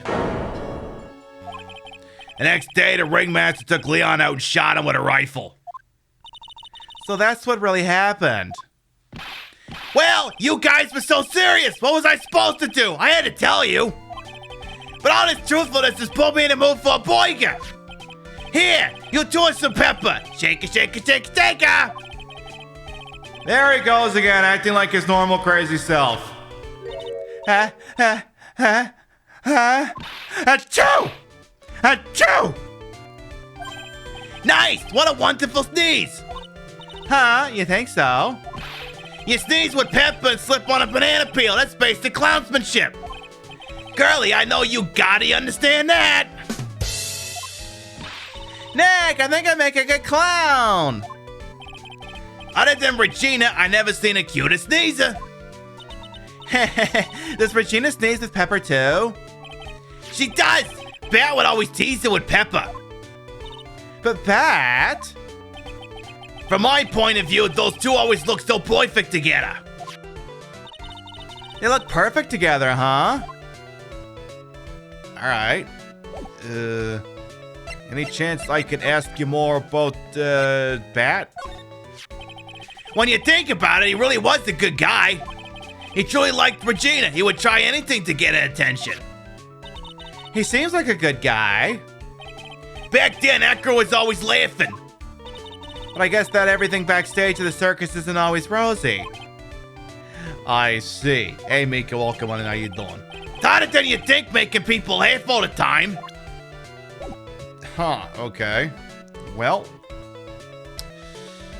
I am thinking we've got just enough time to talk to who we think definitely had something to do with all this business. Let's go talk to Acro, shall we? You still up there? Guess I got a question or two for you. Thank you for a shout out for my unofficial daughter. Please and thank you. Oh, Mr. Right, dearie. Oh, you're back again, I see there. Well, he did say I'll be back. Wait, or was that someone else?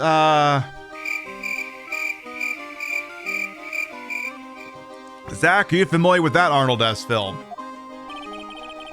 We're back because Acro's hiding why his... Well, we're back because Acro's hiding why his legs were injured. He was hurt in the accident 6 months ago. It would seem that he knows that we know.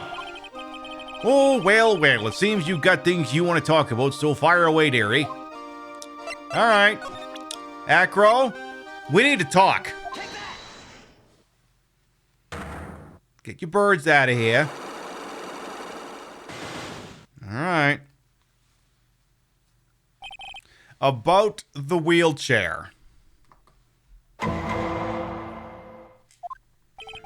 I have to ask you, how were you injured? Oh, I'm sorry, I thought we talked about this. It was an accident that happened during practice there, eh? An accident during practice. Oh yeah, unfortunately acrobats are prone to all sorts of injuries there, eh? He's lying. If that were the real cause, he'd have no reason to keep it secret. Acro, are you really telling me that a practice accident was the cause of your injury? And not, oh, I don't know, a big fuck you lion. Ooh, Leon. 6 months ago, you were attacked by the lion. That's when you were injured. Eh? Ooh, got one of them. I know I'm on the right track. I just need to keep going.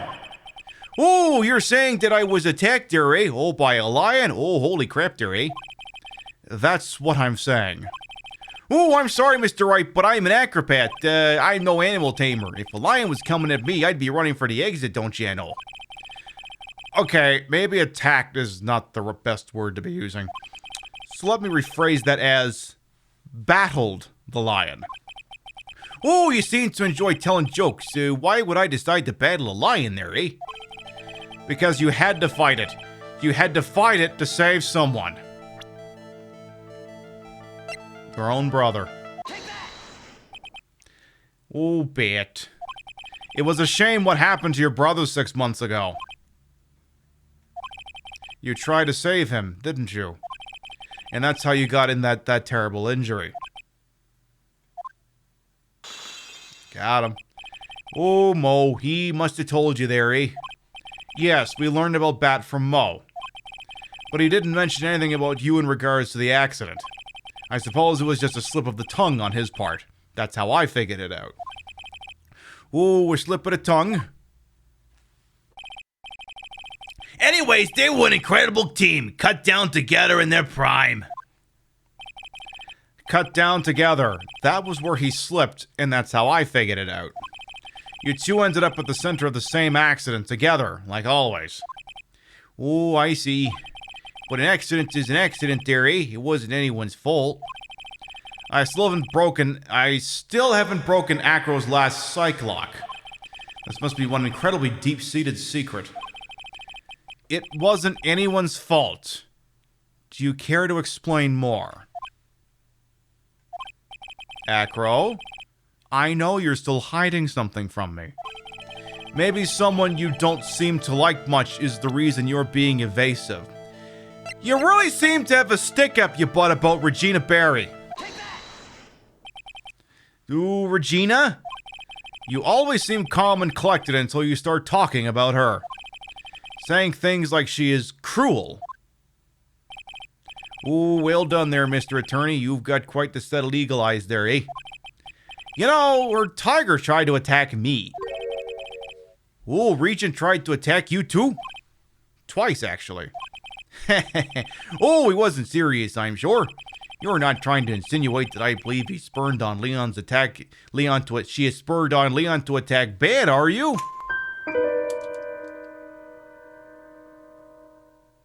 I don't know. Are you? Oh, Leon was never taught a command to attack people. Regina isn't capable of doing anything like that there, eh? Besides, Regina had no reason to want to hurt my little brother, yeah, no. Regina and Bat were such good friends back then, eh? But you still hate Regina. I've got proof of it. Oh, what are you talking about there, eh? Go! Maybe I overdid it again. If I could hand something over to Acro, maybe it'll... Here's proof that you had it up for Regina all along. This note that was in her pocket on the morning of the crime.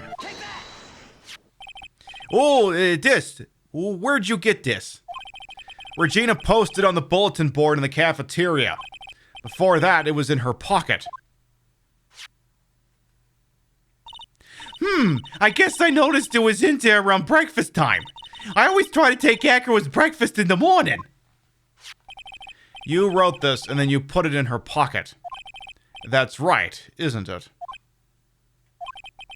Oh, that's right. Well done there, Mr. Wright. Got him.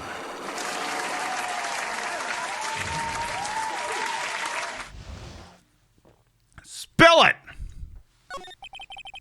Oh, my legs were injured by Leon there, yeah? Definitely. 6 months ago, my younger brother Bet had a dare with Regina. A dare?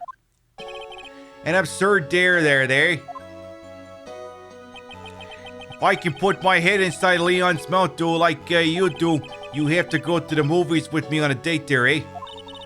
That's insane! Did you know how dangerous that is? Oh, we all thought he was being stupid too. Oh, but that lion was very old to begin with there, eh? And age brought with it countless experience in doing that very trick there, I know.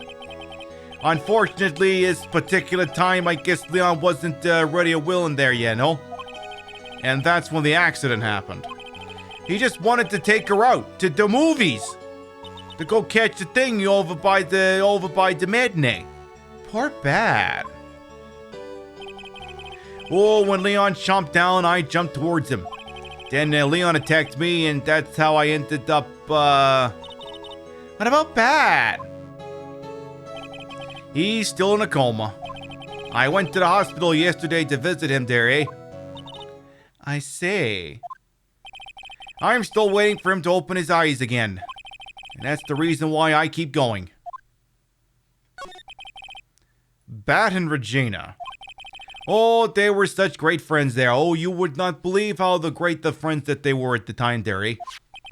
Oh yeah, I wanted you to take a look at this, eh? What is it? This is the scarf my brother was wearing when Leon attacked him there, eh? Gross, it's covered in blood. Oh, this scarf. Oh, it was a present from Regina to my brother on the day of the accident. When he did it, he looked like he was smiling. You're not the first person to tell us that.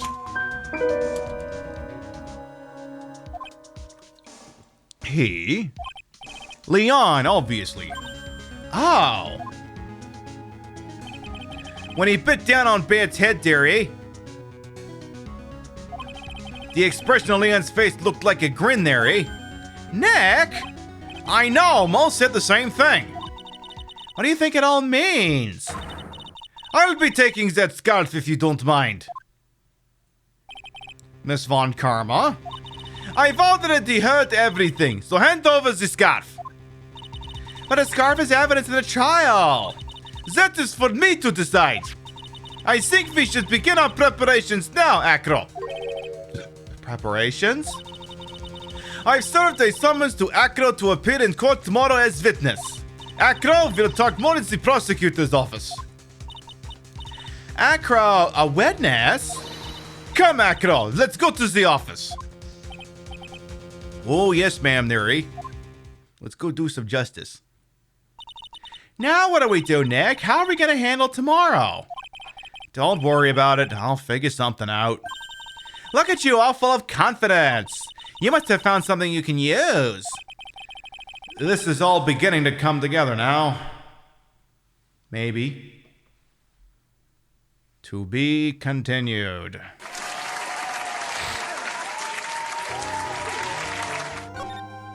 To be continued. To be continued. Right now. In the city of Los Angeles, rising crime rates have resulted in the implementation of the bench trial system. In these trials, many defendants are represented by an ace attorney known as Phoenix Wright. These are his stories.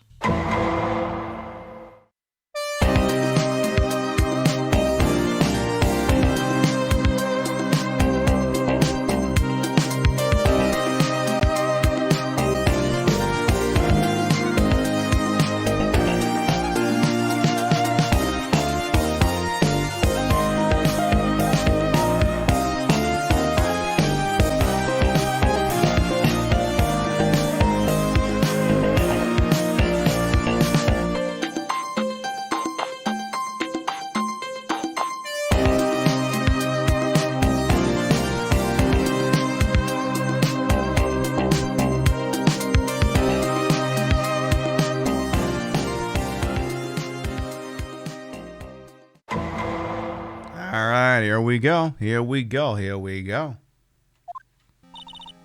Good morning, Max! Yay! Oh, yeah. Good morning, sweeties. You don't seem like your usual sparkling self today. I'm always like this before I go in front of an audience. I'm working up to it. Tee-hee. Don't get nervous, Maxie. Here, have a glass of milk. Oh, shit. She brought him a carton of milk. Regina! How fabulous! My sweetie pie princess! You came to watch my performance today? Of course I did! Mo told me that I should come and watch this! Mo told you that.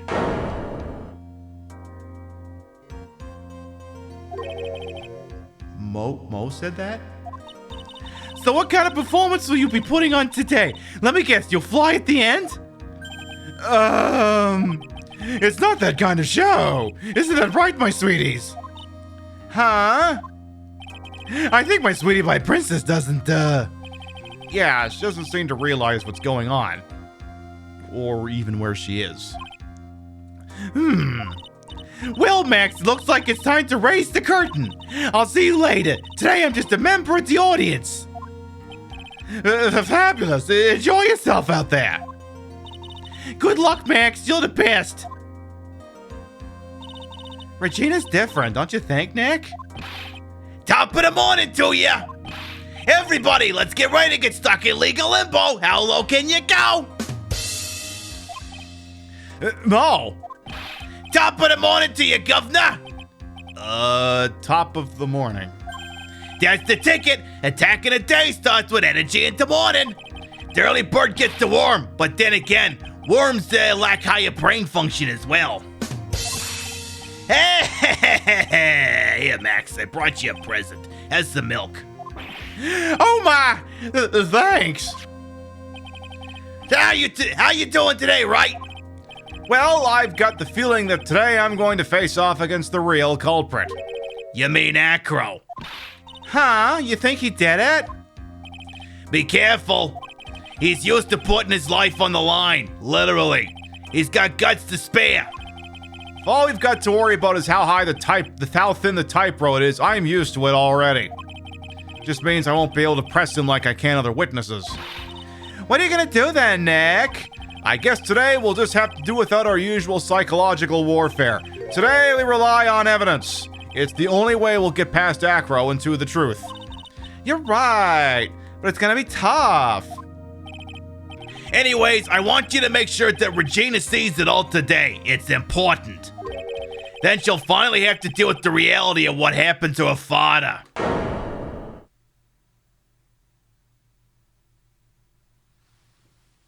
It's gonna be one of those days.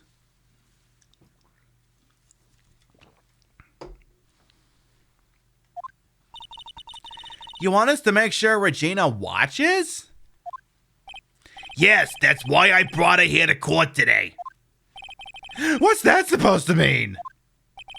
She needs to know that when people die, they don't just become stars. I may be an old-fashioned clown, but I don't believe in people becoming stars. Time for some tough love today, I guess. Hey, quiet, Riot. Court is now in session for the trial of Maximilian Galactica. The prosecution is ready, Your Honor. The defense is ready, Your Honor. Very well, Miss Von Karma, you may proceed with your case. The prosecution would like to revise its previous theory of events. What's the meaning of this? We have discovered a new witness, or shall I say a new eyewitness. One that saw Maximilian Galactica fly off from the scene of the crime. Order! Order! I had a feeling something like this would come up. Due to this division, we are now prepared to explain how the defendant flew that night. And explanations the prosecution will present if the need so arises. In fact, my detective stayed up all night creating mock-up of the scene on my orders. Poor Gumshoe. Very well, please call your witness to the stand. Time to get to work, or shall I say, time to walk the courtroom tightrope. Peeking at something here real quick. Oh no, not TikTok.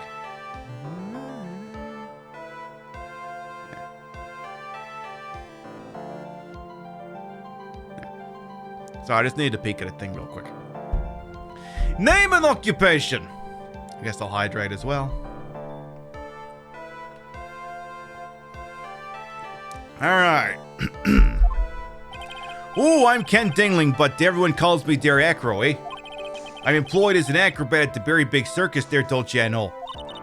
Where will use the night as the crime? Oh, I was in my room that night. Oh, if you look at the map, you see the witness's room is near the crime scene. And there's the crime scene. Oh, my room is on the 3rd floor. The crime scene is below my window. I'm actually blocking. I'm basically covering where the room would be. It's there. The night of the crimes, the witness saw something quite shocking. Would you tell us what you witnessed? Oh, okay. Oh, what I witnessed. Oh, it was just after 10 p.m. and I was resting in my bed there, eh? Oh, around that time I heard a large thump noise from coming outside the window there, don't you know? Oh, then a few moments later I saw someone flying right by my window. It was Max Galactica. I only saw him from behind there, eh? But that's who it looked like, done you believe that bullshit? Oh, to be honest, when I saw that, I thought I was dreaming. I thought that shit indeed. Here, this witness's testimony matches up with that of the clown. If that's the case, there is very little the prosecution need add. All that's left is to explain how the defendant disappeared into the skies at night. Whoa, whoa, whoa, whoa, whoa! Before we get that far, I'd like to cross-examine the witness. A foolish choice by a foolish fool who wishes to feel the foolish sadness of a sad fool. A man must know the proper timing for things, Mr. Phoenix Wright. Just like your old friend, Mr. Miles Edgeworth did. Don't start with him. I don't want to talk about him. Mr. Wright, do you have a problem with a witness's testimony? In the words of Miss Von Karma, may I quote yesterday's proceedings? There's no way that actually happened. Very well, you may proceed with your cross-examination. All right. Here we go, here we go, here we go. Just after 10 p.m., resting in his bed. Around that time, he heard a large thump noise from outside the window. Your room is on the 3rd floor, right? Oh, yeah. And you said you were resting in bed. Oh, that's correct. But you were still able to hear a sound from outside. Oh, I was indeed. Pressing acro doesn't seem to get results. But maybe something was contradictory in what he said just now. I don't know. What's the matter, Mr. Wright?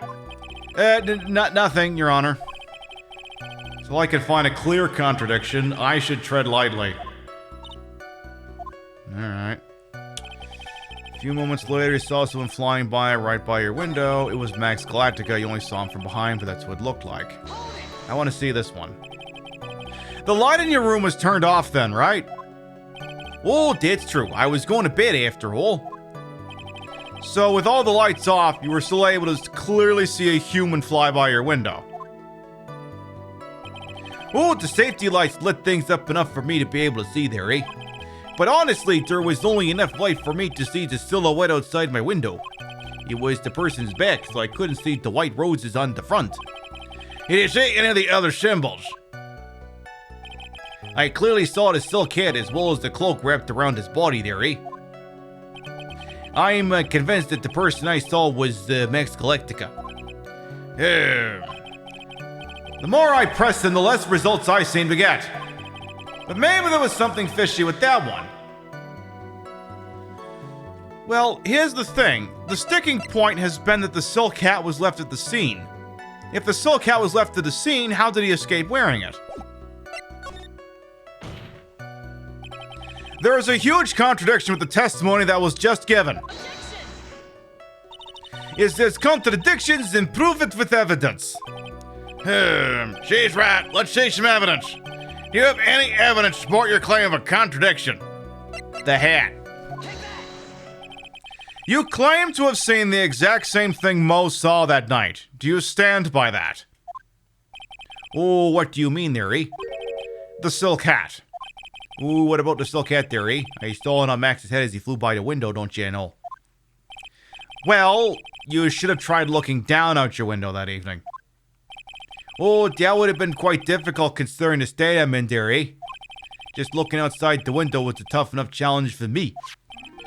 That's a shame because you would have noticed the silk hat found on the scene. That's the ringmaster's hat. Ooh, isn't that right? No. Afraid not. No matter how hard you look at it, this is Max's silk hat. Where are you going with this, Mr. Rat? Are you saying that Max has 2 silk hats? No, this is a handmade, one-of-a-kind model made only for Maximilian Galactica. Which means, Acro, that you've been fibbing on the stand! Order! Order! As always, it looks like someone just had to open their mouth before thinking. Are you okay, Nick? Well, I opened my big mouth, and now I have to back it up. How about it, Mr. Rat? What would cause this witness to commit perjury in this court today? 'Cause he fucking did it? Your Honor, on this occasion, the defense accuses Acro himself. On this occasion, accuses Acro? What in the world are you accusing him of? Obviously, we accuse him of the murder of Mr. Russell Berry. Mr. Rat, are you serious? Deadly serious, Your Honor. I think your trips to the circus have served you well. You seem to have learned how to try and grab at an audience's heart and minds.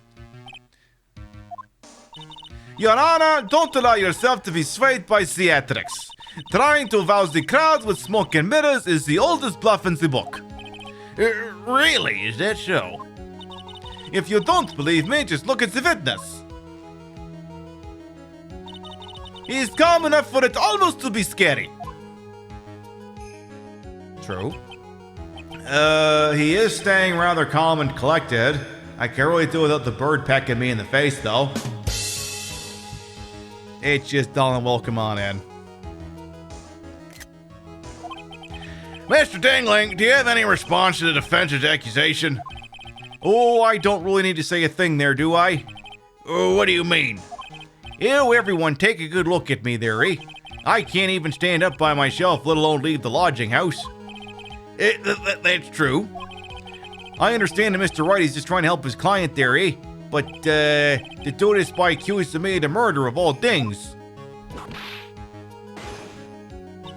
See, even sliver of common sense makes it clear the accusation is ludicrous. She's right. Way to pick on the disabled, you heartless, cruel man. Phoenix is a poopy head. See that, Mr. Phoenix, right? If you're trying to drum up support from the peanut gallery, that's how you do it. Someone tell Miss Von Karma that's also an outdated term. I think that's enough of this little game. I've got the doctor's note to confirm that Acro is unable to stand under his own power. Maybe the defense is planning on making a claim to counter this as well. I can hear the defense now. Acro had the accomplice. What do you say about this, Mr. Rat? Did Acro have an accomplice? No, we're pretty sure he did this by himself. Now then, this must be when we hear the name as the mystery accomplice. Not this time, Von Karma. You fucking what? You're not going to sucker me into this one. What are you blabbering about, Mr. Rat? There was no accomplice! Acro planned and committed this murder all by himself! Order! What are you getting at? Way to keep them on their toes, Nick. Now I'm gonna have to prove how it all fits together. I have to show how Acro murdered Russell Berry. Can you do it, Nick? Can you really do that? I know what I can't do. I can't stop now. If I stop attacking, I'm doomed. Alright, then let's do it! Mr. Phoenix Wright. If this witness is the killer, then his eyewitness account is all lies, correct? Mr. Wright, I'd like you to clear something up for me. When the crime was committed, exactly where was Mr. Dingling? Okay, so if we're accusing him of being the criminal, well, he clearly could only have been in his room, so I'm just gonna point there. He was obviously here the whole time. That's Acro's room. Pretty simple, eh? Acro wasn't able to leave the lodging house by himself. In that case, there can only be one correct answer. Acro didn't leave his room to kill the ringmaster. What? Are you nuts? Now you want to get nuts? Come on, let's get nuts. What say you, Mr. Dingling?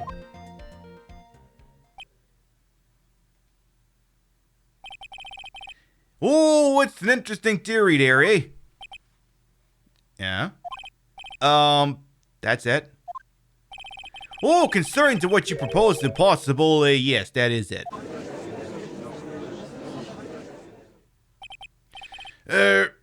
Mr. Wright? Yes, Your Honor? As the witnesses stated, your assertion is impossible. As he is in a wheelchair, there's no way he could go to the scene or be the killer. You've got a point. It seems you've forgotten once again, Mr. Phoenix Wright. The defendant was clearly spotted at the scene of the crime. That's true. Mal said that he saw Max, didn't he? I don't think Max is fucking us on this. But Maya, it's still impossible for humans to fly. Oh, do you mind if I ask a question here, Mr. Wright? What is it? Oh, I understand some of your logic, dearie. However, how do you think that I killed him? If I can't leave my room, obviously I couldn't wear Max's costume, dearie. Huh, how did he do it? That's the next course of this legal buffet. Be careful, Nick, if you mess up here... She's right, I can't mess up here, I gotta give this one some serious thought. I'm sure that Acro killed the ringmaster. And he did it while he was in his room, no doubt about it. Time to enlighten us down, Mr. Dingling committed the murder, Mr. Wright. Well, we're clearly gonna have to present evidence. I'm going to present some evidence. So what did Mr. Dingling use to commit the crime of murder against Russell Berry? Well, let's just look at the court record and see what fits. Hey, Slynetta, welcome on in. Not the badge. Not the Magatama.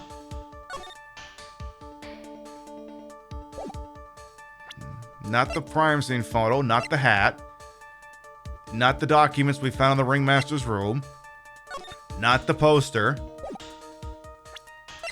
Not the orange bottle that we found in the cafeteria.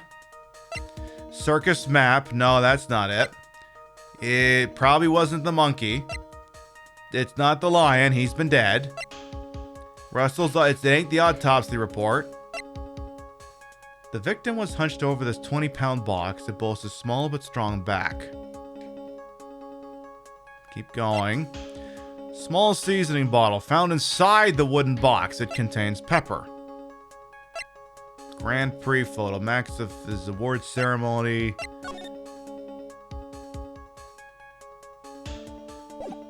Keep going. It's not the note.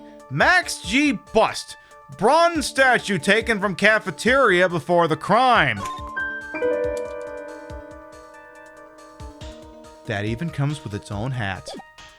That's what it is! What is that? A picture? It is indeed. The problem is with the item that's shown in the picture.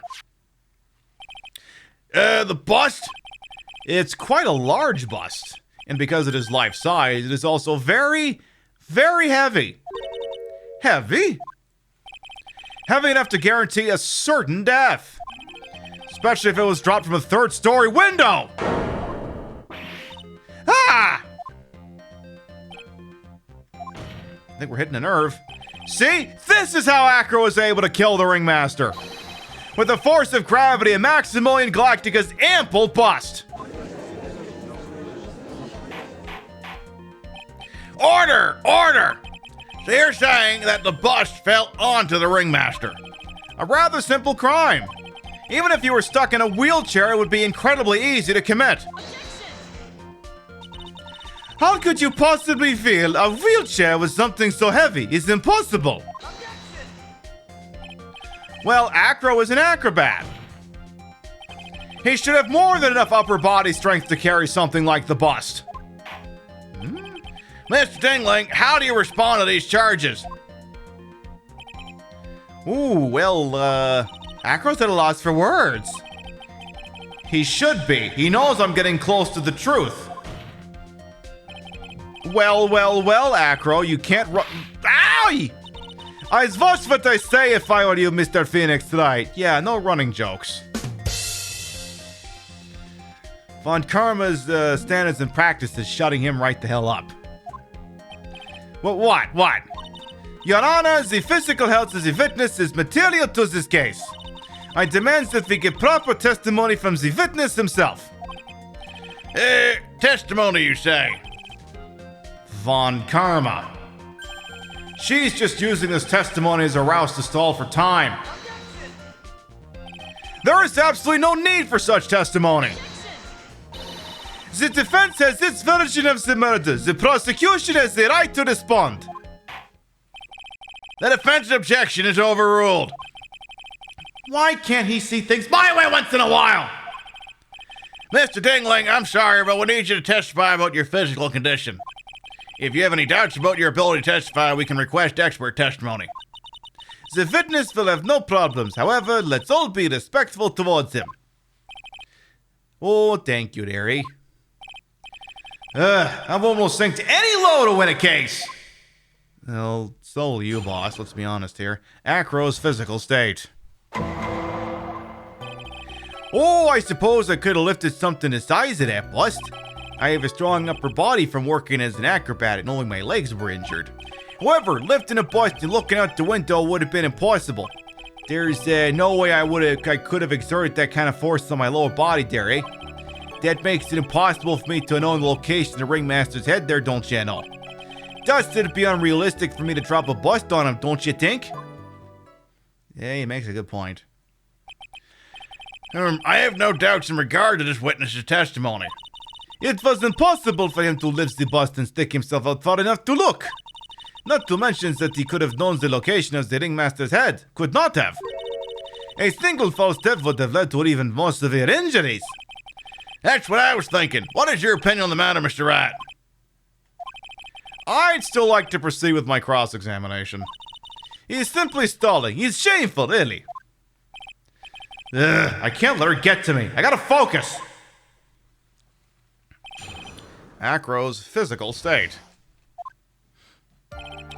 Oh, I suppose you could have lifted some the size of that bust. I have a strong upper body from working as an acrobat, only my legs were injured there, eh? Whoever lifting a bust looking out the window would have been impossible there, don't you know? There's no way I could have exerted that kind of force on my lower body. It makes it possible if you know the location of Ringmaster's head. I want to see the evidence again. Okay, so the wooden box is there. Let me see the note here. We didn't actually look at this. To the murderer, you haven't forgotten what happened 6 months ago, have you? I have conclusive evidence of what took place. Meet me at 10 p.m. tonight at the Lodging House Plaza. Oh.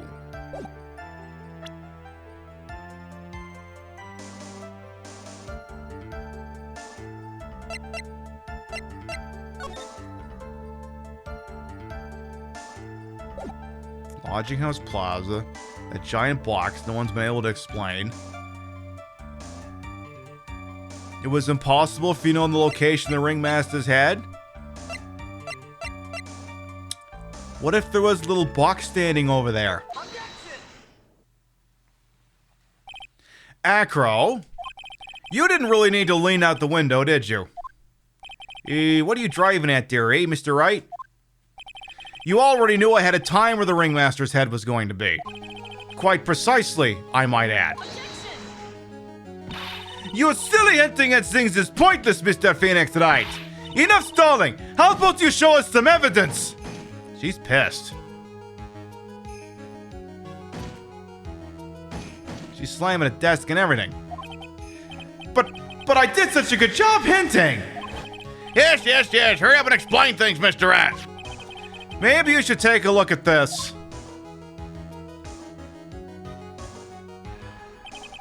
The key point here is the wooden box. Yeah, the same wooden box the victim was found hunched over? The same. The question is, who placed the wooden box here? Who? When Ben and company saw the ringmaster, they didn't see him holding the box.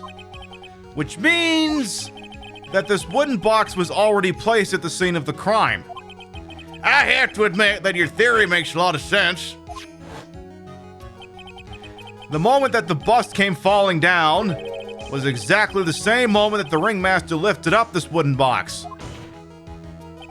Which means that the answer to all these questions is now crystal clear. You mean? If the bust were to fall upon the point marked out by the wooden box, there would be no way it could miss the head of the victim. No! Order! This is unbelievable! Finally, some of these loose ends are starting to tie themselves up. Now I just gotta keep going, and there's only one way to go from here. Forward! So the next question I have is, who placed the wooden box at the scene?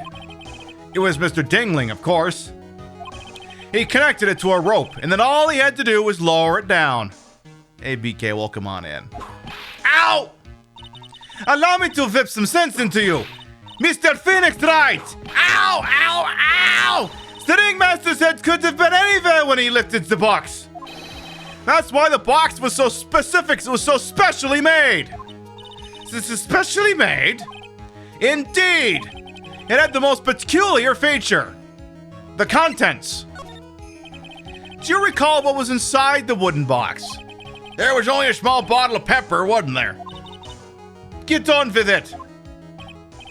Well, what's the matter? Can't cut your tongue? I don't see any relationship between the location of its head and the box's contents. I think I might have outthought myself here. No, Nick, you didn't think enough. Mr. Wright, do you still maintain the box some sort of special feature? Indeed. It had the most peculiar feature. The size? The box was a remarkable size. Size? Exactly. I think you can tell from the picture that the wooden box was very large. To lift it up, one would have been required to squat. Meaning that one would have had to have taken up in both arms, right? Moreover, the box is quite heavy. It weighs the neighborhood of 20 pounds. The box also has carrying handles on either side, doesn't it? That is correct. To lift up the box, you'd have to squat down. Which means that no matter who you are, your head would be in approximately the same place. Fool!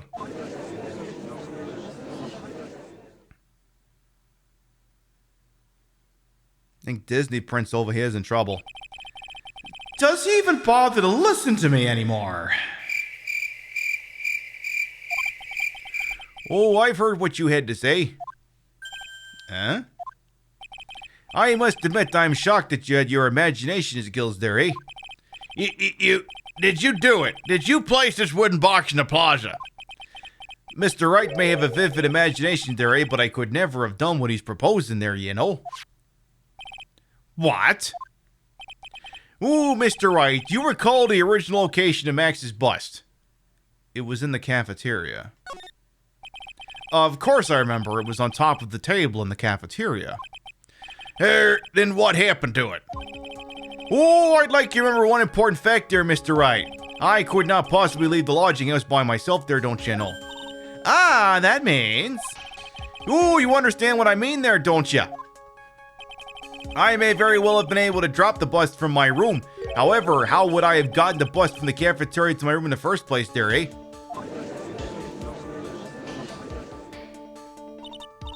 You see, Mr. Phoenix Wright explains that!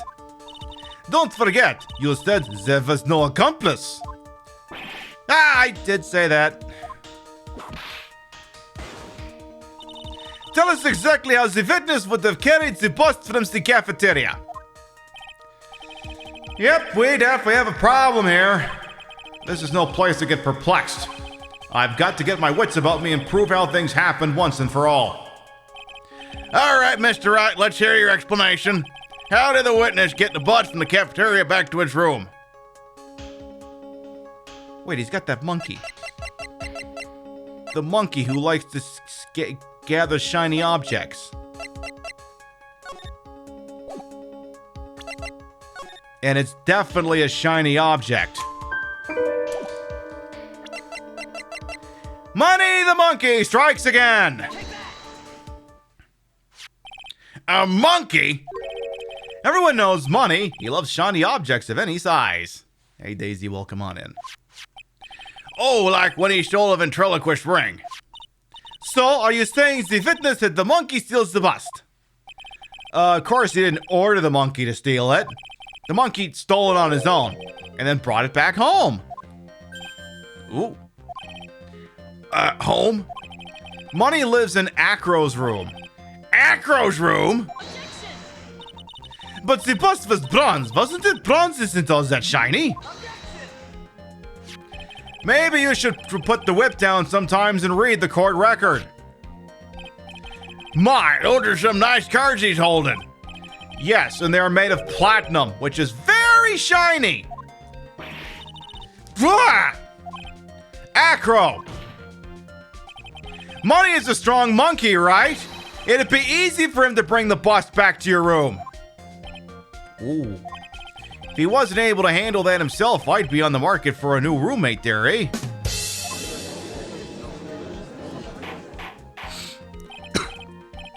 Order! Order! I said order! Miss Von Karma! Where's the bust in question at this moment? I don't know. We're searching for it as we speak. This is a rather strange turn of events. Let's say that the monkey had not stolen the bust. What would have happened then? Well, in that event, something else would have been used as the murder weapon. Huh, wait. Then you mean this bust was the murder weapon purely by accident? It's possible. Maybe Acro saw Money's mountain of stolen goods and thought to use one of them. He doesn't seem impressed. Anyways, I think we've more than proven one critical fact. Namely that it was entirely possible that Acro was the murderer. Moron! Mr. Wright's argument was so circular, I'm still a bit dizzy. However, his argument does hold water. There's no denying that. Ow! Don't seem so flamboozled, especially by this fraud of an attorney. Fraud? You've forgotten the absolute most important thing, Mr. Phoenix Wright. And what's that? You should know. You forgot that your fraud of a magical client was spotted at the scene of the crime. Ah! There is no reason to doubt the clown's testimony. That's true. How do you respond to that, Mr. Wright? Nick, don't let her beat you now. I won't. This is my chance to turn this trial around. When the murder occurred, there were two people at the scene of the crime. One was the victim, Russell Perry, and the other was the murderer himself. Answer this, and only this, Mr. Phoenix Wright. Who was the murderer the clown saw? Well, the bust, duh. He saw Max's ow! I asked who the other person most saw in the scene. That evidence has nothing to do with the question. Au contraire, mon frere, it does indeed have something to do with the question. Uh-oh. Mo said that he saw Max's silhouette. But he did not actually see the man himself. It wasn't a human being he saw!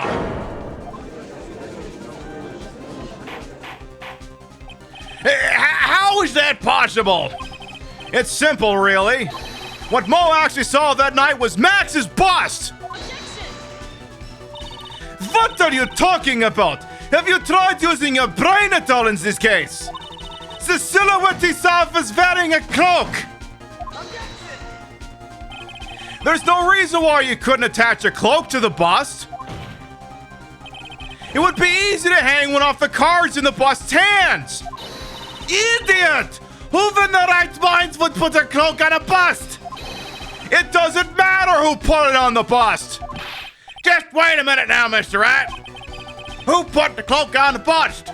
That question's the utmost importance on this case, don't you agree? Don't! You caught me. So let's have it, Mr. Rat. Who put the cloak on the bust?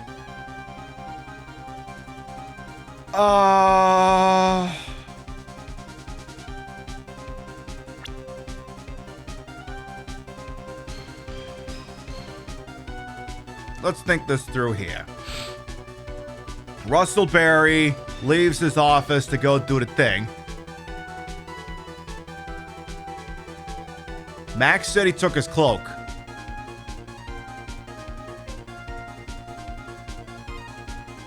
The victim did it.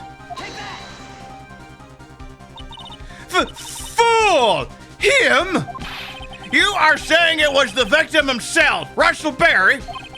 That's what I'm saying. The victim himself placed the cloak on the bust. Place the cloak isn't really the right way of putting it. Then what would be the right way of putting it, Mr. Rat? Explain yourself! Nick, do you really have a handle on all of this? I'm fine, Maya. I'm finally putting all the pieces together. There's really only one picture I could paint anyways. All right. So you want to know what really happened that night? Let's step back in time. Acro used a rope to lower the wooden box onto the scene. Then he attached that rope to the bust and dangled the bust out of his bedroom window directly above the wooden box. At the same time, the ringmaster told Max to wait in his room and went to the scene. Of course, at the time, the ringmaster was wearing Max's costume. Perhaps he didn't want anyone to recognize him that night. But just as he feared, he was spotted at the entrance of the lodging house by none other than a ventriloquist and his puppet, Ben Entrello. When the ringmaster arrived at the scene, he bent over to lift the wooden box. And that's when Acro took his chance and released the rope. Now, this is when the magic happens. At the very instant that the bust hit the victim,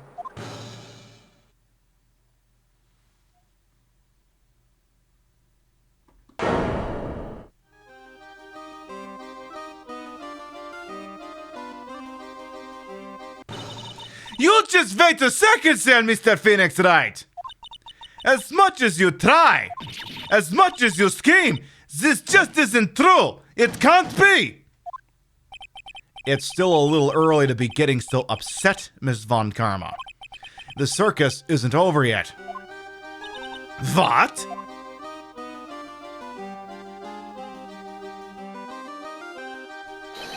The impact of the bust on the victim threw the cloak up, which snagged onto the bust.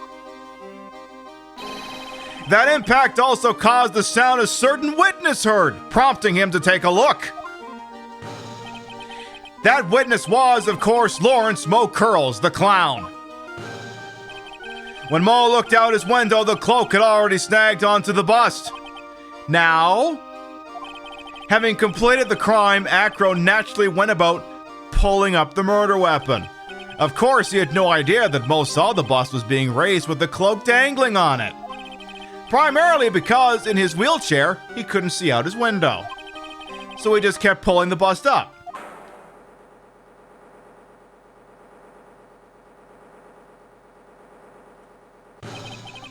And that is how the magical murderer disappearing into the sky came to be.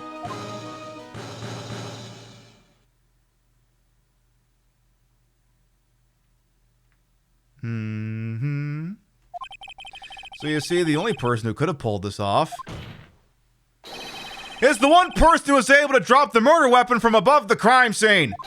Acro! It could only have been you!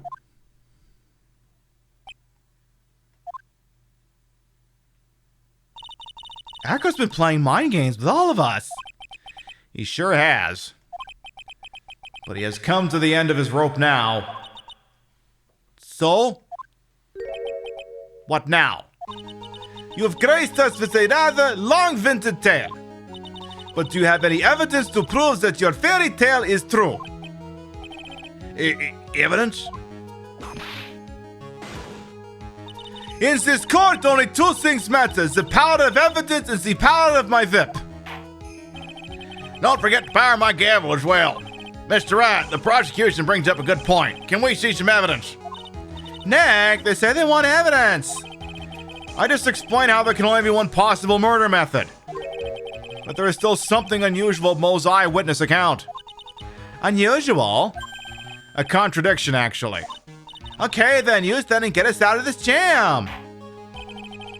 That's enough talking amongst yourselves. Proceed, Mr. Wright. Present some evidence to court that backs your claim. I want hard proof that you have unraveled the trick to this magic case. It all comes back to the fucking hat. The fucking hat they found on the ground. If the hat's on the ground, how could Mo have seen it when it rose up? It all comes back to the fucking hat. The problem is Max's three symbols. You know, the silk hat, the cloak, and the white roses. Those symbols were a problem numerous times during yesterday's proceedings. Yesterday, there were two contradictions in Mo's testimony. The silk hat was one, the white roses was the other. But the theory I just presented explains all of these contradictions. You fool! Do you ever shut up? Max's silk hat was found at the scene of the crime.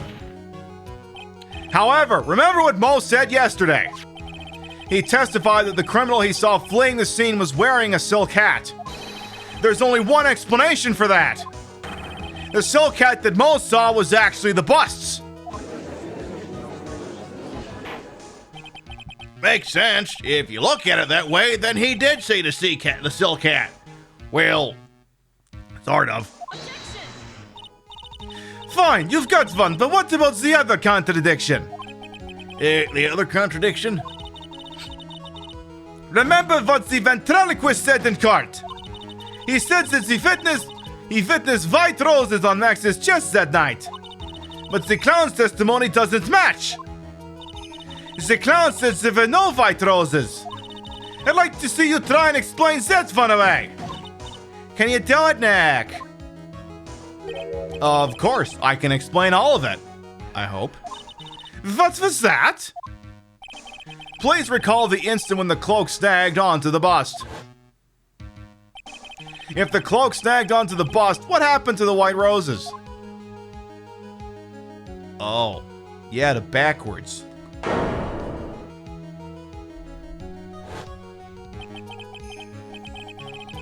Do you get it yet? If the cloak got snagged onto the front of the bust, it means that the white roses would end up on the back of the bust. Ah! Which explains why Mo didn't see them. The white roses were not visible because they were on the back side of the bust. Order! Order!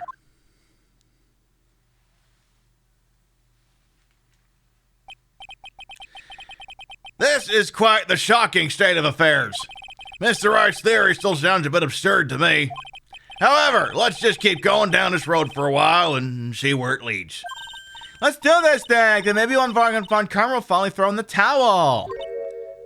Not from the look she's given us. Or the one he's given us. Well, so much for that theory. Ooh, Mr. Wright, do you mind? What is it? You took the time to research our circus, didn't you, eh? Well, yes, I did. Is there something making you think I didn't? Oh, if you did, then maybe you'll understand why I think you're a little bit off track there, eh? Why is that? Motive! This witness feels incredible debt of gratitude towards the ringmaster. True. Anyone with any relation to the circus is well aware of this. Yeah. Thus, there's absolutely no way someone like this would kill the ringmaster.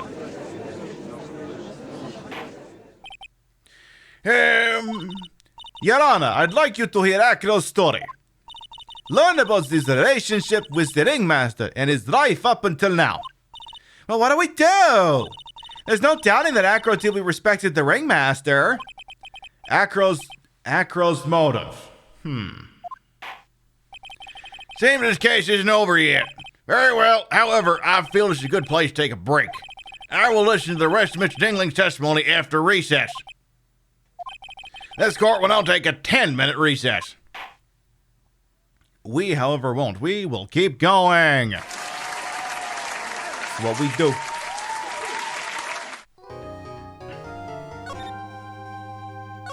Full speed ahead!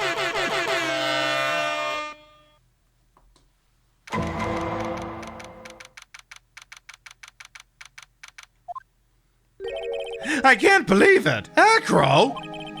It's pretty shocking, isn't it? It definitely is, and I think he was always the most straightforward of the group. Jeepus, am I that hated? Him. Acro tried to pin the murder on you on purpose. Hey, he did. Psst, psst. But I'm nothing but a little old nobody, you know? But you're not, which is kind of the reason why. Hey, pal! You gonna ignore me after went to all this trouble to bring you some evidence? Detective Gumshoe. Forget it, I'm going home. This guy deserves to be guilty anyway. Now, detective, I'm sorry. Look, why don't you relax a little? We got some really tasty milk. How about a card trick, detective? Well, if you insist. Now about that evidence you mentioned. What is it? Here you go. This was yesterday in Acro's room. Yep, and I've included the forensic results. Take a look at it later. Well, Miss Von Karma be mad that you're doing this? Well, we would have gotten it in discovery. That's why this is all a secret. Look, details on a need-to-know basis, and we're not really allies to anything, but everything that's happened in court up till now has gone according to our plan.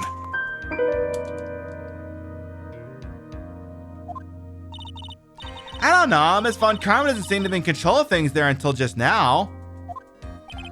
You'll figure it out eventually, pal. Yesterday, our final plans were set into motion. Final plans? That reminds me, I got a message from the prosecutor for you. Nothing is ever truly decided till the very end.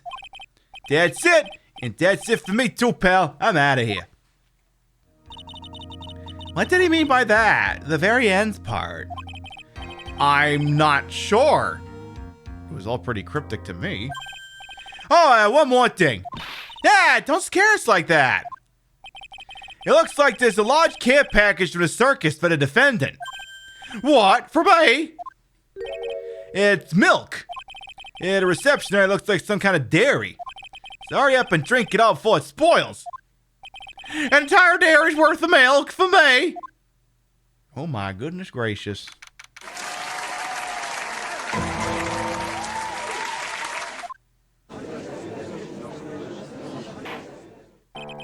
Court now back in session. Can I see this thing Gumshoe just handed me?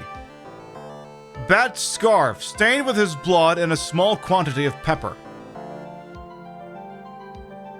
Okay. Miss Von Karma, please continue from where you left off. I'd like to continue with Acro's testimony, starting with his relationship to the victim. I'd also like to get proof from the defense. Proof of what kind of motive Acro would have to commit this crime. Understood. Now, Mr. Dingling. Oh, yes, Your Honor, dearie. Please proceed with your testimony. Finally, we get to the motive. Wait, Nick, are you okay? Just do me a favor and don't ask questions you don't want the answer to. Gulp.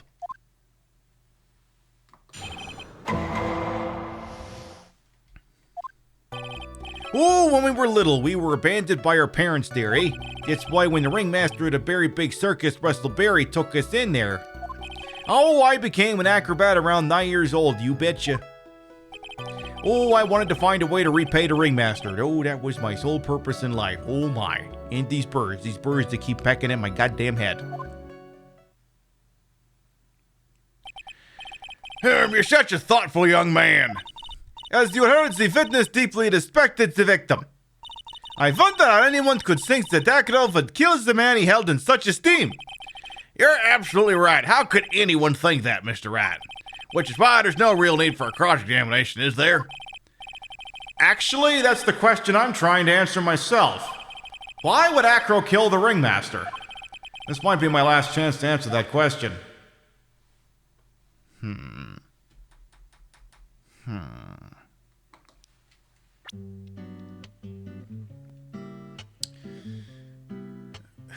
We don't really have a motive for him killing the ringmaster.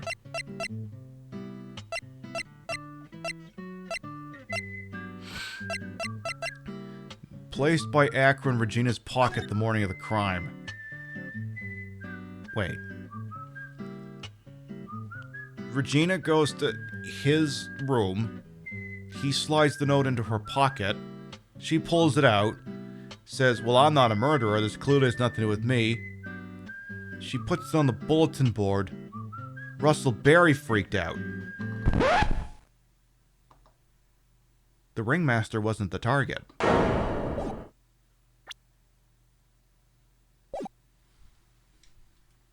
I don't need to ask about your motive for killing the ringmaster. There's no need to cross-examine this witness. What's that? Why was the ringmaster murdered? There's no need to delve into that bit of testimony when I already know the answer. Huh? Mr. Rat, I'd like to ask you a question. Go ahead, Your Honor. I would just like to know, can you provide an explanation as to why Acro would want the ringmaster dead? I actually can't provide one. Nick? Yeah, I didn't even have to think about it. It was obvious from the start. Your Honor, the reason that Acro killed the ringmaster is something that can't be proven. What? That's because Acro had no reason to kill the ringmaster at all.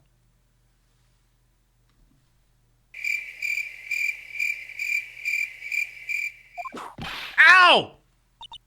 Your foolish attempts to fool us like the foolish fools are so foolhardily foolish. Did you forget you made accusation against this witness, did you not? I believe this is the real killer of Russell Berry, ringmaster. If you want to jump to the end of things, then yes, that sounds about right. The end of things? Acro? You didn't plan to kill the ringmaster at all, did you?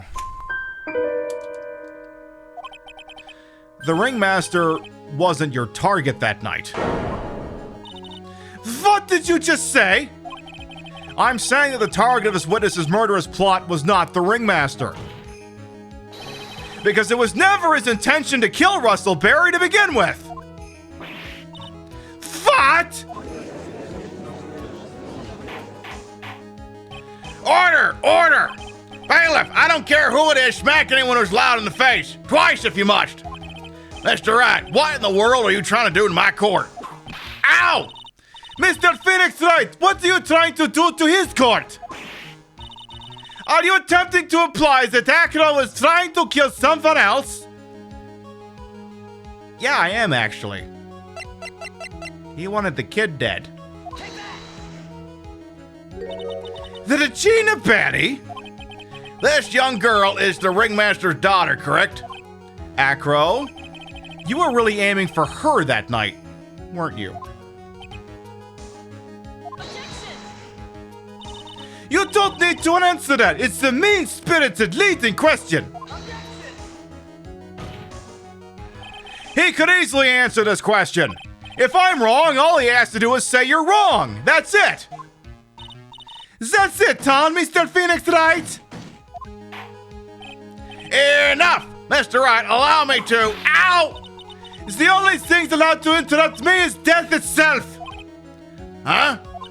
And that goes for you too, Mr. Phoenix Wright. Show me evidence, now!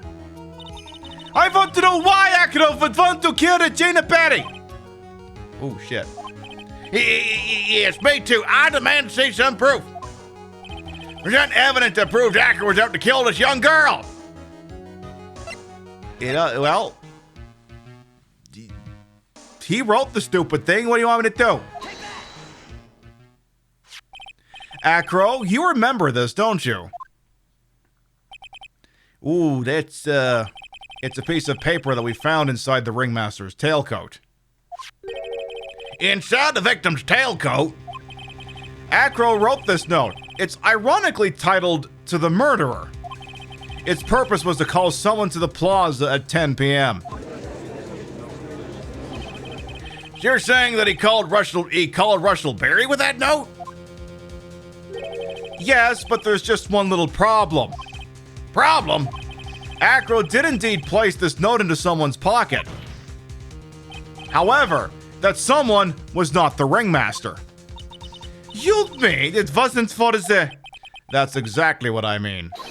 The person this note was intended for was none other than Regina Perry. Order! Order! Order! Mr. Wright, this little theory of yours. It's the truth, Your Honor. It isn't a theory.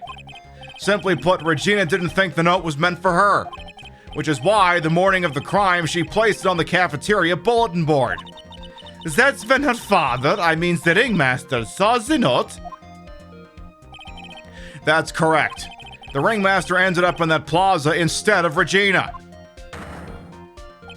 And he was killed because of that mistake, instead of Regina. That's incredible. Remember the testimony that Acro gave us earlier today. Ooh, lifting a bust and looking out the window would have been impossible there, eh? There's no way I could have exerted that kind of force on my lower body. If I were to do that, I'd end up falling out the window myself. Acro had no idea who it was that arrived at the plaza, because he couldn't look out of his window to see who it actually was. I've got it. Acro thought it was Regina down the plaza. And that's when he let the bust fly. Hey, Nick. Isn't Regina listening to all this from the audience? Well, kids gotta learn about homicide at some point. They will. She is. Unfortunately, it's only gonna get harsher from here. I hope Regina can handle that. Acro wrote this note to Regina? We want to do like a handwriting analysis? Foolishly foolish fool with foolishly foolish fool ideas, the foolish tomfoolery. You're so foolish. You've even made me sound like foolhardy fool.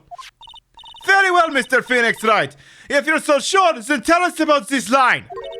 I have conclusive evidence of what took place. Yes? What about that line? Well, if the note was meant for Regina Perry, it would mean that this note is saying that Regina Perry is the murderer. You just don't get it, do you? What? What did you just say?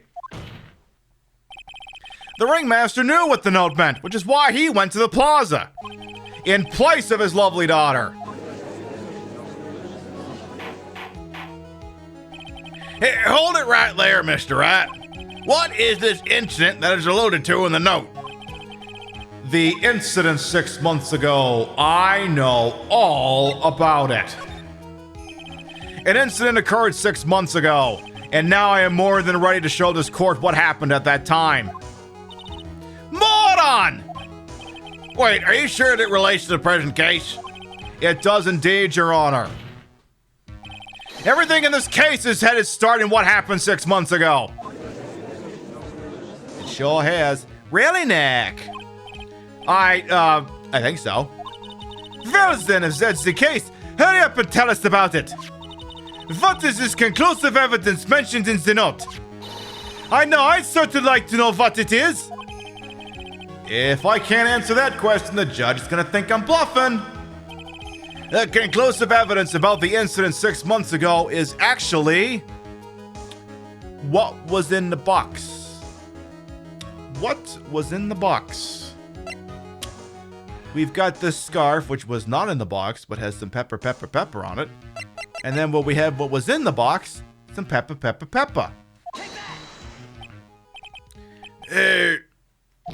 Achoo! Achoo! Achoo! Ouch! What kind of spicy joke is this, Mr. Phoenix, right? It isn't a joke at all. It's the decisive evidence you asked for. What do you mean? Recall that the victim was trying to take the wooden box away with him. He was doing so because this piece of decisive evidence is what was inside. Another unbelievable conclusion. Very well, Mr. Rat. So what exactly are you saying? Are you claiming Regina Berry killed someone with a small bottle of pepper? Taking that all into account, that's the only logical conclusion you can draw. Foolish fool who never tires of his own foolish ways. If you're so sure, Mr. Phoenix Wright, then answers this question. Who was Regina Berry's intended victim? Oh, Bat. Dear sweet darling Bat. It was you. Who is this? That is Acro's younger brother. What does this prove? His younger brother isn't dead. Technically, that's true. However, Bat has been in a coma for 6 months now. It's not a stretch to see how Acro could feel that his brother is dead. Regina! She did that to him? Do you spend your entire life dreaming up new ways to be a fool? Naturally, the prosecution has looked into Acro's brother, Sean Dingling. 6 months ago, he was bit by a lion and fell into his current comatose state. A lion? Regina, Miss Regina Berry, is the animal tamer by trade. However, no tamed animal in that position is ever trained to attack another human. They wouldn't understand the command. Moreover, Miss Regina could never do something like that. He's just not in her. Is it? So then what happened to Acro's brother? He's not the victim of an attempted murder. He's the victim of an accident. I see. Now, what do we do? No one seems to be going along with your theory. Do you think what happened to Bat was actually an accident?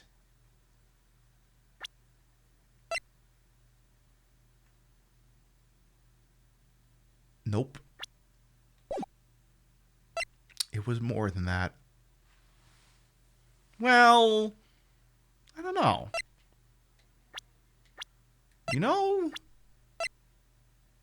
it might have honestly just been an accident. I suppose it was truly an accident. It's essential that a man knows when to give up, Mr. Phoenix, right? It's impossible to prove Miss Berry's involvement in a murder attempt, isn't it? Ha! Instigating a lion to attack. Who ever heard of something like that? And to think the defense claims this was conclusive evidence. A small bottle of pepper. A lion. What's their connection? Ah! What's the matter, Nick? I figured it out! Wow, it was right in front of my nose the entire time. Your Honor, wait! What is it? The lion biting Bat was no accident at all! What? You're just an amateur, Mr. Phoenix Wright. There is no way that Regina would ever incite a lion to attack another human being. She may not have incited the lion to attack another human being. But Regina's responsible for making the lion bite Acro's brother, Bat. Recall the scarf she gave him on the day of the accident, which seems to be stained with his blood and a small quantity of pepper.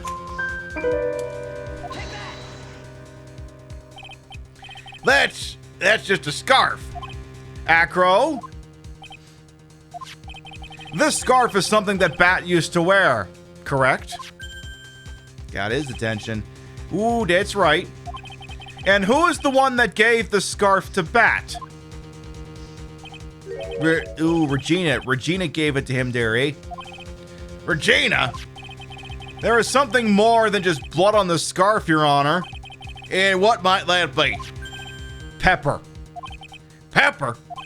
Pepper. Pepper. Pepper. Pepper.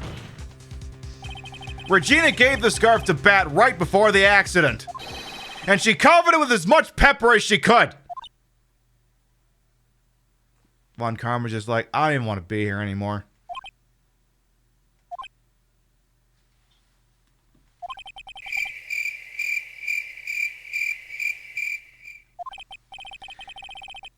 Hey, what's with the silent treatment and the bird?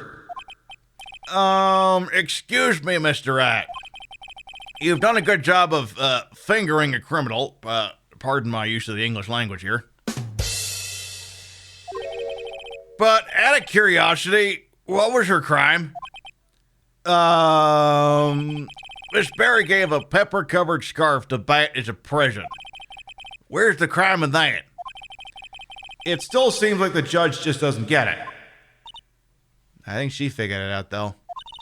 Mr. Phoenix Wright! Wasn't it said that the lion seems to be smiling? Smiling? The lion was smiling? Right before Bat was bit by the lion. For a moment, the lion's mouth changed and it looked like he was smiling. Lions smile? I've never heard of them smiling, however. Lions sneeze.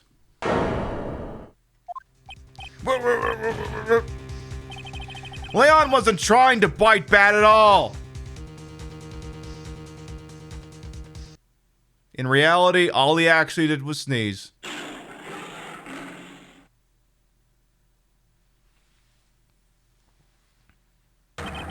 He sneezed because of all the pepper on the scarf. What? You fool!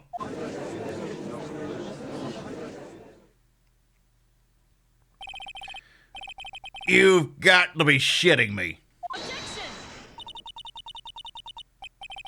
What's the matter, Miss Von Karma? I object for objection's sake. Mr. Phoenix Wright, this theory, you'd believe it? You really intend to say that this is how this joke of an accident actually happened? Of course I do. It's the truth. The lion sneezed due to the pepper, and that's when Bat lost consciousness. Acro nearly lost his brother due to this accident, or this joke, as you put it. Which is why he tried to get his revenge against Regina. You foolish idiot! Ha ha ha. It almost does seem like a terrible joke, doesn't it, dearie? Once again, I'm impressed by your imagination there, Mr. Wright. Huh? Oh, to think there's someone who treats this accident with the respect it deserves. Are you telling me that what I said was true? Acro? You don't mean, you can't mean. Witness. Are you confirming the defense's claim? Ooh, Mr. Wright. Unfortunately, your imagination is not enough to find me guilty of murder. What do you mean by that? Oh, well, the pepper, the scarf, the lion. I see where you're going, but it's a bit hard to swallow there, eh? Not to mention the fact that there's an even bigger problem with your theory there, eh? What would that problem be? Oh, the same problem it's always been. Evidence, don't ya know? If I drop Max's bust on top of the ringmaster there, eh? Where's the evidence that proves that claim? You mean the conclusive evidence? The biggest problem is the verdict then, or the lack thereof, to be more precise. The murder weapon. The bus that the defense claims was used. If that were to be found in Acro's room, and if it was covered with the victim's blood, that would be awfully conclusive in my eyes. Yes, it would be.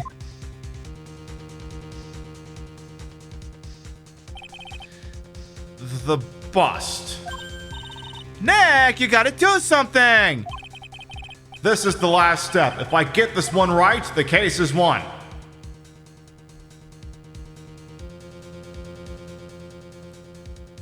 Request to search Acro's room or see how things work out first. The problem is we've been in his room. We didn't find the thing. See what happens. It might be worthwhile to search Acro's room, but why aren't you going to search his room? It looks like you finally figured things out, didn't you? Now you know the true meaning of von Kanma, total justice.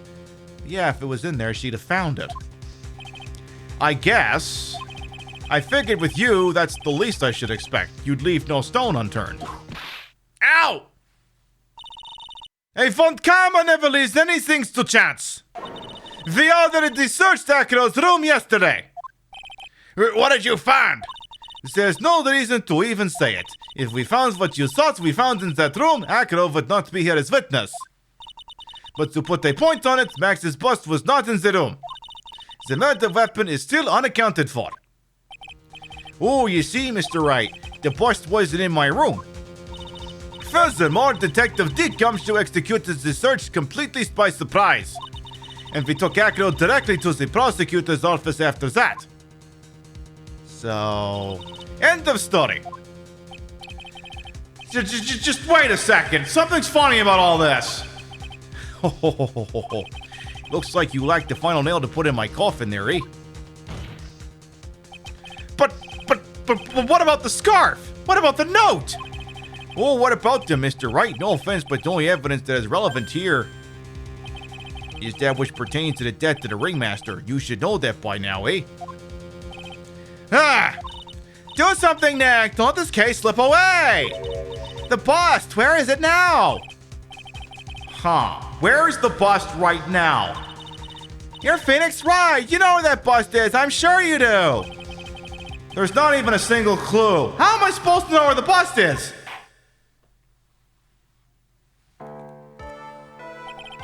It seems this case is coming to a close. The defense's counter-arguments look to have fallen short.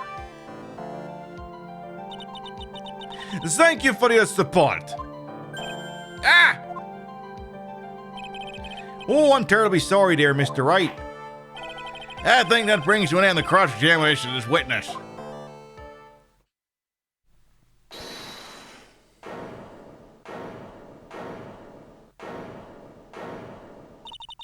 Where is Max's bust? The defense needs time to prepare to present its case. Or case. Sorry, I'm a bit nervous and I just bit my tongue. Huh? What? We need time to do what? Ow! Why are you the most surprised person here? She's your age, isn't she? Do you really have a case to present, Mr. Rat? Well, are you asking me? The rest is up to you, Nick. Good luck!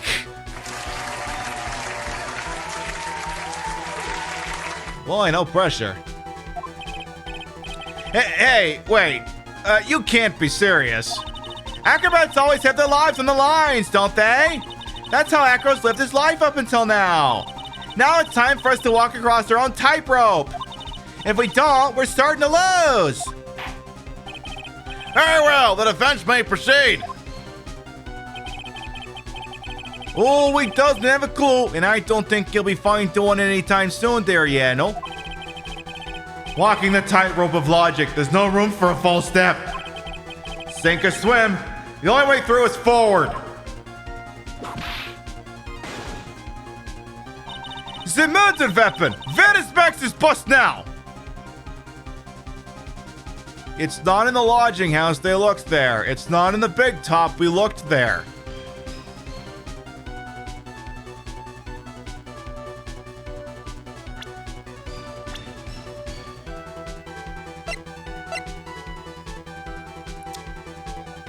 The witness has a unique place with which to put things.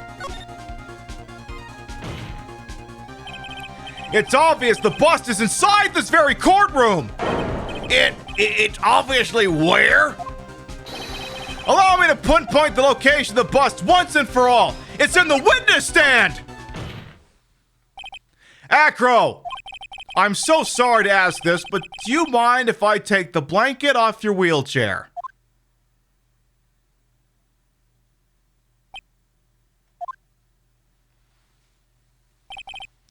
I'm sorry, I didn't quite hear you, Mr. Wright.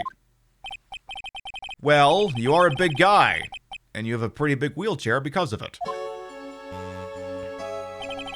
I just wanted to make sure you weren't hiding anything under that blanket. Because it seems to me that it'd be real easy to hide, say, a bust under there.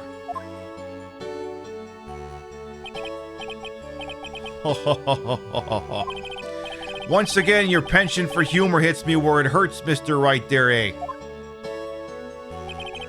I think it's pretty amazing that you can laugh in your position. However, your lightheartedness doesn't change the fact that the bust is under there. We all know that you can't leave the lodging house by yourself in your condition. That proved inconvenient when Miss Von Karma happened to search your room yesterday. If she had found the murder weapon in your room, it would have been all over. Which is why you had to hide it in the only place that you could hide it. Under your wheelchair. Which is why, Acro, I have to ask you again. Would you please remove the blanket from your lap? Well done, Mr. Wright. Masterfully played.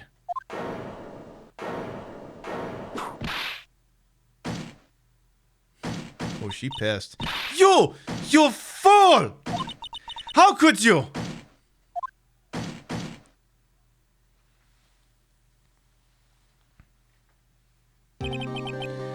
Oh, you got me. I've been bagged by a real pro there, eh? Actually, two of them. Two of them? Miss Francisca Von Karma and Mr. Phoenix right there, eh? What? Oh, there's just one thing I'd like to know there, eh? How did you know to launch a surprise search on my room last night there, yeah, no? Oh, fuck, she's pissed. Oh, there were two pieces of decisive evidence. The cloak and a bust. I burned the cloak in my room and threw the ashes away with a trash, you know? Regina always took my trash out every morning, you know? But the bust, obviously I couldn't just throw that away. When you executed your search, all I could do was try and hide the bust there, eh? And the only place I could hide it that quickly was under my wheelchair, you know? Miss Von Karma, you had things all figured out there, didn't you? Oh, she's gonna be so mad. I was completely sucked in by your calculated strategy there, eh? And now to be caught in the middle of court hiding the murder weapon. Oh, there's no way I can escape that there, eh? So you got me. Well done, Mr. Wright. Well done, Miss Von Karma. It all makes sense now. I can't believe that Von Karma thought that far ahead. It's amazing. Uh-huh. You definitely couldn't tell by looking at her.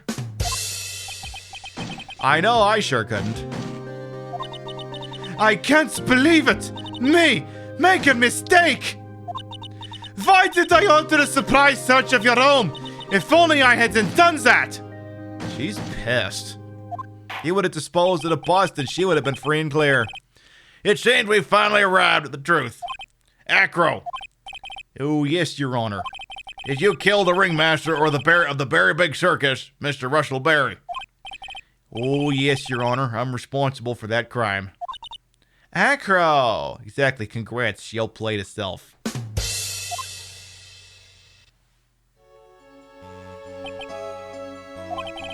All my brother wanted was for Regina to like him. That's why he'd tease her. One day, my brother sprinkled some pepper on Regina. Oh, she started sneezing so bad you couldn't stop yourself from laughing there, don't you know? That's why Regina thought it'd be funny to get him back in the same way, you know, eh? And that's why she covered the scarf with pepper. Oh, I know she didn't mean for anything bad to happen. Oh, I know this. Oh, she just wanted to make my brother sneeze a few times there, too. But I just couldn't forgive her, no matter what, there, eh? What am I truly guilty of? I'm guilty of never, ever being able to understand her, eh? Your brother became a star. Regina believed in that so purely there, don't you know? You believed that shit that she would laugh innocently when saying it. A little too innocently. I just couldn't stand it, no matter how hard I tried. That's when you decided to do something about Regina. How dreadful! Are you saying that you are a victim in all of this as well? No, that's not what I mean there, eh? I'm nothing but a murderer. That's who I am. At first, I thought I'd kill myself. Then I pondered giving myself up. Oh, but I couldn't just up and leave. I just couldn't. Not yet. That's why I tried to pin this on Max. Max, I'm so sorry there, you betcha.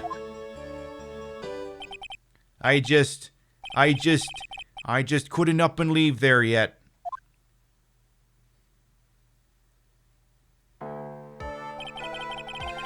This has been such a strange case. It's almost a reflection of the circus itself. I'm an idiot! Yeah, let me get me out of the way for a second here.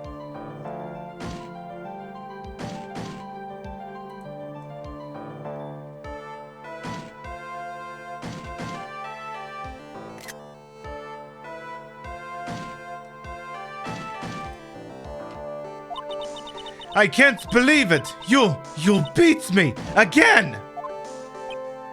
Sorry. I believe this case now beyond any point of possible discussion. Thus, I'd like to declare my verdict. The matter of the People versus Maximilian Galactica, I decree not guilty. This court is adjourned.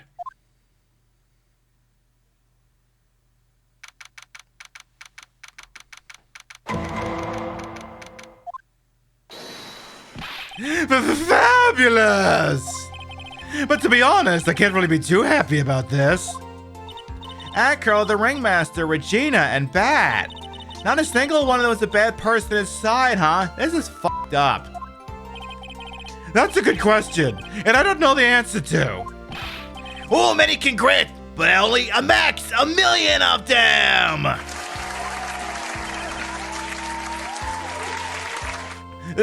Thank you. What's with a vibe in this room? We're just thinking about Acro. No. If you worry about people too much, then you'll be like this forever and never be happy. Huh? Wah! Oh yeah, we forgot about that.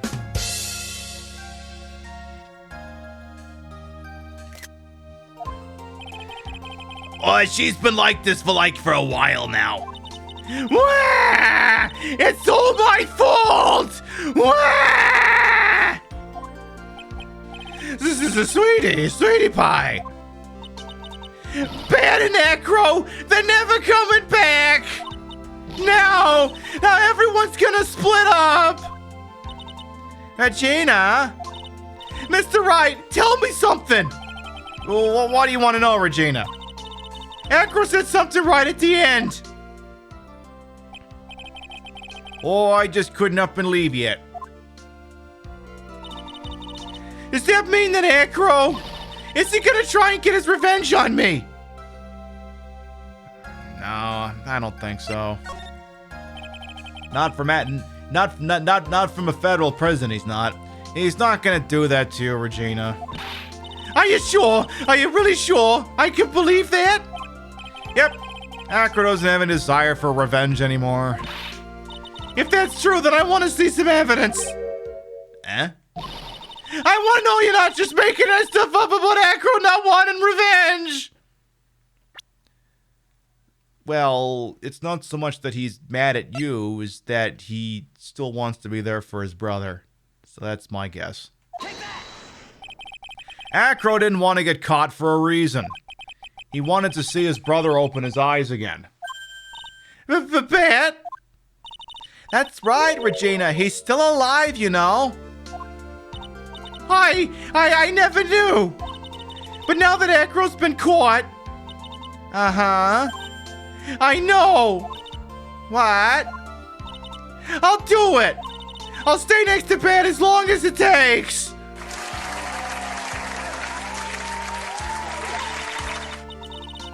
Until he opens his eyes. Until we can meet Acro again. That's so sweet of you, Regina. I'm sorry, Acro. I'm sorry, Pat.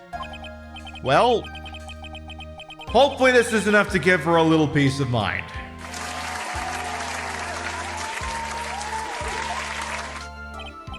Hey, Max! What is it, Mo? We really put you through a lot, didn't we, buddy? I'm so sorry about what happened. So, whenever you'd like to leave us, I'll pay your fee and rip up the contract. I understand. What a fabulous thing to do for me. I might even leave tomorrow. What's gonna happen to the circus now? That's the big question. Our ringmaster was really an amazing person, wasn't he? Who? Even though he's not here anymore, everyone is sticking together. The staff, the performers, no one wants to leave the circus. That's why I've made a decision. What is it? I've decided that I will take over as the new ringmaster. I'll turn the circus into the best circus this world has ever seen.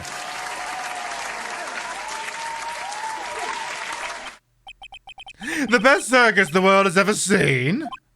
Don't laugh! That's quite the goal. Yay, I can't wait! Then I guess that changes things. Huh? There's only one thing the best circus in the world has ever seen needs. The world's best illusions. Which means the circus needs the best magician the world has ever seen. Max? Let's work together and make our circus super fabulous! What do you say, big guy? I don't know what to say. All I can say is thank you.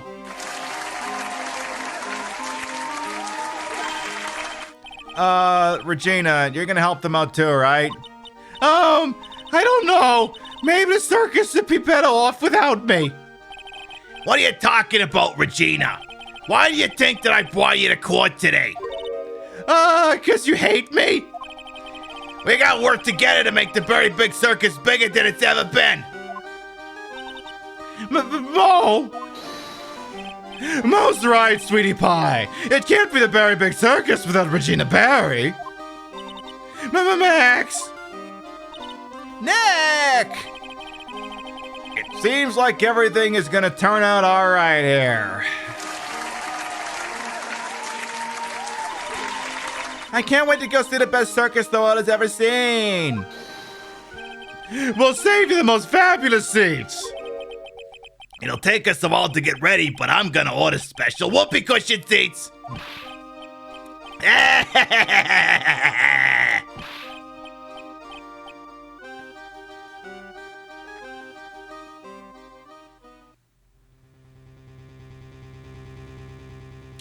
I say, what made the case? Yesterday's surprise raid. It really paid off just like you said it would, sir. You all figured out, didn't you? It's just a theory. After all, he was the killer. I thought this was the only way it could end. Especially if he was the defense attorney. You mean Mr. Wright? Of course. Well, Detective, my plane's about to leave. As Mr. Acro's case, you need not worry. I plan to personally stop by the Chief Prosecutor's office as soon as I get back. Understood, sir. I'll be waiting for you, Mr. Edgeworth.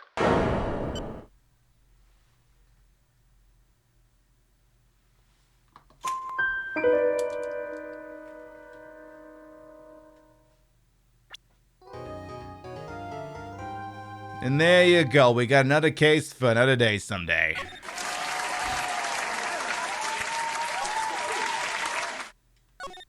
I guess not that I really have to save, but there we go. And there we go. I think that's gonna be it for the day. Good show. You're welcome. And with that, I think we're going to start to wind down for the evening.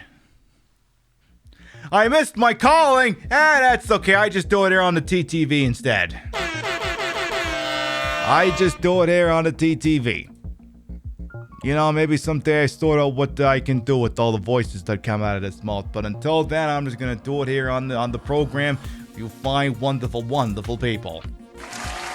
That was lovely, Pip. Thank you. You're welcome. We'll do it again next month. Alright, before we figure out where we're going, I do like to read off the list of gravitas or biddies, rates, and subs whenever required. Are always appreciated. Love to shout at the end of the show. Because it was obviously a nice visual novel. It's a nice, cozy, quiet little stream. Kid Sister, thank you very much for the resub. Helioxion, thank you very much for the resub. Rio, thank you for the resub. Drake, thank you for biddies. Hawk and Miss Hexley, thank you for biddies. Darren, thank you for the gift sub. Escape, thank you for the resub. Thank you, thank you, thank you. We will be back next on Tuesday for Bayonetta, unless, you know, Twitch pisses me off again.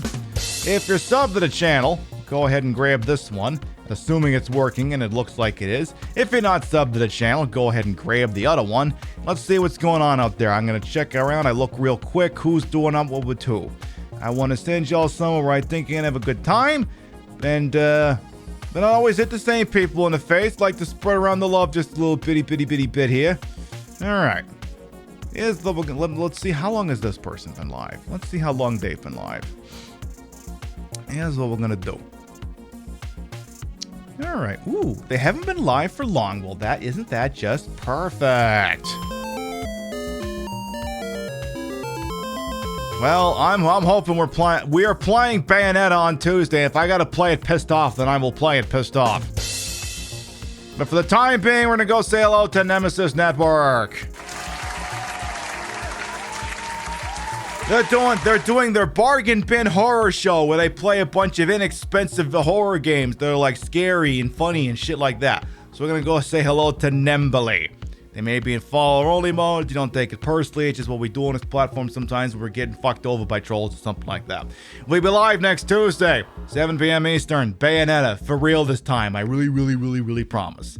Thank you very much, everyone who followed, biddied, rated, sub, lurked for a bit, put up with my bullshit over here the entire time.